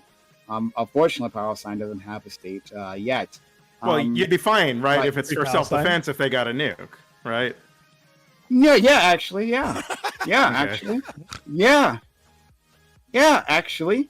Iran is to defend themselves against Israeli aggression. Yeah, let's stop it. Houses are about to be cheap in Tehran. I don't show enough Lebanon love on this. Lebanon should have nukes too. Just saying, I'll show enough Lebanon love on the panel. So shout out to the Lebanese.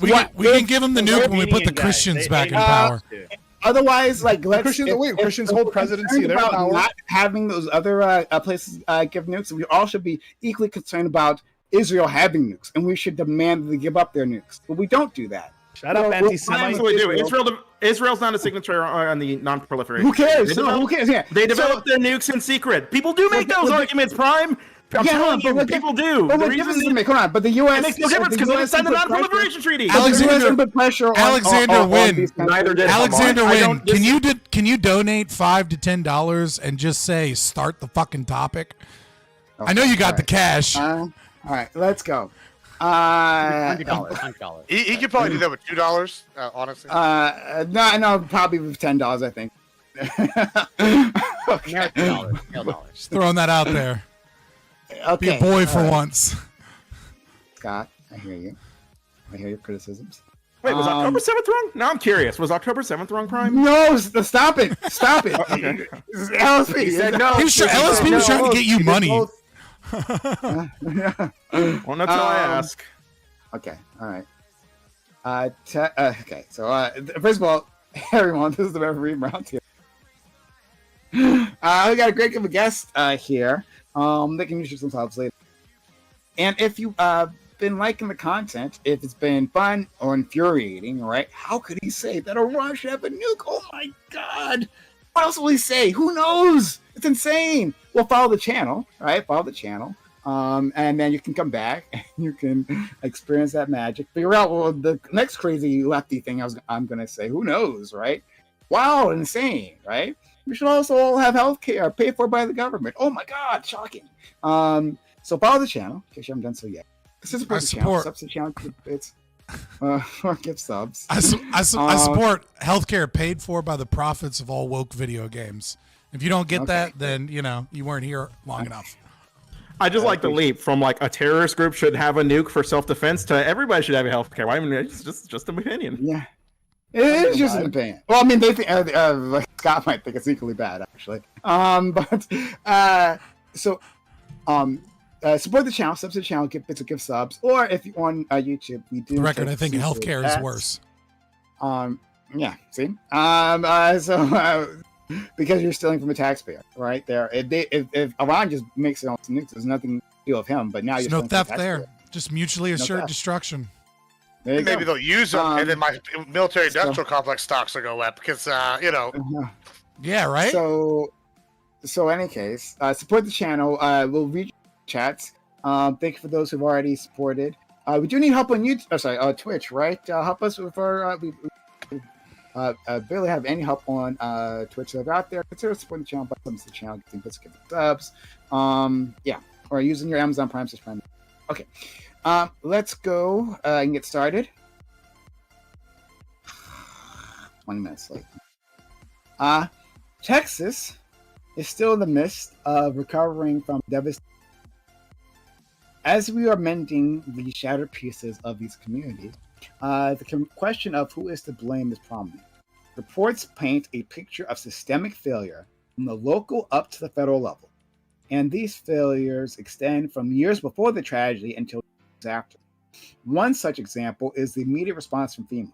According to CNN, Kristi Noem, the DHS secretary, put in place a requirement that all FEMA contracts above $100,000 would need her personal approval to be enacted. This reportedly severely hampered the government to rapidly deploy emergency workers where they. Do you think the blame for the scale of this tragedy lies on the Trump administration? What about Texas state or local municipality? Or are you satisfied with how this was handled and believe that these deaths were unavoidable, if tragic? There's a lot of interesting decisions made before and after this tragedy. There's particularly focus on Kristi Noem and their response. We'll have losses. But yeah, I just kind of want to expand and to see where people's minds are at. Like, it's been like a week or so, or 2 weeks out or something. Like, where are you at with like how you feel about how this is handled properly? Out. So for our friend Lactor, who got a haircut and it literally always throws me off when he does it. I don't like it. I like it when you're shaggy. All right, that's Prime approved. I don't know, like a new recruit in some sort of. Beard's looking good though. Beard's looking good. So yeah, I don't think the military would allow you to have a beard this long. No, that's a militia. Well, you gotta be militia, SF. even better. Yeah. SF gets away with it. What's SF? Special forces. Oh, like just all like all of like. Oh God, I can't think of the doc. The operators. My bad. You also get a religious exemption. You can just claim to be Northern. I didn't know varsity got. Or you can just be black and just be like, I can't shave, I get bumps, and then they're just like, oh, I guess. Or Muslim, you know. I mean, I'll try that. The Muslim Sikhs, not Muslims usually. Sikhs don't get an exempt. Sikhs do, but not so, Muslims. I'm Lactoid. You can find me at Lactoid TV on Twitch, Twitter, and YouTube. The first thing I want to say is this is a tragedy, very sad. Everyone who lost a loved one, I know that there are. We have some people here who are from that great state, and if you happen to know anybody, my thoughts are with you. I am a little bit concerned. I'm not trying to downplay the tragedy here. I'm a little bit concerned that this tragedy is being focused on to perhaps in some portion to distract from something else that's happening. I think Trump did do this pretty openly, which is concerning. And then in terms of the actual, Kristi Noem denies all wrongdoing. So let's just assume she says, actually, it's not like that. All these are anonymous whistleblowers. How they're representing this is wrong. Let's assume that she's wrong. Let's just, because if she's right, then there's no topic. If she's wrong, and that there was this sort of the allegations of slowness or lack of funding in particular areas, I actually think that not to come across as cold, but there are trade-offs here when it comes to, if you're going to shrink a federal organization that does something, you are going to get, perhaps in this case, some of the downsides associated with that.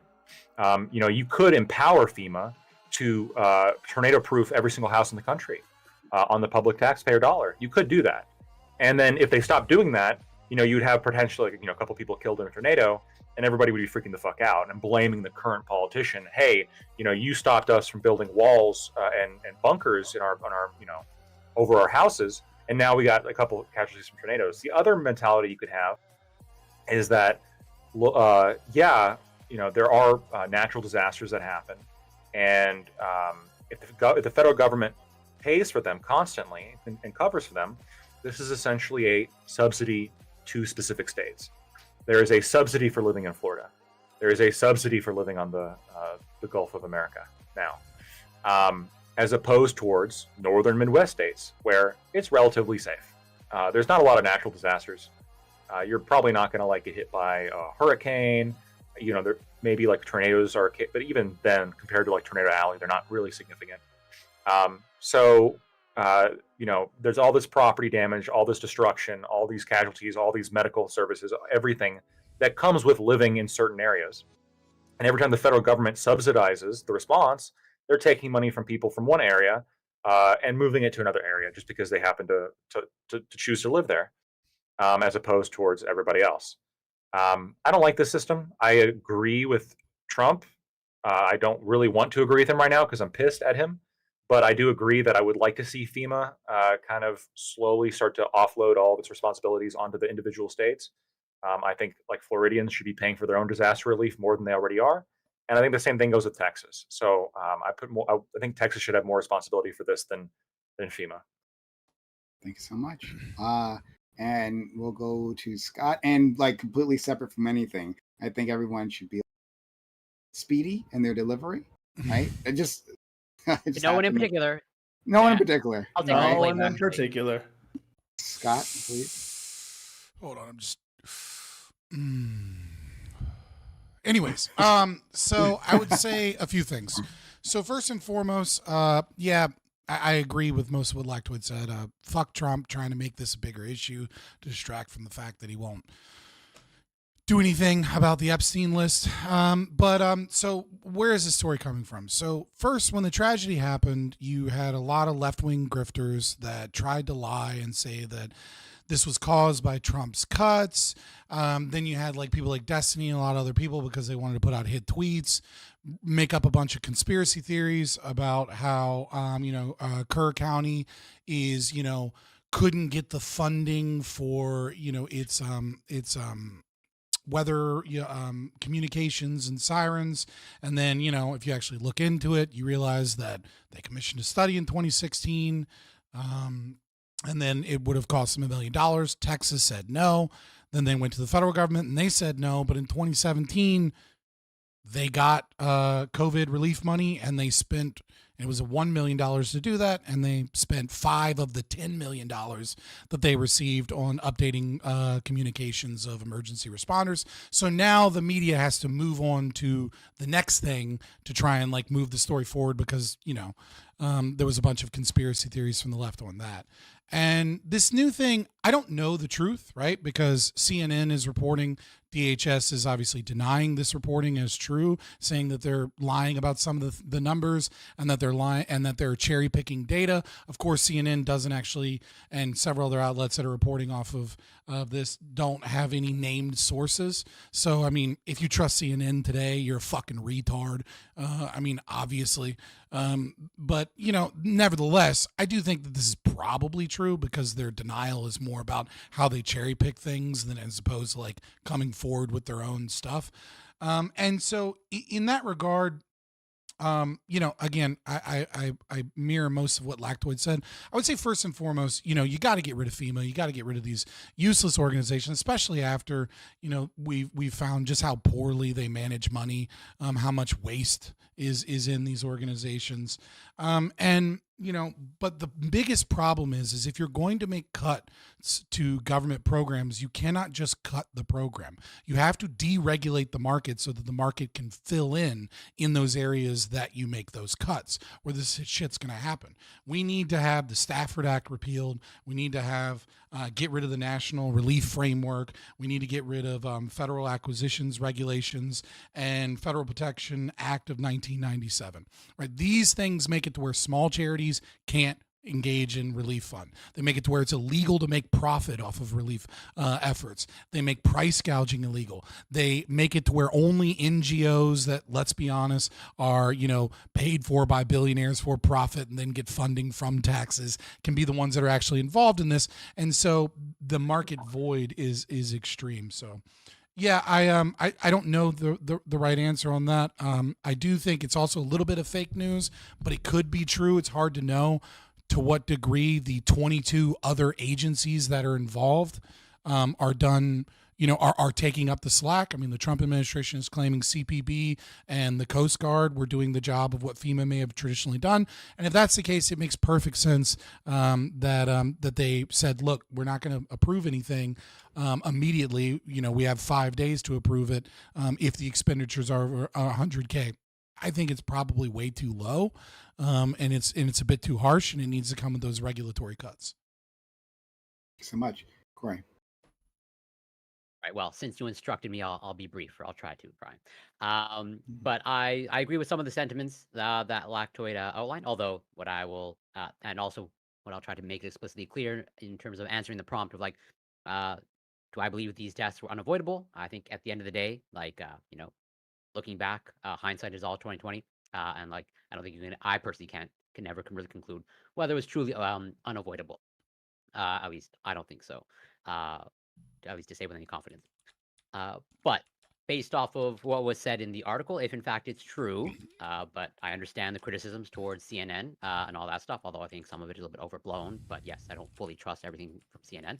But if it's true about what, you know, Kristi Noem has put in place and all the other sort of, let's say, cuts that have happened with FEMA, almost sort of that didn't help in the response, but I could be wrong about that.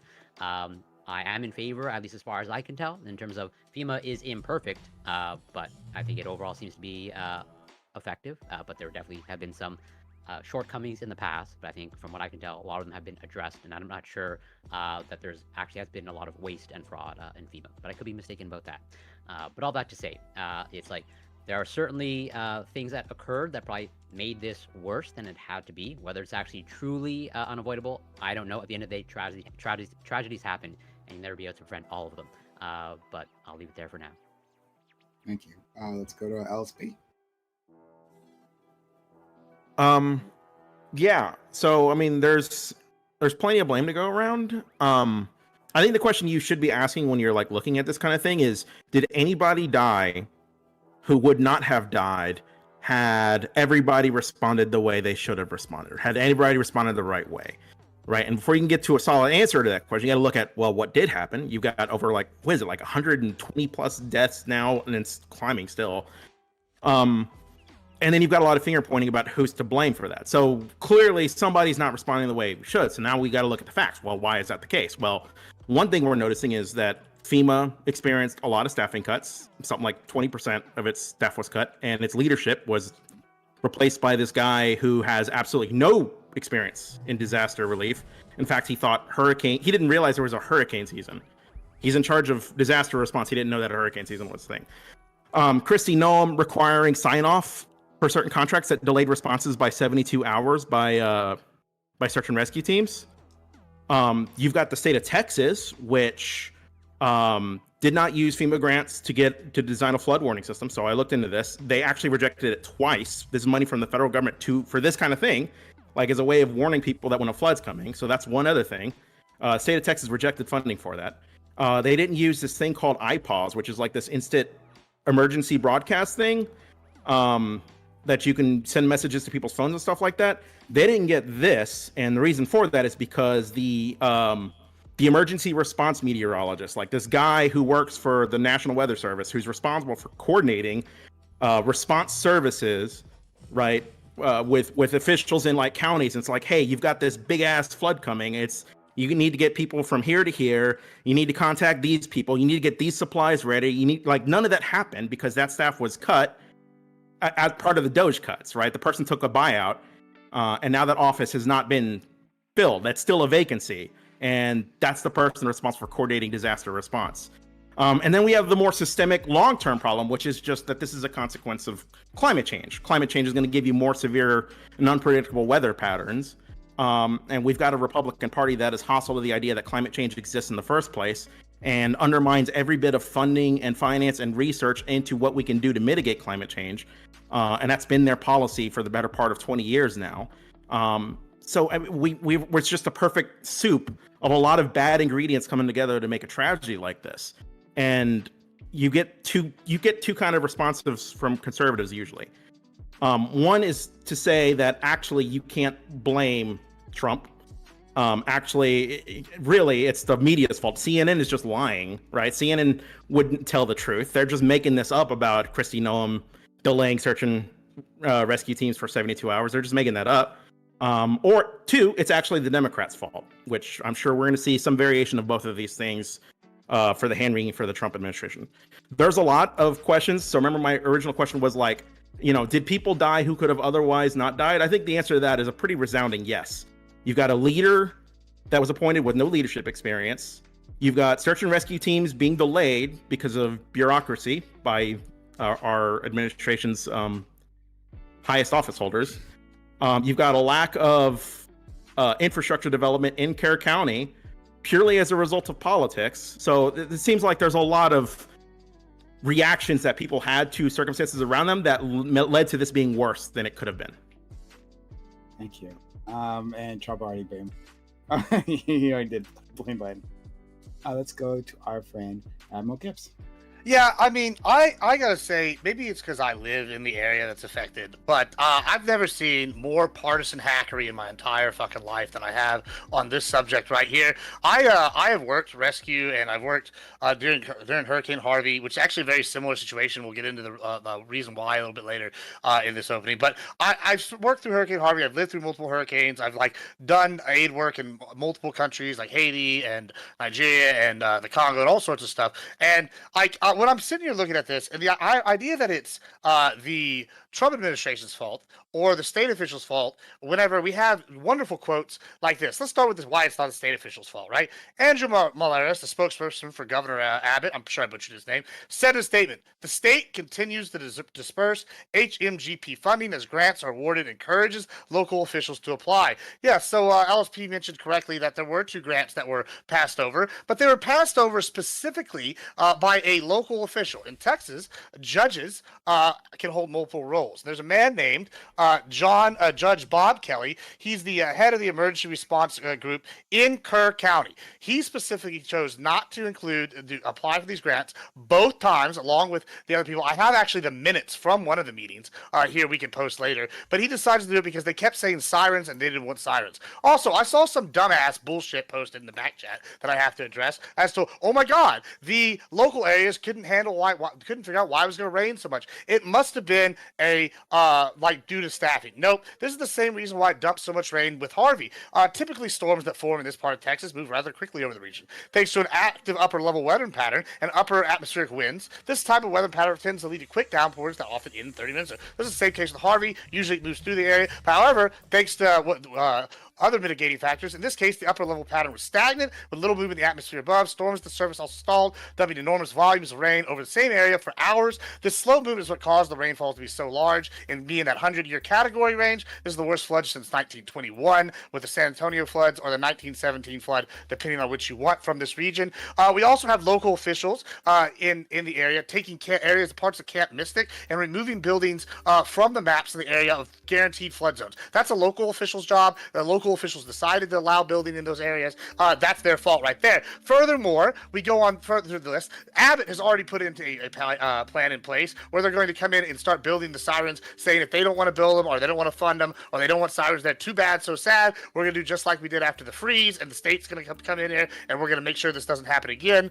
So there's takes care of that. So it's definitely not the state's fault. They had nothing to do with the rejection of the grants. That was 100% a local issue. Also, furthermore, let's go look at some awesome other things. Another claim. Oh, here's Jason Runyon, meteorologist with the National Weather Service, told the AP the National Weather Service office in New Braunfels, which delivers forecasts for Austin, San Antonio, the surrounding areas. These are all the areas affected. Had extra staff on duty during the storms. While it usually only has 2 forecasters on duty during clear weather, they had up to 5 during the storms. Ryan said. I could go further. There's a ton of quotes. I'm sure we can get into them as people try to say bullshit. Like I have about 1 million quotes here from local officials because this is the talking point I keep hearing from the lefties. Oh, San Antonio is missing one warning coordination meteorologist, which is a permanent guy. Well, they had multiple warning meteorologists there that were there and ready to go. They had extra people on staff. They had more than responding. Also, they put out the warning 3 hours ahead of time of the estimated time, so it actually a full 12 hours before the thing went down. However, whenever you send alerts out, it's 4 or 5 a.m. in the morning. Nobody's checking them. There's no sirens. This is the problem. It all comes down to local neglect. It's nothing to do with the state, nothing to do with the federal government, and anybody that's doing this is being a partisan hack and using dead kids and a tragedy to push the talking points. It's really pathetic and gross. I really am sad for all these people on the left that are doing this because this is not the same. It's actually, it's almost identical to the way Karen Bass failed at a local level for LA, where she specifically is to blame for them not having water reservoirs. I've been very adamant that we should blame Karen Bass for all the problems in LA. We shouldn't even worry about Newsom and all that. However, other conservatives on the right have gone after all Newsom and all that. That's wrong. Okay. That's wrong. And it's the same. Hold on, I'm almost done. Oh, it's fine. It's fine. I'm not never the long one on here. And furthermore, it's the same thing here. If we're going to go after somebody, we need to go after Judge Rob Kelly and not all this bullshit about the Trump administration and the Lord. And I know Brian wants to move you on because I'm dropping facts and the left can't handle facts. I'm sorry. Ooh, it's a left issue. It's not 1045. Friend. Yeah, go ahead. I agree with Lactoid up until the cutting federal funding. I'm not a big fan of Doge cutting the funds. I think it's bad. I think more than a couple people died. When you say, oh, well, a couple people died, you're going to have to deal with it. And there was a couple hundred, right? There's a little bit of difference. So I guess I agree with Lactoid too. And then the second half of LSP is what I go with. But really, what I think should happen is you should just chain Ted Cruz to his office, because it seems that every time he leaves that state to go on a family vacation, there's just a fucking massacre that happens in Texas. Okay, the Ted Cruz curse is real. All right, either impeach him and get him out, or chain him to your state, and therefore God loves Ted Cruz. Yeah. But yeah, that being said, Epstein didn't kill himself. Free Palestine. Thank you, Gibbs. Go ahead, Grid. Palestine. Let's go get Grid, please. My turn, right? Okay, cool. All right, so I agree with like a hodgepodge of what's been said already. I didn't know the judge thing that Gibbs brought up. I'll have to look into that. But what I do know, because I live in the South and I've lived here my whole life and I've experienced floods and that sort of thing. So first of all, nobody cares about the federal government coming to start for the first 72 hours. It's all local guys. It's all, and matter of fact, more than likely, the churches from another state will beat FEMA to the job site. So don't worry about that. FEMA's like, you guys getting all wound up about this federal aid that supposedly was needed. But to be honest with you, FEMA is not the magic bullet, folks. It just isn't. So what is important to think about is that all of the misinformation, disinformation, and red herrings being thrown out, not just by like CNN and some others, but just weird stuff. Like, why do I care that Kristi Noem has a budget approval that literally could have been bypassed by simply, if it was that important, the people on the ground could have made out those invoices or contracts for $90,000 and submitted to. that would have been one solution, or any other various means of getting the money through. But I don't think that was really that big a deal until the first issue that the left tried to throw around was, which was what was it again? Help me out here. It was right. The NOAA weather data being turned off or reduced or whatever actually caused it. All of this stuff. Look, we get floods. It's the South. We don't live in a fucking desert. We live in basically a rainy climate. It rained 3 times at my house today. I have good drainage, so it didn't bother me. But if we really want to see how bad it can get, folks, we can talk about North Carolina if you want to.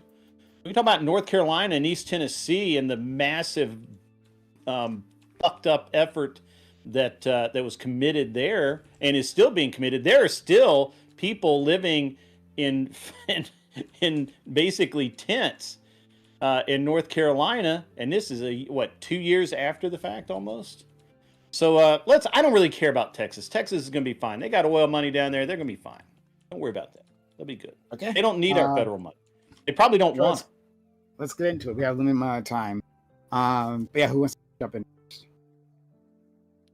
Yeah, I want to say one thing. I'll do one thing before we go on. Okay. I just want to say the Coast Guard came in, by the way, and I have a cool link. The guy saved 163 lives. Corpus Christi Coast Guard, and Grid's absolutely correct. Cajun Navy saved more people during Harvey than FEMA did. And here's another crazy thing: HEB is providing a ton of millions of dollars worth of aid to the area and stepping in, not asking for any money back. So go HEB. Who needs FEMA? We don't want that federal bullshit anyway.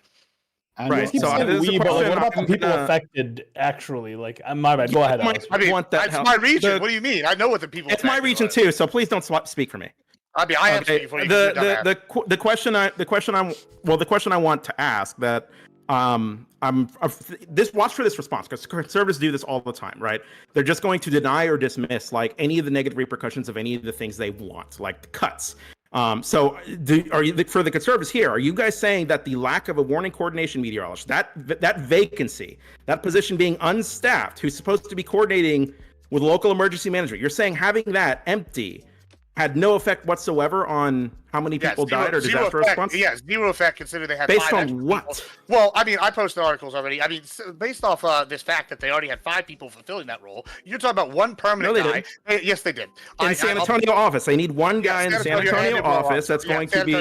Yeah, they had that. Who wasn't there? They had a temporary person filling it in. You're wrong. You're absolutely wrong. How hard is it to tell that what did I just say? You said they didn't have a permanent guy. Okay, cool. No one I could will tell. admit that. Hold on. And they had 5 extra people. Wait, hang on.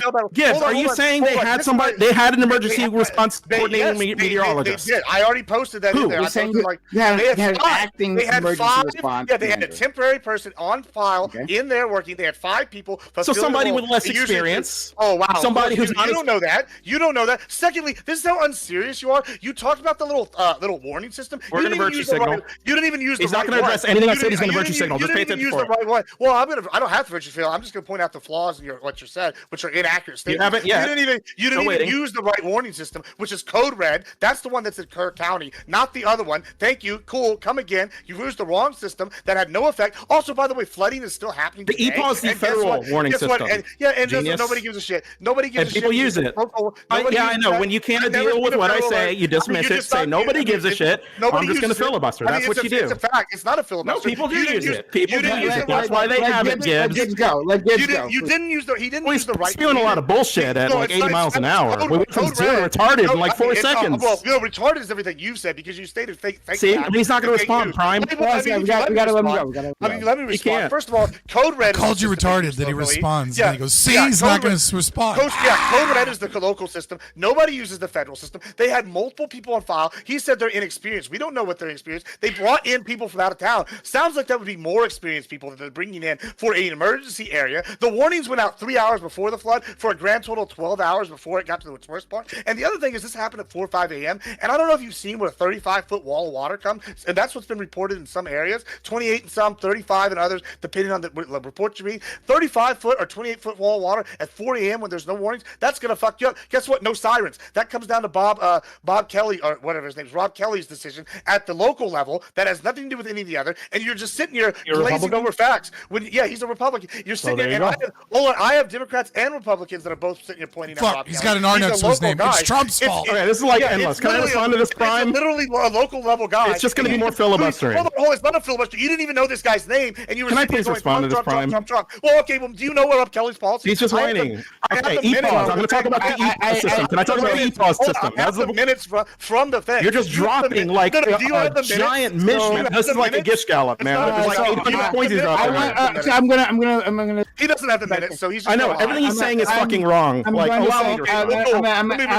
gonna throw it back to Here's the actual minutes right here. Thank the actual you. minutes from here. I'm gonna hold on. Yeah. Okay. So now, No, I'm gonna say LSB, but I'm gonna have an extra question. I'm gonna ask the two of you because you two might have more knowledge about this than I do. I don't believe he does. What I've heard is that the warning, the early warning that went out, right, was within a Facebook group.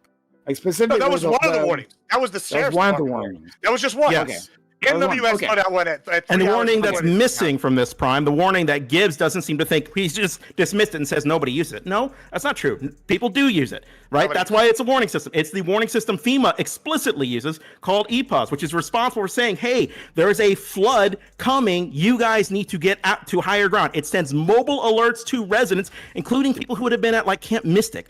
Like that the EPAUSE wasn't used signifies a major systemic failure on FEMA's part.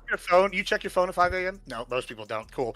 This is total bullshit what he's saying. Like, it's just crazy. You're sitting here. No response, just dismissal. It's like, nobody checks their phone at 5 a.m. That's all he has to say. Posted the literal minutes from. You have nothing of substance to say. You don't even have a source. I posted the actual local minutes from the organization. Do you want a source that EPAUSE was not utilized? You can go here and read through this shit. You can read through this shit where they actually deny having the sirens multiple times at a local level. That's the bottom line. You can sit here and say, you're talking about something I'm not even talking about. The EPAUSE system, the Federal Emergency Response System that FEMA uses was not utilized. Hold on, don't worry about it. Yes or no? The Federal Emergency Response System was not used. Yes or no? It was used. It was used. It wasn't used. No, doesn't matter. It was not. EPAUSE was not used. Code Red is the one that's used locally. That's the one that matters. That okay, and EPAUSE is the one that's used federally. Obviously, FEMA's not going to use it. Got a question about the system. Got a question about the system. Got a question about the systems, right? So I'm not familiar with this Code Red system, right? I'm not. Well, you wouldn't because only Kerr County uses it. And it's a fail. That's why you okay, so is this if he hasn't mentioned Code Red, he's not knowing what he's talking about. Friend. So how does this system work? Is it another messaging system to people's phones? EPAUSE Prime, if I can. Yep. EPAUSE, because he's making a big deal about EPAUSE. I had to look this up, so it's just what I found with the quick Google. EPAUSE, Integrated Public Alert and Warning System, was used in the Texas floods in June 2025. However, its effectiveness varies widely depending on local participation, technical readiness, and geographic infrastructure. You, sir, are running a red herring, and you need to fuck off. I have another backup on this. No, fuck off. No, they're not. They're not. EPAUSE is the system they have to use. Shut the fuck up, Getz. You have nothing else to say. EPAUSE is the system. Yes. Yes. Hold on. I just back up what Grit said. Some families. All you're doing is saying that we're the FEMA archive showed that Kerr County. We're literally pulling up data. Here's a quote. You haven't pulled up shit. The FEMA archive showed that Kerr County did not send any wireless alert through EPAUSE on July 4th when the flooding began. This is from NBC on Dallas Fort Worth News. You guys can read it. Because they said it through Code Red only works if people have signed up for alerts. Some family says they received Code Red alerts from Kerr County, but Code Red only reaches cell phones for people who signed up for alerts. That's why we have another system, the Hold on, EPAW system. Check this out. This is directly that from FEMA uses. From the National Weather Watch how Service. nobody addresses what I just said, by the way. Watch how nobody addresses what I This is said. directly from the National Weather Service right here. It's in a political Wait, you're article. saying that Kerr County doesn't use EPAWs whatsoever? This is what they said. Late night and early morning can be an I'm reading the quote right here. EPAWs is a system that many local counties, including Kerr County, are authorized to use to issue warnings to cell phones in a designated area. It's the same system used to send Amber Alerts. Kerr County has a wider-reaching EPAW system to warn of flooding in the past. Last year, July 23rd, archives showed the county sent an EPAW's alert saying the Guadalupe River was expecting to rise an additional 4 feet and telling people to avoid the river. Kerr County has the federal response system. They didn't use it. Use Code Red. You're just arguing for stupid shit that's like not even accurate. Also, you're not even responding to what I'm not denying they chose to use Code Red. Did you hear what I said about Code Red? People signed up on it. Hey, let me just go further here. This is from Politico, but this is all directly Hang from on. We gotta let him respond. This is directly from the National Weather Service. He's not even responding to anything I'm saying. We have to let him say words, please. Late night. That's the problem. They're words without meanings. He's not responding to anything I said. Late night and early mornings, including EPAWs, can be a greater challenge to distribute when much of the public is asleep. Friday's floods occurred in the early hours of the morning, with the most urgent warnings being issued after 1 a.m. This is a direct quote. The crux of the disaster is a failure of the last mile of communication facing. The forecast went out. They communicated the forecast. They disassembled the watches and the warnings. And the dilemma we have is there is nobody listening at 4 o'clock in the morning for these watches and warnings. Most people who died in Friday's floods were located in Kerr County. You know what would have helped? Hold on, which does not have a warning system according to Kelly. Kelly, same guy, Roger, the Kerr County judge at Friday's news conference. Other cities in Central Texas, like San Marcos, deploy outdoor weather sirens to warn extreme weather events like floods and tornadoes, as local reports to point out. Now, every other region with way lower death counts, every other county affected, every single one has sirens in their thing. So guess what? It's not that they didn't send shit out. They did send shit out, whether it was through Code Red, through the National Weather Service, or whatever this other bullshit is you're talking about. The warnings are sent out. Here's the problem. No sirens at 4 a.m. No one's checking the Amber Alert system at 4 a.m. Everybody just does this because it's annoying when they get a 4 a.m. Amber Alert. Everybody in the city, everybody in the state that I've ever met does that. So guess what? It's because they didn't have sirens. It's because Rob Kelly, the local judge, and the natives there decided we were not going to take the federal grant money to put them in. And that's the bottom line. So it's pretty much a partisan hack job for what you're doing right here. It's dishonest, bad faith, and it's disgusting behavior. Do better. Jesus. Okay, thank you. That takes fucking forever to get there. You know what would help people respond at 4 a.m.? Having an emergency coordination meteorologist. That's vacant staff, right? Or using the EPAW system that actually does wake people up, just like you said, just like an Amber Alert. People don't like getting Amber Alerts at 4 a.m. I don't like getting Amber Alerts at 4 a.m. But you know what? I fucking get them. So that would help people wake their asses up. Send the message that wakes their asses up and tell them to get out of there. I don't know what nonsense you're trying to argue about with the Code Red. I've already acknowledged they use Code Red. That's fine. They use Code Red. The issue is that Code Red only goes to people who signed up for the alerts. EPAWs goes out to everybody. It sends out cell phone alerts. And Kerr County has used EPAWs in the past. They have the capacity to use EPAWs in the past. They did not use the FEMA emergency system this time.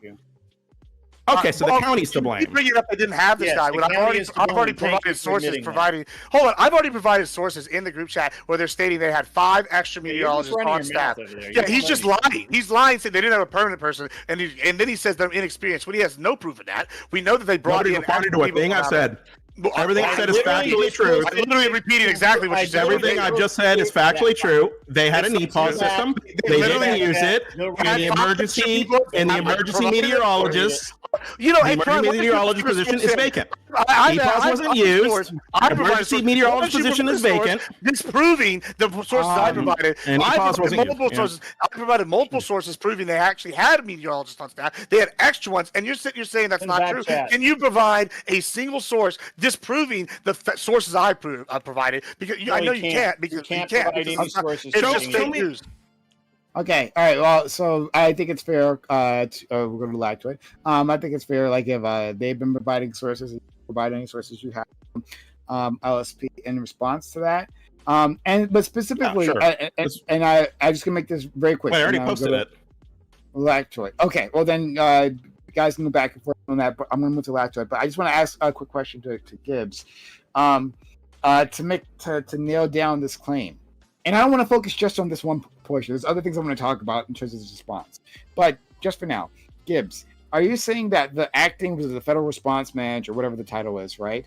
Are you saying specifically, not simply had extra people on staff, because that's believable to me that maybe they had extra people on staff, but someone's actually fulfilling this role, right? Yeah, because you can have other people doing other things, but if no one's fulfilling this role, so the person that's not on staff is the San Antonio meteorologist, the crisis management person. That's the specific role they've had, whatever. But they've had temp people filling it in up until this point already. There's been temporary local people that have filled in, and then when this occurred, they brought in national people that took over in addition to and as well as worked alongside them. So is it's that never before or after the flooding it's started? Both, during. Like before up to 12 hours before, they had people on an all hands situation. I think I just posted a quote. These people worked along with the temporary people that were fulfilling that role, and so it was never a lack of a person in that job. It's just they didn't have the permanent acting guy in there. It's like when you fire someone and you have someone fill in. It's not that nobody was there.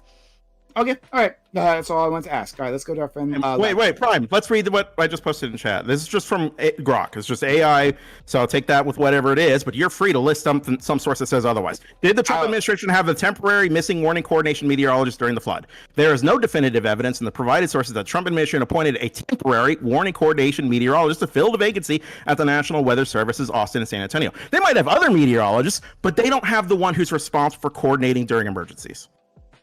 Why did you intentionally inform Grok that way by asking if Trump appointed one, as opposed to dealing with Admiral Gibbs's claim that locals were filling in that role? Like, you specifically tailored the question to get the answer you wanted. Locals occupying the role of... I mean, you can read the sources I posted. They say that. So, it's like you're arguing with Grok versus you're reading direct quotes from San Antonio and Austin and San Marcos meteorologists that were saying it was staff. I don't know, what you really trying to play gotcha here. I haven't seen any of your sources say it was staffed anywhere.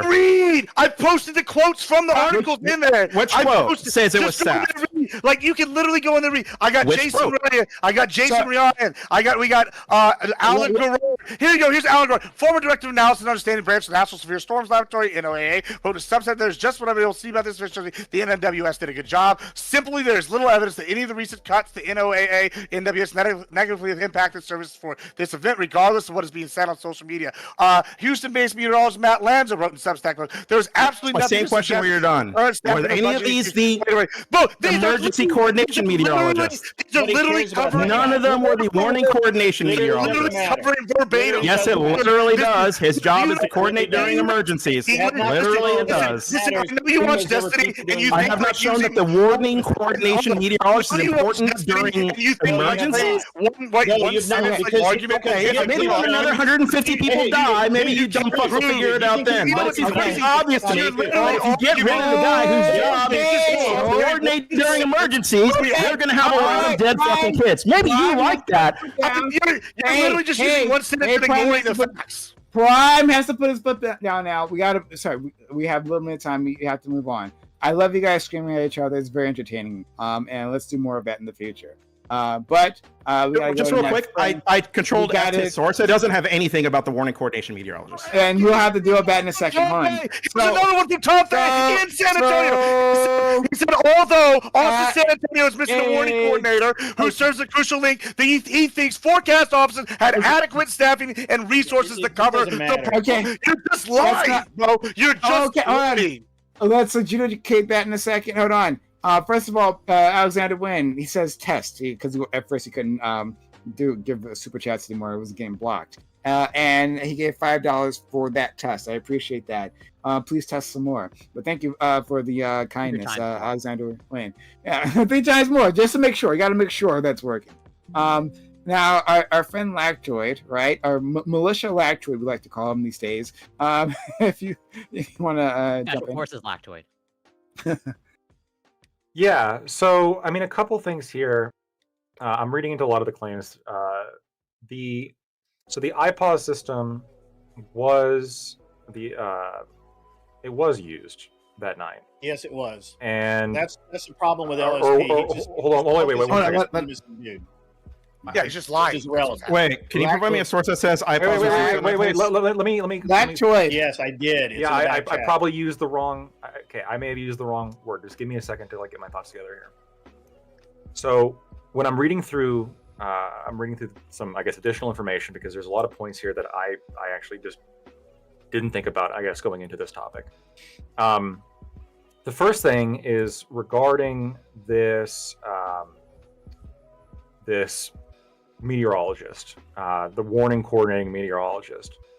According to the NOAA, the National Oceanic and Atmospheric Administration, NOAA, just so you know.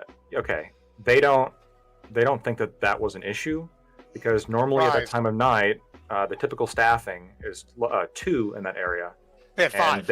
And they had 5, so they had 3 more people than normal in that area.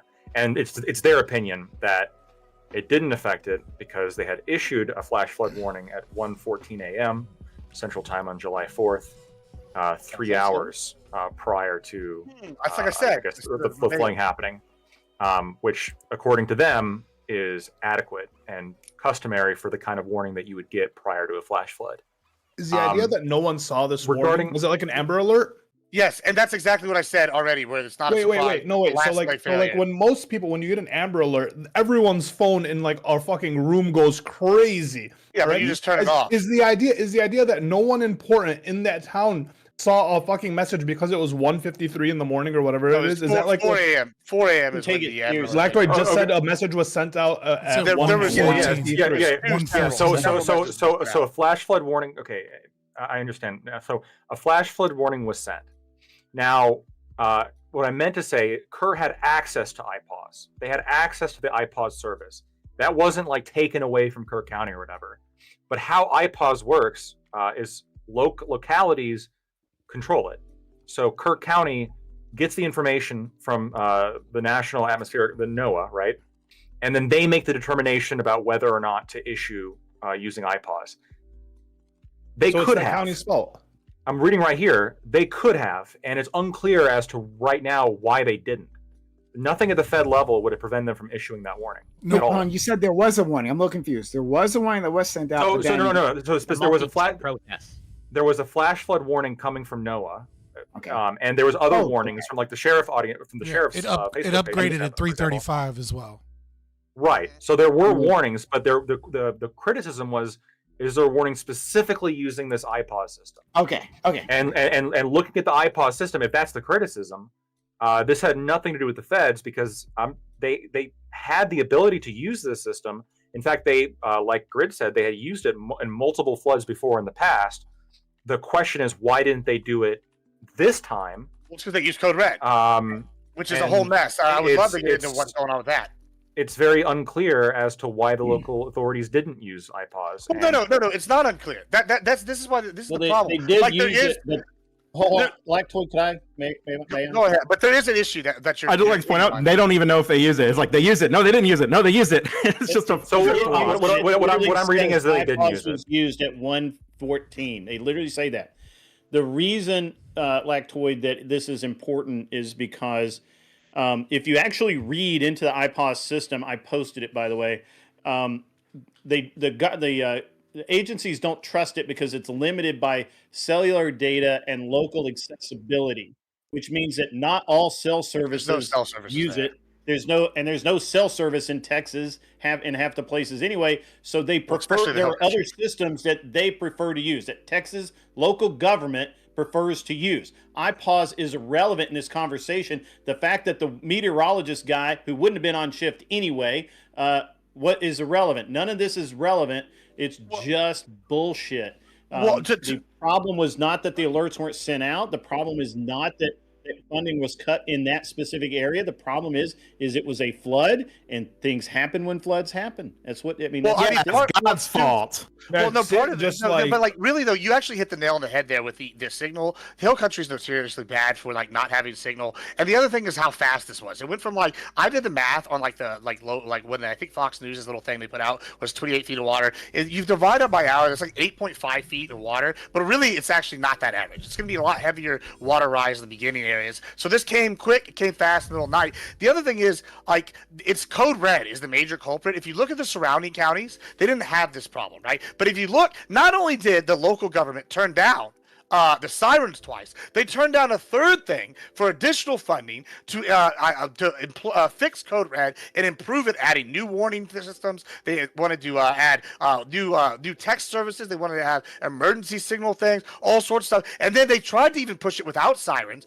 and they still turned it down because the locals didn't want to pay, specifically Rob Kelly. So when we want to talk about who's to blame, it's really Judge Rob. It's the local officials, the Rob Kelly, and the voters. Would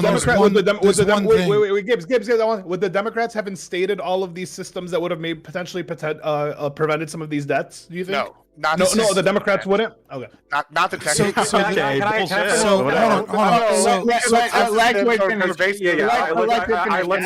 can't predict that. Then Scott. I let some people jump in. I guess I just want to frame this as a question then to you, LSP. If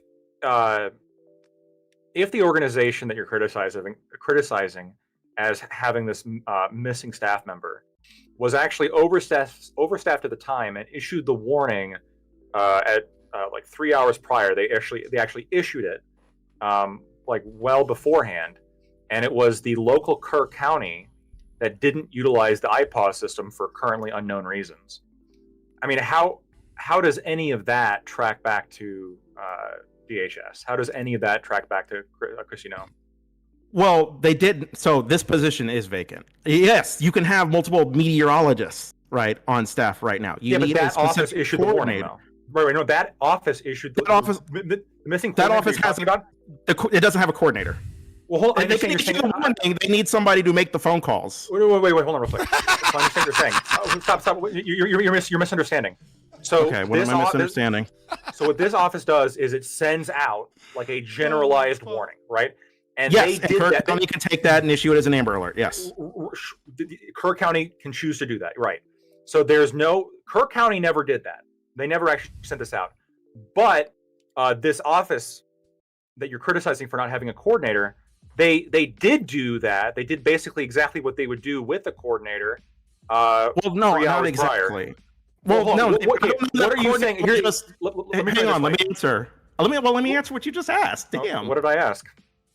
Well, let me answer your claim at least that a coordinator wouldn't work the same way, because I don't even agree with that factually.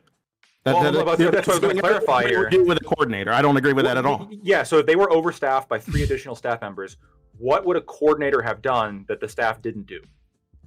I would imagine make a phone call and say, "Hey, issue this IPAWS out to their residents so they know to get to higher ground. Don't just sit on it and linger at it." Yes, the coordinator because it could be the case that Kerr County officials don't necessarily know how to respond to that either. They might actually get the warning. They did get the warning. Sure. They didn't send it out. They didn't send it out, right? Because they don't have like the depth of knowledge that maybe an emergency coordinator. We don't know why they didn't send it out. It is speculation. Can I respond? No, it's all going to be speculation. We don't know what an emergency coordinator would have actually done in that situation. We can only speculate since the office is empty. But one of their jobs is to actually coordinate. And one would assume that coordinating means getting on the phone with these officials and telling them the scope of the emergency so they know how to respond adequately, which clearly they did not. Like, I'm not saying Kerr County absorbs absolutely none of the blames for this. They absolutely do. I'm not saying I'm not saying that. Okay, I'm not trying to like diffuse here between the blame between Kerr County. I'm asking specifically as to like these very specific claims, because answer that. No. I am skeptical that this coordinator would be calling up every single county and telling them to issue an IPAWS warning, since they issued a warning using the IPAWS system several hours earlier. It's a different. Obviously, it wasn't specific to Kerr County. They didn't send it to people's phones, which is what they needed to do. But they did send one code red. So they sent out a generalized one, and so the question is, does the coordinator that you're talking about, in an office that's normally staffed by 2 people, but in this night was staffed by 5, would the absence of 3 people and the inclusion of the coordinator instead of the other person, would this have led to a more efficient response? And I think that if you're going to blame them for this, I think the burden of proof is on you. So I want to go to Scott and then Gibbs, but just quickly, right? So, and Scott, if you want to go with this, Now, I don't know, right? I don't have any insight into NOAA and its workings or anything, right?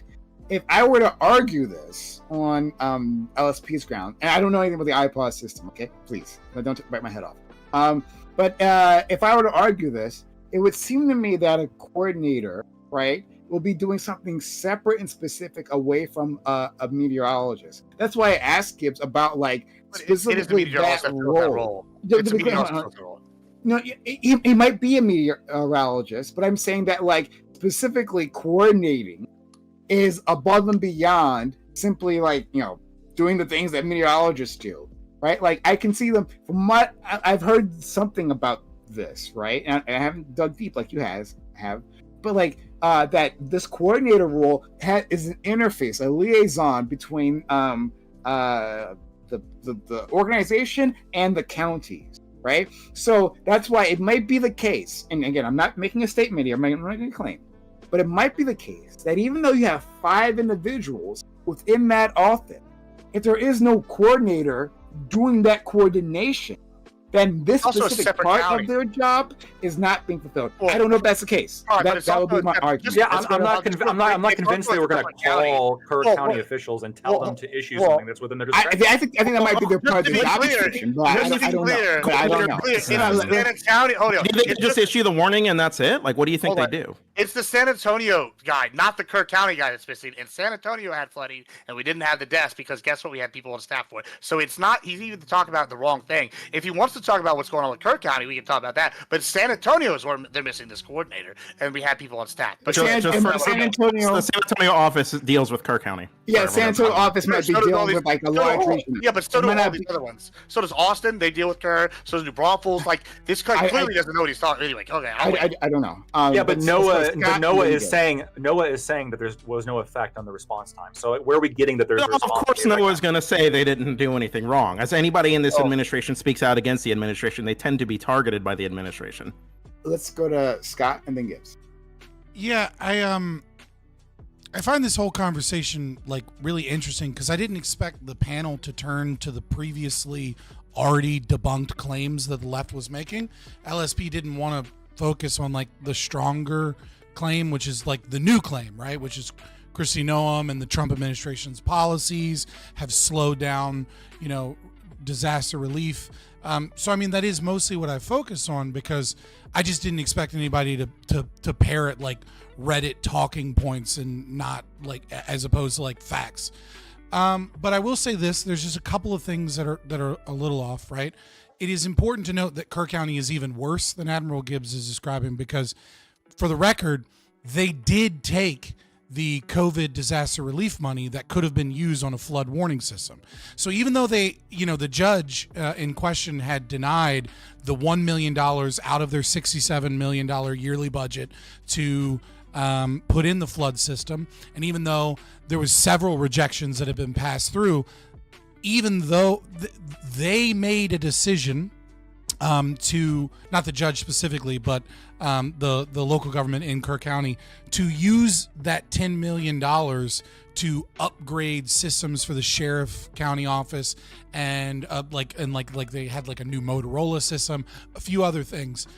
So over and over and over again, the problem is Kerr County. The problem is how Kerr County has dealt with this, and this has all been already completely debunked. That's why the media has moved on to hit pieces against David Richardson and moved on to blaming the Trump administration and the cuts requiring people to file expenditures on 100K. That's the new talking point.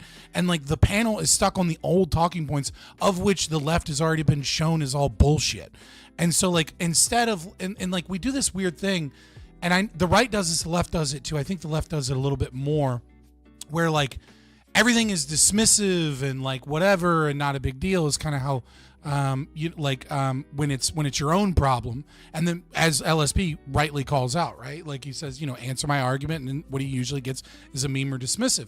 And then what the left really does is they hone in really, really, really, really microscopic level to try and get a W and distract from the entire conversation. So now we are at a point where, well, actually, since the Trump cuts of staff and there was a temporary person there, if they had a permanent person there, he would have actually been so much more qualified, and he would have issued the IPAWs in like a different way, and Kerr County would have, like, when they got the same warning from the same fucking guy, would have, like, maybe they would have gotten a phone call to follow that up to make sure they did the thing that they were already informed to do. So actually this is Trump's fault. And it's like, it reminds me of like QAnon, like 5D chess, but in the reverse of like, how can we connect this to Trump somehow? And it's like, just go with the standard talking points of today, not the dumb shit that's already been debunked from yesterday. I just don't get this. Like, why are we even talking about this portion? It's not even the debate topic, and Prime knows it's not the debate topic because he gave us a fucking article about the actual debate topic because that's the left's current talking points, and LSP is trying to drag us back to the shit that Destiny's retarded ass said on Piers Morgan for some fucking reason. It's stupid. Why are we on this? It's not even the topic. Yeah. I kind of want to echo some of that because, like, what we keep getting told is this one-liner that I knew it had to be a Destiny talking point because only Destiny does this thing anymore, where it's like we take one sentence out of like a whole thing, and then they hyper-focus on that one thing, which is this special coordinator that whatever, which was already filled in. I posted an interesting article, and I think there's a really good debate we should be having about like what maybe if we should federalize systems or if we should do state-only systems or whatever, because this code red system is fucking trash. And also, before I move on to that, I just want to quote one thing. Baby doesn't even want to talk. Doesn't even mention it. He mentioned how bad Kerr County is. I don't know if he knows this. They got it down to the cost would have only cost them $50,000 to put adequate amount of sirens in there to prevent this, and the same kind of sirens they have for New Braunfels and when I researched, I thought that was the cost of the study to determine that they needed. Well, I've seen that. That was one of them. That was one of I've seen one of those saying that. I've also seen quotes saying in other things they were quoted $50,000. There's no way the whole system is $50K.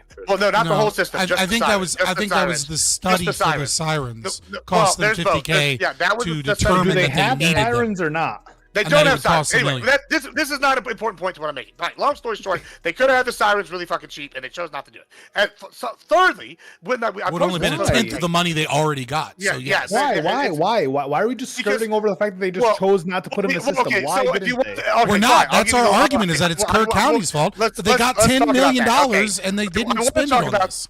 There's something really important I think we should talk about, but fine, I will give you the rundown. The rundown is twofold. One, people don't actually threefold. One, they said sirens are an eyesore. That's what instead in the local minutes. That was not their big point. The big point was two, they don't want to spend the money on it, and three, this is a once in 100-year issue. They didn't think it was going to be a continuing issue, and so when they said we're not going to spend the money on it, we don't want to be woken up by sirens all the time for floods that don't happen, especially in the middle of the night. People got work, yada yada yada, and so they bitched, and the locals got behind that, and then Rob Kelly got behind it, and it was really not even a controversial thing amongst the people in that county, and that's why he got away with turning it down. So that's why, if you want to know the local level reasoning why they didn't want the sirens, I think it's fucking stupid. They did a poll, and it was like 47% of people didn't want the sirens. Because a lot of people in that area move there because they want to like a pristine nature, untouched kind of thing. Anyway, back to the code red thing, which I think is important. We mentioned the signal services not being there and the code red not being reliable. If you read the article I just posted about code red, it says the alerts went out after being requested by the fire department, local fire department, at like 3:55, and then they sent them out by 4:20 as early as some people got it. However, signal service is so bad and the system is so fucking unreliable that a lot of people didn't even get them until 10 a.m. the next day or 5 a.m. or 6 a.m. after it was. And they're trying to use that as proof that they didn't send it out in some articles. Yeah, and it's hilarious.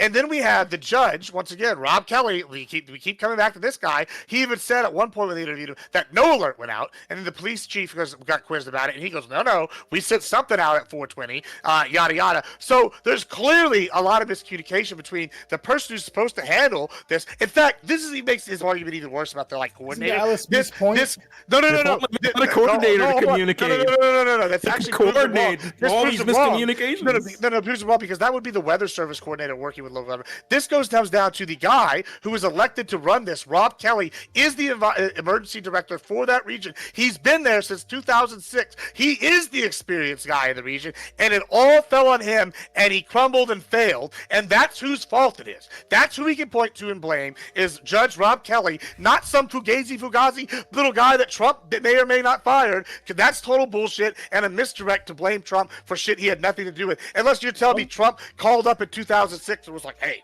me and Rob Kelly are in cahoots, and we're gonna fucking. I don't care to blame Trump necessarily. I just want to figure out, it's what Rob the Kelly's issue fault. is. If that's the guy. And it seems like a Republican issue a little bit, not Trump. Well, okay, to be fair, You know. does a Republican have a chance of winning office in Dearborn? Sociologic. Probably, yeah. They could. Okay, win. all right. Well, let me pick a different area. Let's pick an area where the Republican's not going to win, like in a prominent Democrat. That's the same thing as San Kirk County. Francisco. Yeah, okay, San Fran, right? A Republican's not going to win in San Fran. So when you go, hey, it's a Republican. Sure, yeah, it's a Republican, but it's like a local level guy. No one's going to vote Democrat in that area. It's like 98%. They decide at the primary who's going to be the guy. So it's Trump's fault, is what you're saying. So yeah, so somehow that if they're MAGA. right? I mean, ultimately, this guy's been there since 2006, so I think that predates MAGA, right? Okay. So, but Gibbs, you forgot to mention that there's a Reddit video from 2 people being like, Biden's gonna make us take the vaccines, don't give us this money, and then they took the fucking money anyways. Yeah, I mean, like I said, Kirk County is a shithole. And then used it for their police department, right? They didn't use that money to build an emergency infrastructure, a response infrastructure. It's almost like the federal government has done everything that you, the fucking socialists, wanted, and you're still trying to blame the federal government with these retarded ass talking points. Okay, sure, yeah. But that considers me a socialist. I'm pretty sure LSP would follow. I'm pushing back. The capitalist response would be to abolish the Stafford Act, abolish NRF, abolish federal government, and abolish Federal Volunteer Protection Act of 1997. Rescuing your ass. Everything must be abolished. Yeah, you guys all have a bunch of retarded ass statist solutions. If only we threw more money into FEMA, all the children would be alive. Fucking stupid. Well, I mean, or if we threw more money into sirens originally. I mean, we didn't even talk about Camp They're an eyesore. What kind of argument? Why did the local change seriously? Staff vital emergency response team, stuff like that. This is like Netanyahu going. I didn't know that Hamas was actually going to attack that day. You bring up a good point there. Why was Camp Mystic allowed to build their buildings in a high flood area by the local government? Is that Trump's fault? No, that's the local government's fault. They shouldn't allow them to build there. And like, so when you're sitting here going, it's Trump, like, no, let's talk about the real issue instead of being partisan hacks. Like, don't be doing NIMBY laws now, all right? If they want to fucking, so Trump doesn't know the geography of every place in the country. That sounds like if he did. That's why he blamed Biden. It's Biden's terrain, right? It's Biden's topography. Now, not yet. Haven't changed. No, but he's not being First time I heard of Kirk County was during Biden's administration. I was going to point that out. But Scott, I know Scott was correct previously on one thing. And this wasn't the discussion that I was aiming for at all. I was aiming for a discussion on like federalism, basically, and like the division of labor between the states, and like what happens when it fails from one level versus another, right? That's what I was going for with my article. I didn't. I'll engage with that and surprise you. Here you go. Listen, I agree. I'm always for more local authority and less federal authority as a means of getting closer to what I want. But there's a problem here when we're talking about disasters. And the problem is that disasters don't strike one fucking state and never touch another state. And that's why we have organizations that's why we have FEMA. That's why we have all of these other things, because it does require at least maybe not a national response, but it cannot simply be done by one state, right? Like a regional response. You could have compacts. You could have multi-state compacts for that, though.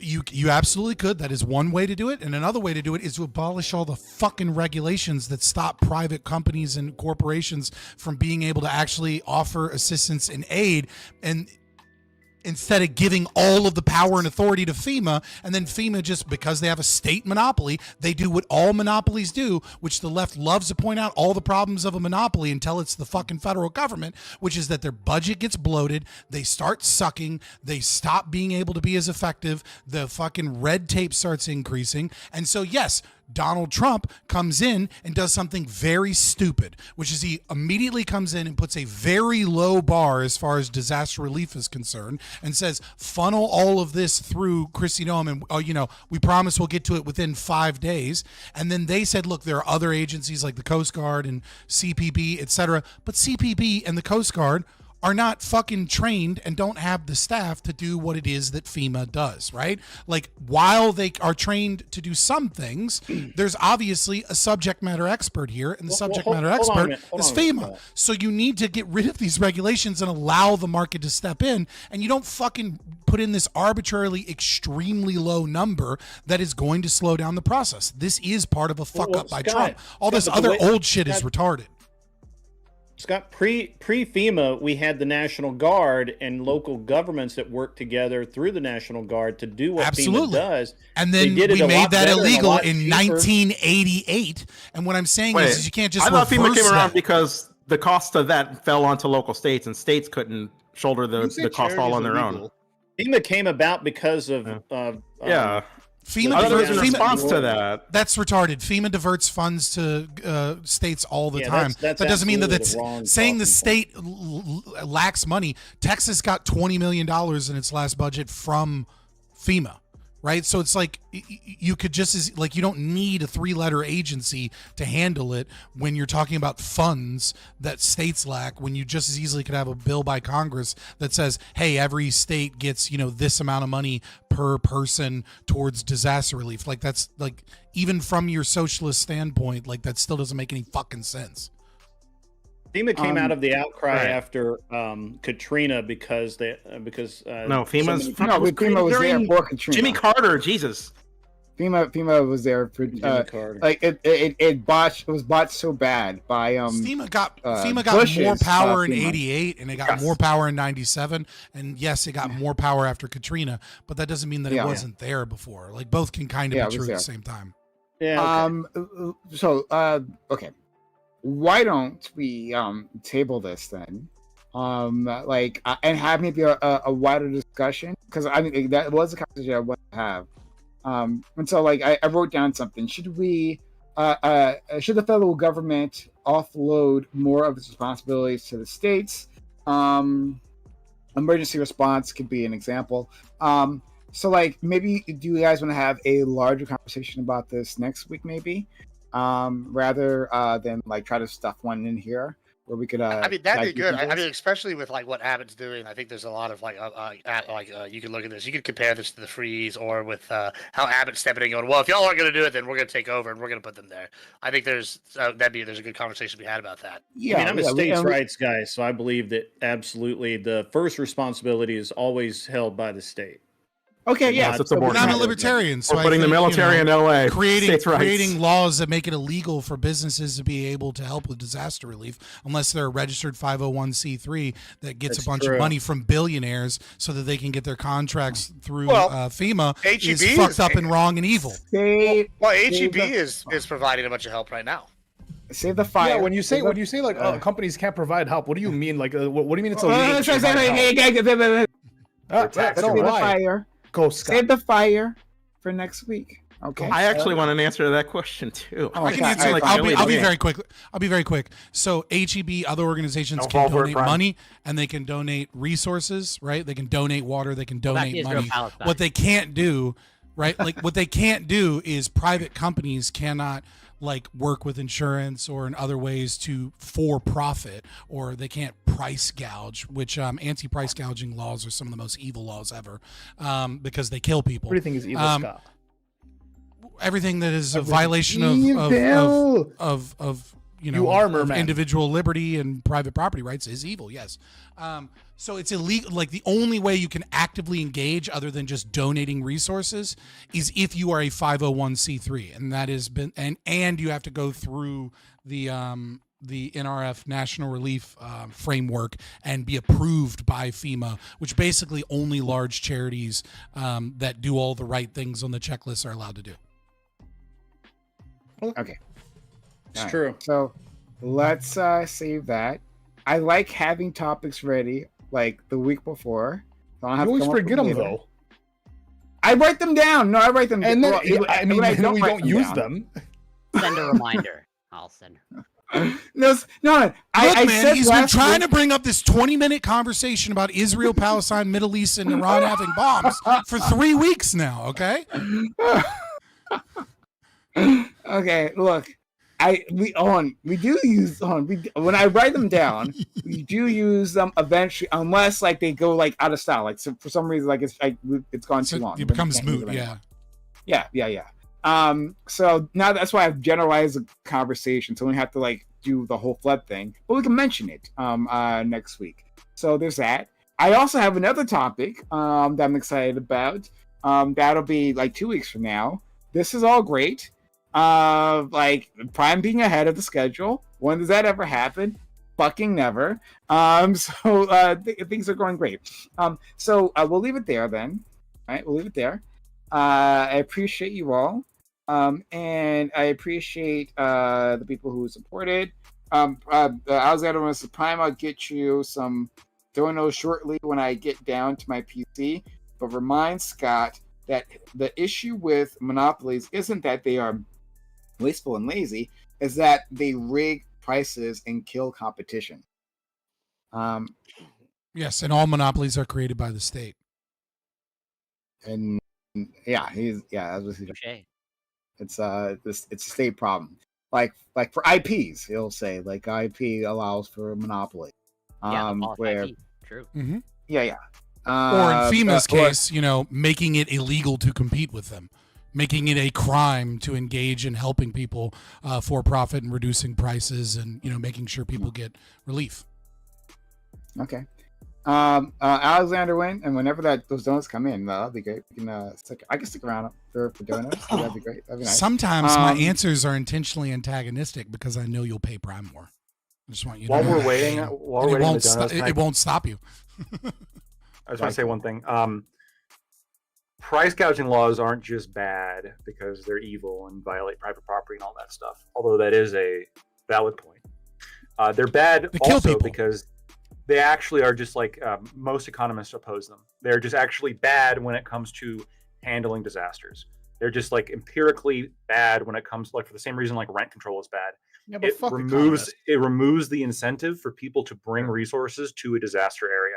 Straight up. Mm-hmm. If you remove hold on. price gouging laws, more resources get to those areas. So let me ask about this, and hopefully get more donuts. Great, but if not, That's price I'm gouge. bullying. Alexander win. I'm not bullying. Thank you for the kindness. But okay, so let's maybe end on this or something. Price gouging. What that reminds me of during COVID, right?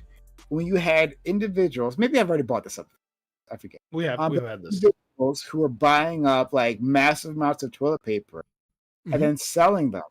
Like 20, literally the people in their neighborhood. Some of them, some were doing super online. base, super good. Yes, of course, highly moral. So they're massively raising the price for not something in an emergency disaster area where like people can't get to like the supplies, right? And they're doing them the service of bringing the supplies for them, right? Like they could get to the supplies. They could have gone to Walmart. They could have bought them from Amazon or whatever, right? They could do all those things.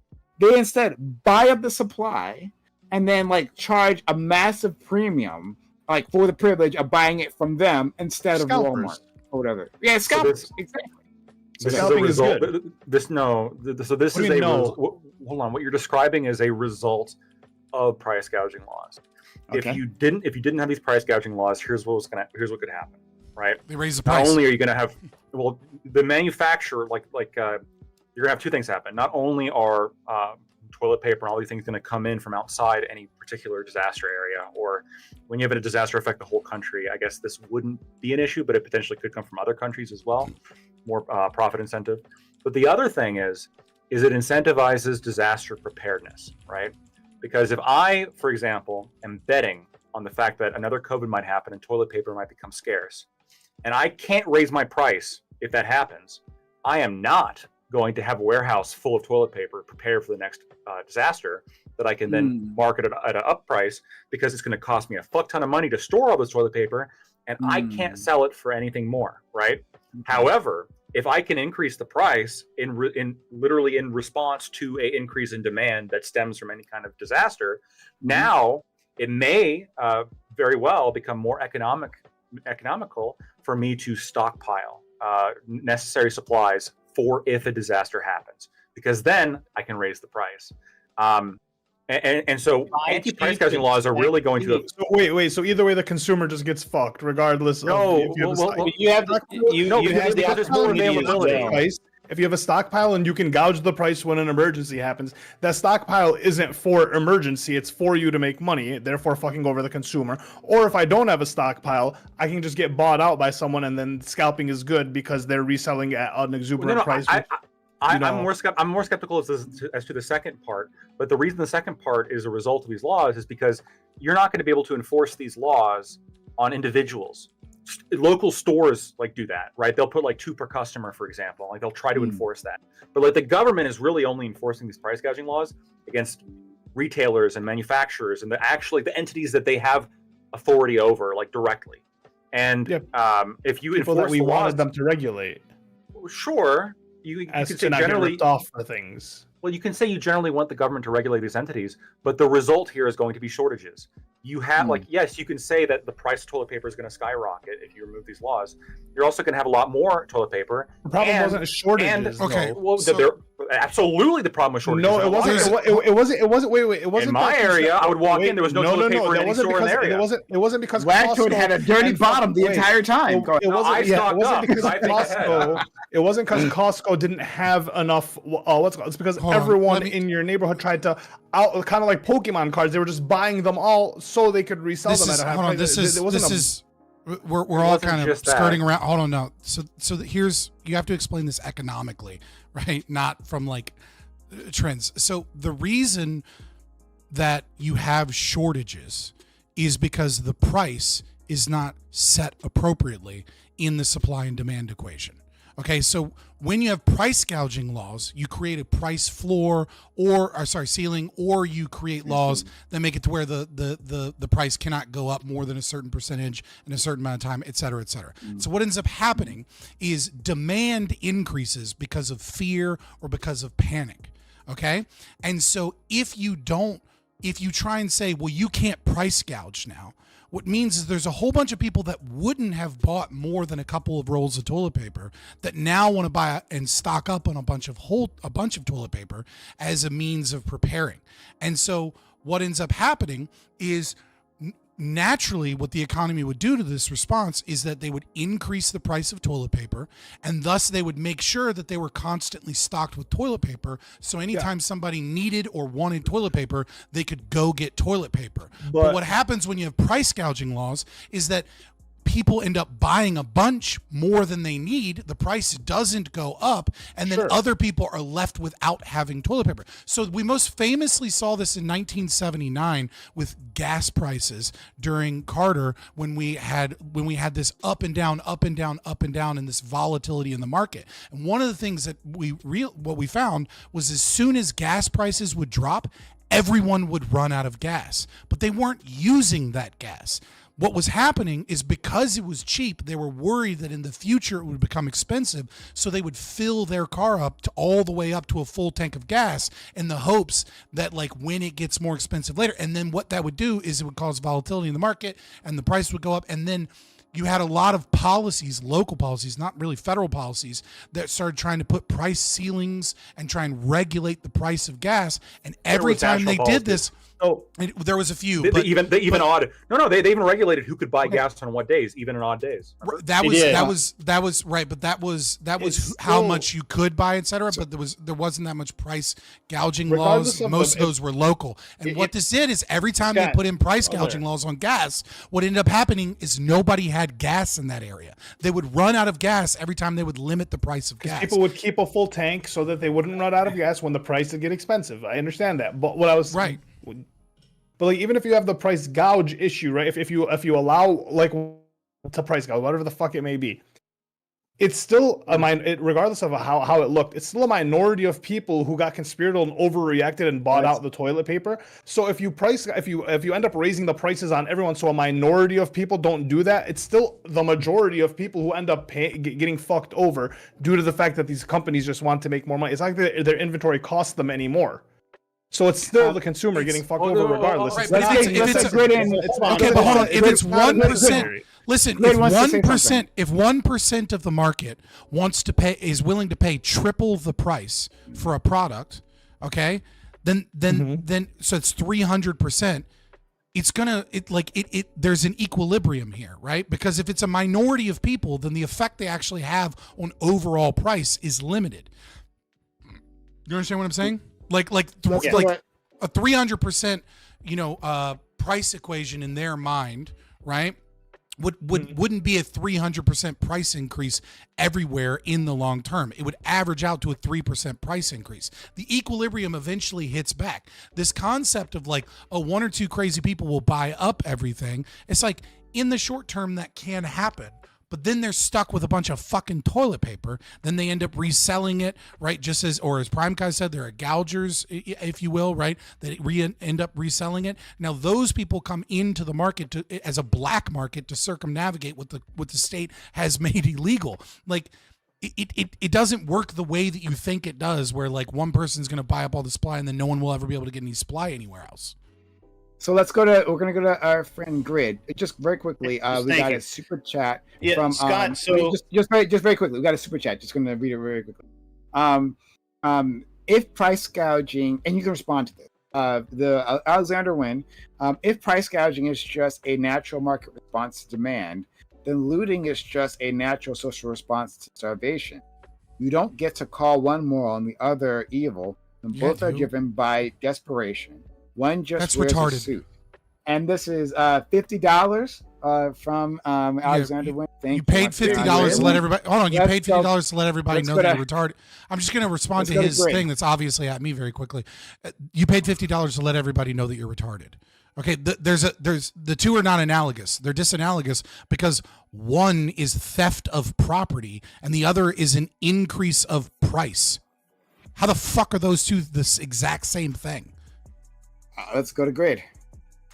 Yeah, so Scott, one of the interesting things about price gouging is I see this a lot in ammunition, actually. I don't really care toilet paper at everybody. Right, increase price and then you still have handgun ammo left.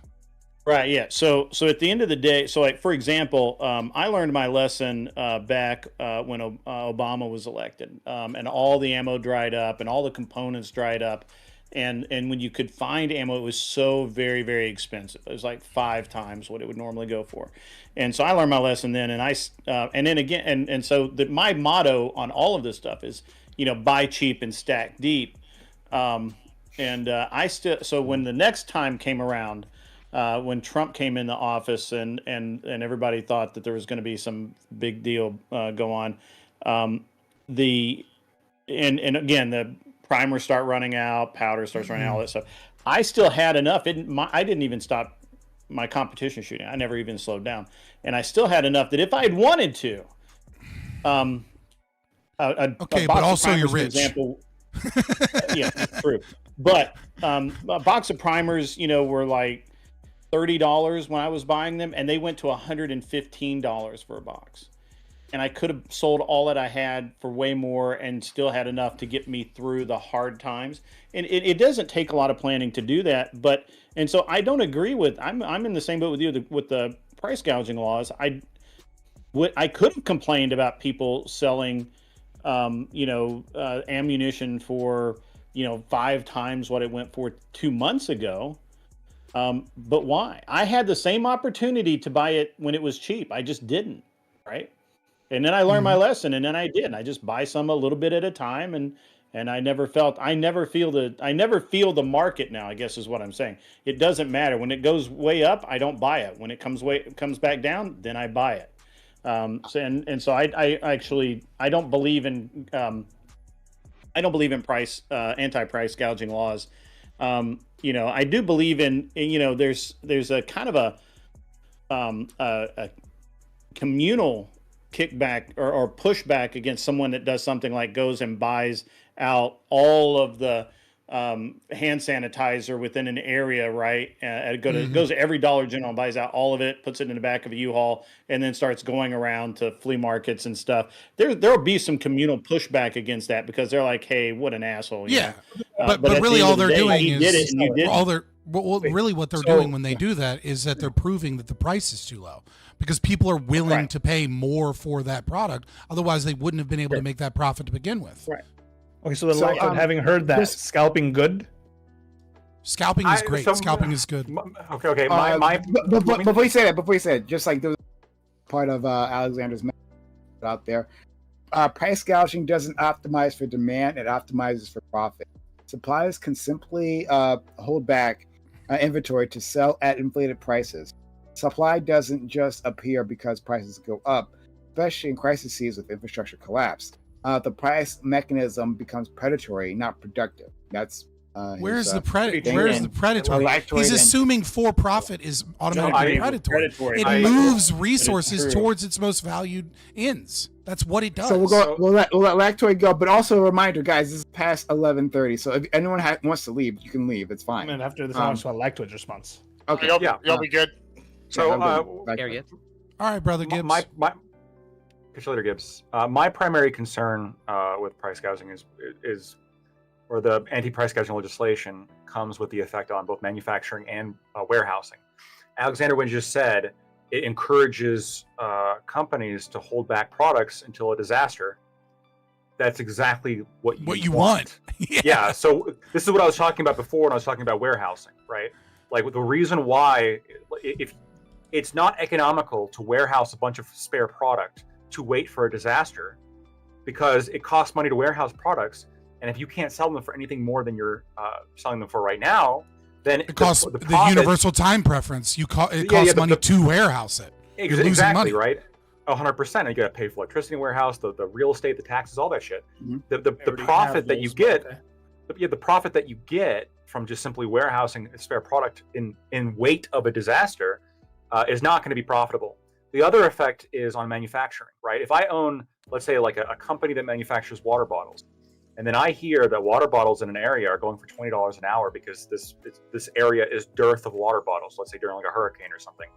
I'm putting every single worker I have on full overtime to really just pump out as many water bottles as humanly possible and ship them there immediately. And I'm going to divert all my supply chains from other areas to this disaster area where I can make more money off of selling water bottles. And almost like it moves that area.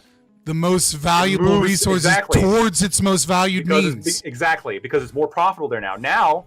And then what if people can't afford it? And this is what we keep saying. It's more profitable, but if the people don't have the means to afford the thing, I'll leave. But it's not. It reduces price. It reduces price because people. No, it literally reduces price because let me explain that area has water bottles missing. You make a profit by moving water bottles in, which means the supply of water bottles increases there, which means you have more opportunity to get cheaper water bottles than you would have been able to get previously. Let me get. So I posted the economics information, like a survey on economists. I'm sorry. In this, I get excited about Austrian economic It's all right. theory. But economists own a business, though. I don't know if any of those economists own a business, but you can see the vast majority agree with our position here. And here's a good way to put it. Like, do you disagree, Ollie, that rent control actually over time leads to overall increases in rent? Like in terms of overall housing costs, rent control.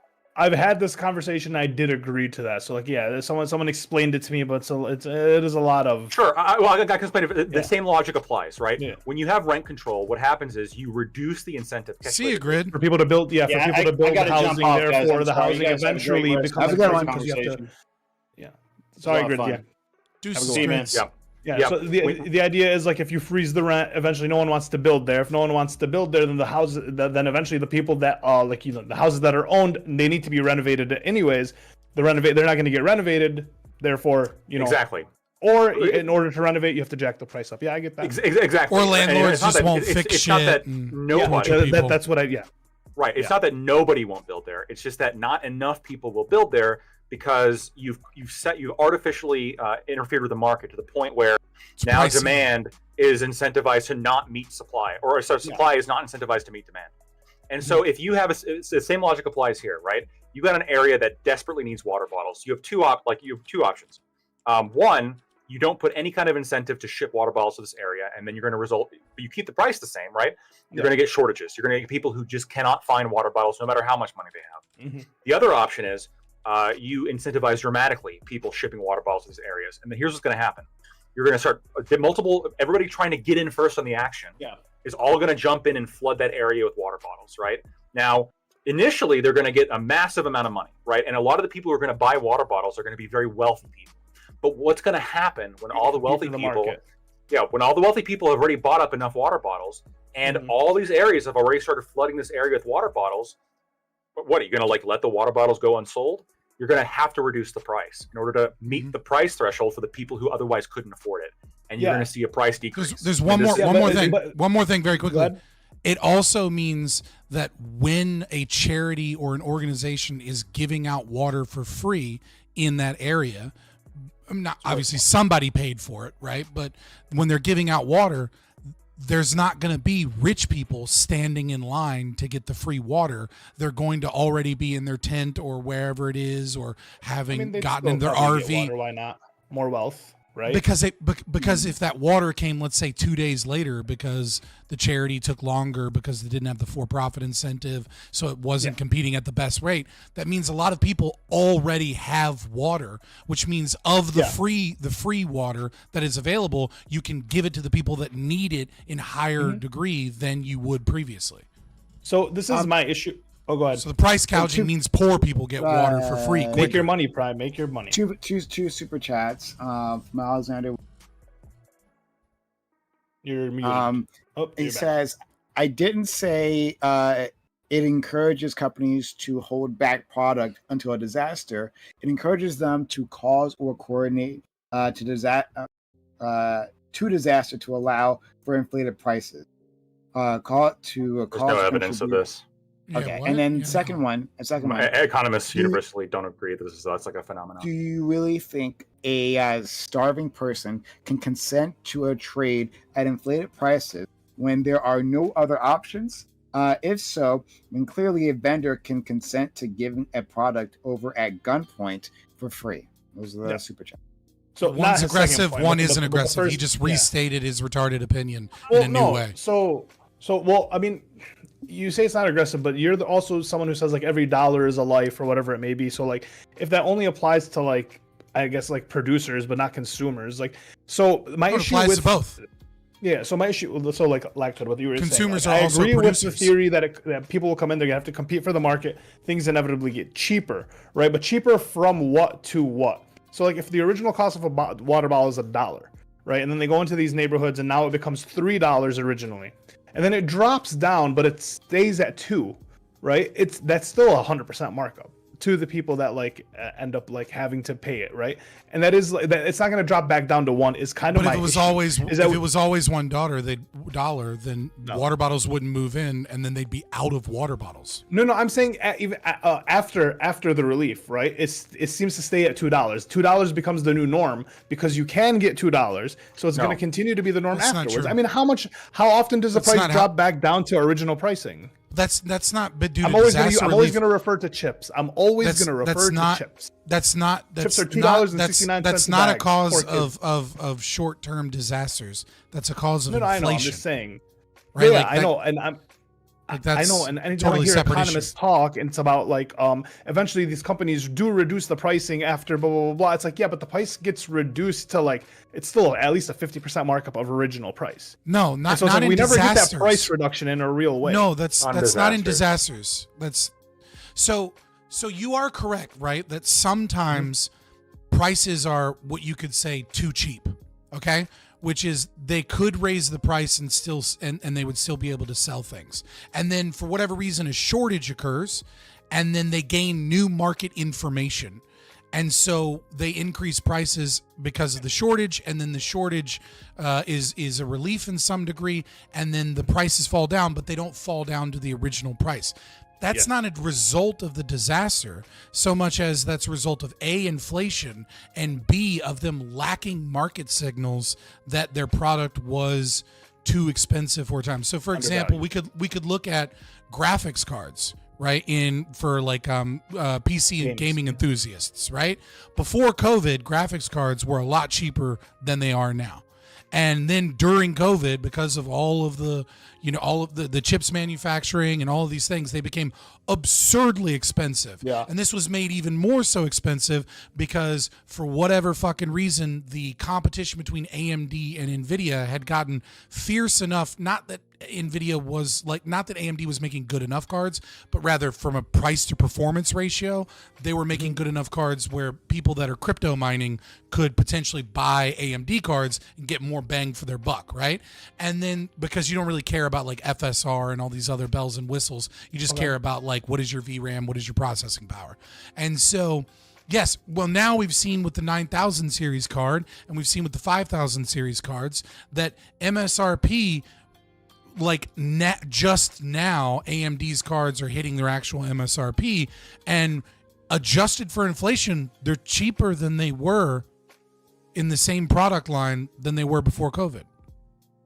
Like they've actually gotten cheaper once you adjust for inflation.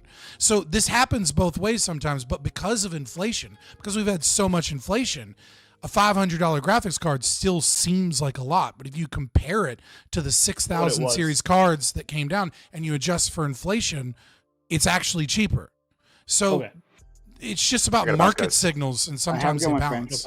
Take care, All right. Well, one last question. Let's see if I understand. If I understand it, and I'm gonna try my own way. So, like like you're saying, for example, Pokemon, the card company, they are selling their decks at $50 a pack. People are going out and buying them. They're scalping them for $100 to $150 a pack. Right. Pokemon then catches wind of this. They're realizing that people are willing to pay $100 to $150 a pack because everyone's scalping them. So then they realize that's their market research. They then go, okay, why don't we just sell the packs for $100? The scalpers won't want them, right? And then therefore everyone who is already paying the $100 will be able to get them. Eventually the market solves itself and maybe packs go down to like $80 is what you're saying? I mean, or would they would want, because they higher. Now that the price floor is $100, then maybe they could sell them for $150. There's no price floor, but yeah. Price floor requires coercion. I apologize, wrong one. But like to an extent, is that kind of like, am I in the ballpark of what you're saying? Right. So like, let's say there's an artificial scarcity or natural scarcity of Pokemon cards, like there is right now, right? They're not producing as many Pokemon cards as they should be producing. And so there's this like supply issue of Pokemon cards, right? And then what they see is that other people are making way more money just scalping their cards. Okay. And so what they realize is every time somebody scalps cards, that's profit that I forget who owns Pokemon. But just Pokemon. Right. Yeah. Does Nintendo own Pokemon? Is it really Nintendo? There's a Pokemon company under that. There's not Niantic. Pokemon company and Nintendo. Yeah. I'm not super right, but I know a little bit about it just because my roommate's really into it. But so what they see is they're seeing a profit loss, right? Like they know they're losing profit by selling it and then scalpers getting it and then reselling it. And so what that means is that for the supply that they have, now granted, there is a little bit of like a artificial scarcity thing going on, which I think is almost always stupid, because the more you sell, the higher your rate of profit can be, so you can make less profit per item sold. And so it's usually a bad idea, but companies do it nevertheless. But they know that they're losing profit, so they're going to increase prices so that they're no longer losing profit, because the fact is for however many Pokemon decks unopened there are out there, or Pokemon packs unopened there are out there, that the current price that they're selling them for is too low, to such a degree that scalpers are coming in and making the price higher by reselling them. And so, what they might then do is increase the price. Then at a later date, they increase production. And so the price will come down. But you're right, the price might not come all the way down to the way they were, even with the increased production, because they realized that the cards were more valuable than they thought that they were. And so people were already paying that price to begin with. They were just paying middlemen that were making a profit. Okay, yeah, I mean, that's fair. I think it's just ultimately the consumer is the one who gets fucked over, and that's where the aggressive part is, right? Is like at the end of the day, it is the consumer. So like that's why I always bring up chips, because chips isn't necessarily like an adult thing. It is like kids snacks at gas stations or corner stores or whatever it may be. And like when Hostess snacks are like $1.50 and chips are like $3-4 like a bag, I'm looking at like who the consumer is supposed to be. It's the kid or the parents buying their chips for the kids, right? So like now either parents are buying less chips, or they're just spending a lot more of their income on like chip, like whatever widget, use whatever for chip. But it's just like it seems that the only person that gets fucked over is the consumer every single time, while we're saying that eventually the prices are coming down. And I think that's the aggressive part, is that these companies don't seem to be losing any money. They seem to be increasing like their intake every year. Well, here's Alexander Wynn has two more. $20 each. Thank you, Alexander Wynn, for the incredible. He's following my advice of hundreds of donations to test it out. That's how you test it. He says, Alexander Wynn, if I took the only water well during a drought and charged $10,000 per drink, I haven't physically attacked anyone, but I forced people into a corner where death is the only alternative. That's coercion, aka aggression. Second message. Enron deliberately shut down California power plants to manipulate energy prices in 2000 to 2001. Nestle has depleted public water sources during droughts, then bottled and sold that water back to locals at a premium. Evidence? Evidence? ? Evidence to you? Yeah. So there's three examples here, right? So what was the first question? The example was purchasing a water well, correct? Yep. Mm-hmm. So you gained a water well, and it is true that we are in a drought, and so you're the only person with water wells. So this would be what is called in economics a natural monopoly, right? Which is you have the only source of water for all of these people, which is pretty rare. That one person has a natural monopoly on all of the resources. Now you can skyrocket the price on that one thing, but it only it doesn't really work in reality. It only works in the thought experiment, because in reality, water is all over this fucking planet and all over all of these places. Eventually, that you will raise the price of water to such a degree that people leave the area in a drought to go to another place to buy water. And or you will what ends up happening is let's say water is, they're bottling it, right? And so they're selling it in bottles. Let's say water is $100 a bottle, right? The anti-price gouging laws, make it to where the well runs out of water very quickly because there's a drought and now people don't have water and no water comes there. But without anti-price gouging laws, somebody else goes, ooh, there's a drought here. Oh, I'm going to bring water in and sell it for $50 a bottle. And then somebody else is like, holy shit, this dude's making $50 a bottle. I'm going to bring in and bring water in and sell it for $40 a bottle. It's the same example as disaster relief, just told in a different way. But what ends up happening is you try and isolate it as, I have the only product, and then I make the product something that is necessary for the survival. It just doesn't fit reality that one person is able to gain all a pure monopoly on the only resource on a resource that is necessary for life. Like, it kind of makes sense in a thought experiment, but the moment that it goes into the real world, it makes zero sense whatsoever. Like, maybe we go to Mars. Yeah, so with Enron, so I'd have to research this specific example, right? Because I'm not super aware of that. But if I just take it at face value, so the concept here is that Enron is intentionally cutting off power so that they can sell a different form of power production at a higher rate. Yeah, I mean, if they have the access to do that, that's absolutely their right. But the problem is you live in America. Is there any competing resource for your electric company anywhere in the country? Is anyone that lives in America currently, is there 4 or 5 companies that can provide you with electricity for your home? Or is there one company that is granted a state monopoly that the government says you're not allowed to compete against because we invest tax money and revenue into the infrastructure of this company, and then we bid out a contract, and now this company has the right to producing energy? So I'd have to look into how that occurred or what that occurred and how they were diverting energy from one area to sell their product. But I would wager a guess that you're talking about an industry that the state creates monopolies on, and then of course, monopolies run into problems when you grant one company so much power as opposed to having a competitive market, because in a competitive market, somebody starts playing fuck games like that, all of a sudden other people want to invest to get rid of that person, or other companies look better. People switch their power companies. In the long term, they lose money by doing that. It's not a bad idea. What was the third example? Sorry, 1 second. I think it just said evidence. Question mark. It was a Nestle. It was the California plants as Enron. Nestle, and then the there Nestle was, and the water situation. Yeah, so there's a lot of misinformation about Nestle and water. Like, one of the things, they absolutely do go into certain countries, and restrict water and then resell that water.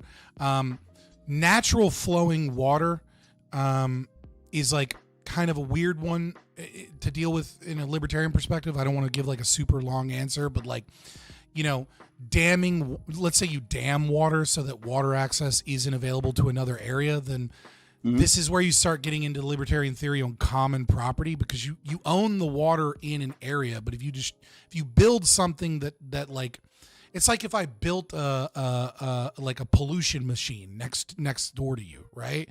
And then your fields all die because of the pollution. Well, I've directly caused that. I've directly damaged your property. And so the same thing is kind of true if I dam a water area. Now, if I just take all of the water in an area, in a river, and I deplete the river of water and then sell you water, I guess this is technically possible, but the amount of water that you would have to do in order to do that would be far more than a village can use, right? Like you'd have to find some way to do something with the water. It wouldn't be profitable. And then, of course, like I said, there's a lot of misinformation. For example, they talk about like Nestle owning portions of the Great Lakes and depleting the Great Lakes of water, even though we've seen that the Great Lakes have actually risen, not gone down from water bottling. The water bottling hasn't had a statistically significant effect, and in fact, it's gone in the opposite direction. Now, Nestle has done a lot of evil shit, as a lot of large corporations do, and I welcome competition in that regard, but it's not somehow, yeah. I was on with two more super chats. Both $20. Again, thank you. Alexander win. Thank you. When am I getting my cut? So in the mail. Are you well, directly to you, are you seriously that dumb? In a crisis, in a crisis, everyone can't just quote unquote leave. Roads can be washed out, and there may be nowhere to go at that time. Your version of NAP, non-aggression, only protects the predator. It's a don't punch the mugger morality. Second donation. Well, I'll start with that one first. Okay. Right, like, no, I'm not that dumb. I just disagree with you. I do think this is instead of re-answering this question that I've answered with like 7 different analogies over and over again, I'll use Alexander as an example of such a bad thing that I've noticed is increasingly more and more online, which is there are intelligent people that disagree with you, that are ideologically so much different than you. And there's this like knee-jerk reaction especially when losing an argument, as Alexander has taken so many L's despite giving so many much money, which are dubs, is that there's this assumption of, you disagree with me, so therefore you are dumb. And it is like just ironically, it is kind of like the hallmark of a midwit, right? It is the hallmark of someone that isn't really that bright, to lack the humility to recognize that sometimes people disagree with us, and it doesn't necessarily mean that they're stupid, right? I am an anarcho-capitalist libertarian. I would never say that Kropotkin is dumb. I would never say that Slavoj Zizek is dumb. I would never say that Noam Chomsky is dumb. I would never say that Bookchin is dumb. I have severe disagreements with them, and I think they are completely wrong. But you have to recognize sometimes that other people of different political persuasions are intelligent people that just have different ideological positions, or their first principles and axioms differ from yours, and so it leads them towards different conclusions. Second donation. Way to avoid the question by saying other people can just leave. Do we live a nomadic lifestyle as if there is nothing holding us here? Are you good if I build a fence around your house and charge you to leave? Yeah, so it's two things. So the first one, I feel like I'm just gonna like channel my Activision Blizzard CEO hat on, right? Like when he said, what, you guys don't have phones? I'm just gonna be like, what, you guys don't have cars? Like this idea that of like, was the Blizzard developers when they presented was it the game, the mobile version Diablo mobile game. yeah. Yeah. Well, you guys don't have cars? You know, like, yes, we're able to travel and move far more than we ever have in human history before. And even during a drought, many people would move to where water is. I'm sorry that your house is in a place that's currently experiencing a drought. I don't know what to tell you. Order some fucking water bottles on Amazon. Your example is designed to isolate into a non-real world situation. You know, it's a fucking coconut island analogy just done a different way. Except you didn't even describe how one obtained the well and all these other things. You just wanted to call it predatory. For the second part of that, he stated, oh shit, what did he say? Sure. He said, the blocking proviso, building a fence. Yeah, so this is the Blockian proviso is a question analogy from Walter Block in terms of like, what if a person goes camping and then they wake up and there are, someone has like built a fence around them, so therefore they've homesteaded that property. So yeah, again, this is like just a total like thing you're throwing out that actually didn't engage with what I was talking about in that regard. And furthermore, I even explained in the Nestle situation how there might be, property rights as concerned to damage to other people's property due to the changing of the environment.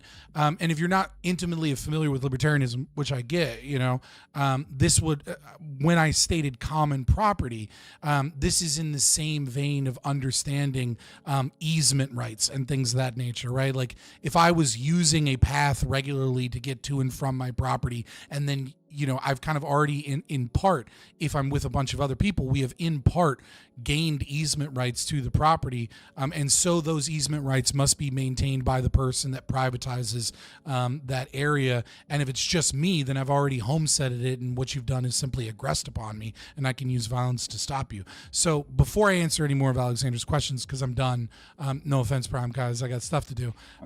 I'll just say this, read Hans Hermann Hoppe's Public, Common, and Private Property and the Rationalization for the Total Privatization of Property.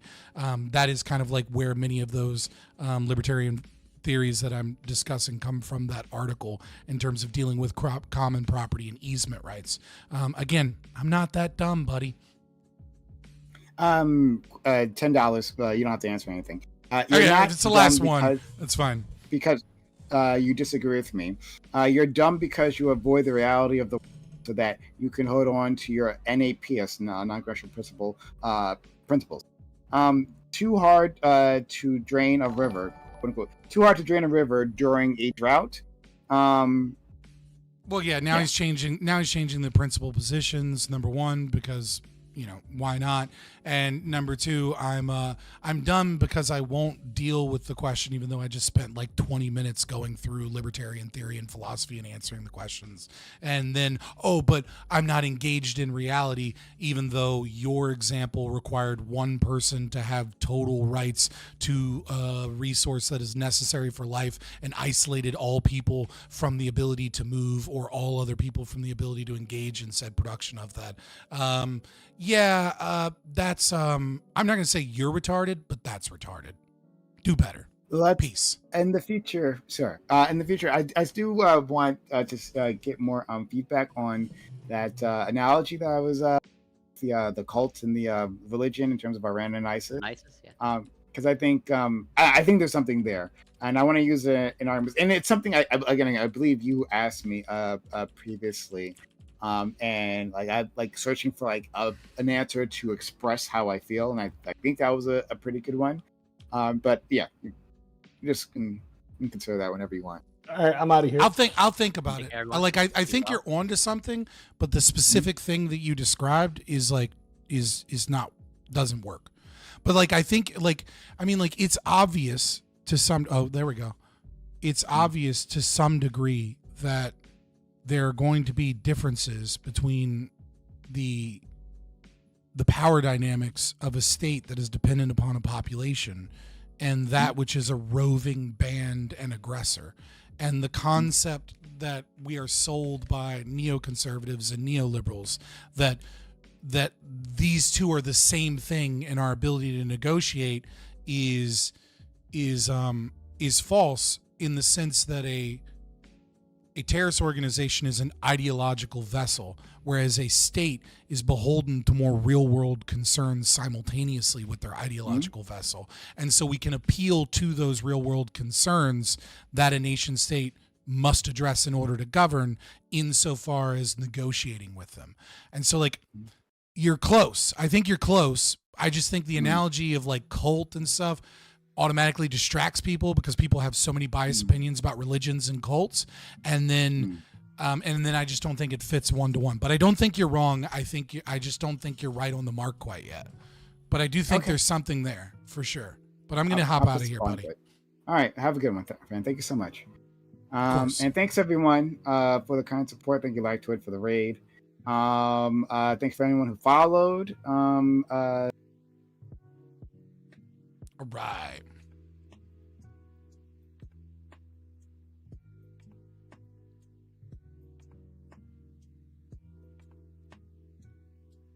Boom. Yeah, no, a book club would be a cool thing. We definitely probably should do a libertarian book club. I used to do early on in my streaming. I don't think you probably weren't here in Null Paradigm. But I used to read open source literature, and it was the worst idea ever. I thought it was fun, but it got terrible views, and it was just me destroying my voice reading reading something really fucking long. I read all of the not the Bhagavad Gita, Siddhartha by Hermann Hesse. I read all of Siddhartha from start to finish on a Twitch stream one time, just trying to do a communal book thing. Was we're gonna read smaller books, and I read a bunch of shit. I don't remember all of it, but that was one of them where it was just dude, I just read 84 pages of literature on stream. I'm done. Yeah, I read Siddhartha was one of them that I read, and it was I would like to do a book club thing. I've always kind of liked that concept, but yeah, I'm definitely not doing that again. But I think I don't know. I think Liquid Zulu does something like that. You should reach out to him, if I remember correctly. There's a bullshit Guardian article about it from a few years ago, and how Flint got taken advantage of by companies, but it was the government. It usually is. See lots of discussions at the end come to economic educating. Yeah, pretty much. That ends up. What was it? In a lot of ways, all problem, as far as the libertarian is concerned in the framework, it's all problems lead to the state. And we can have a discussion on philosophy. But in terms of communicating with the left wing, they don't share our first principles. And so,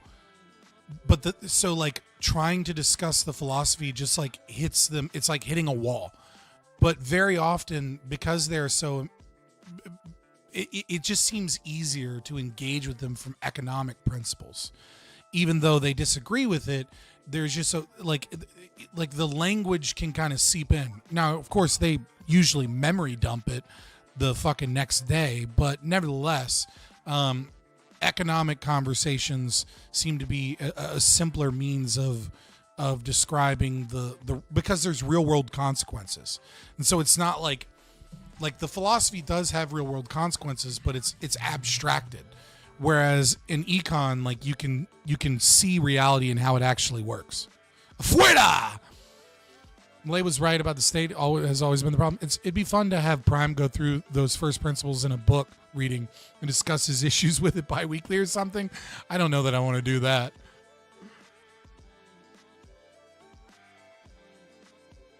But I'll be back tomorrow. We're gonna do we're gonna talk some about Epstein and have some fun ripping on Epstein and talking about, you know, some government corruption type shit. And then we are going to react to Razorfist's new video on McCarthy. Because I don't know if you guys remember, I did like a whole presentation on McCarthy with like Rob Knorr and stuff, and that was a lot of fun. But apparently Razorfist put out what many people are like, dude, this is like a magnum opus. This is so amazing. And it's like almost 2 hours, so it'll probably be the whole stream. But I'm excited to see what it's about and see how good it is. And also just see if there's shit I'm missing. Because like obviously I did research on, you know, the Varina documents and Pumpkin Patch Papers and Dexter White and, you know, the DHS and, you know, not DHS, Department of DOD infiltration and, you know, the nukes and, you know, the way $200 million funneled away from the nationalists in China and instead to the communists from communist spies in our government that may or may not have been like the straw that broke the camel's back in making China a communist state as opposed to a liberal democracy, and like, you know, the different journalists and how they were engaging in, you know, misinformation and propaganda being directly linked to and paid by Moscow, et cetera, et cetera. Like we did a lot about it. You know, his friend dying, you know, in a hospital, the same hospital he died in from mysterious circumstances, a lot of crazy shit. But with 2 hours, I'm willing to bet that he probably dug up some stuff that I didn't, because I'm not a video essayist, right? Like I just did my research for a stream and it was fun.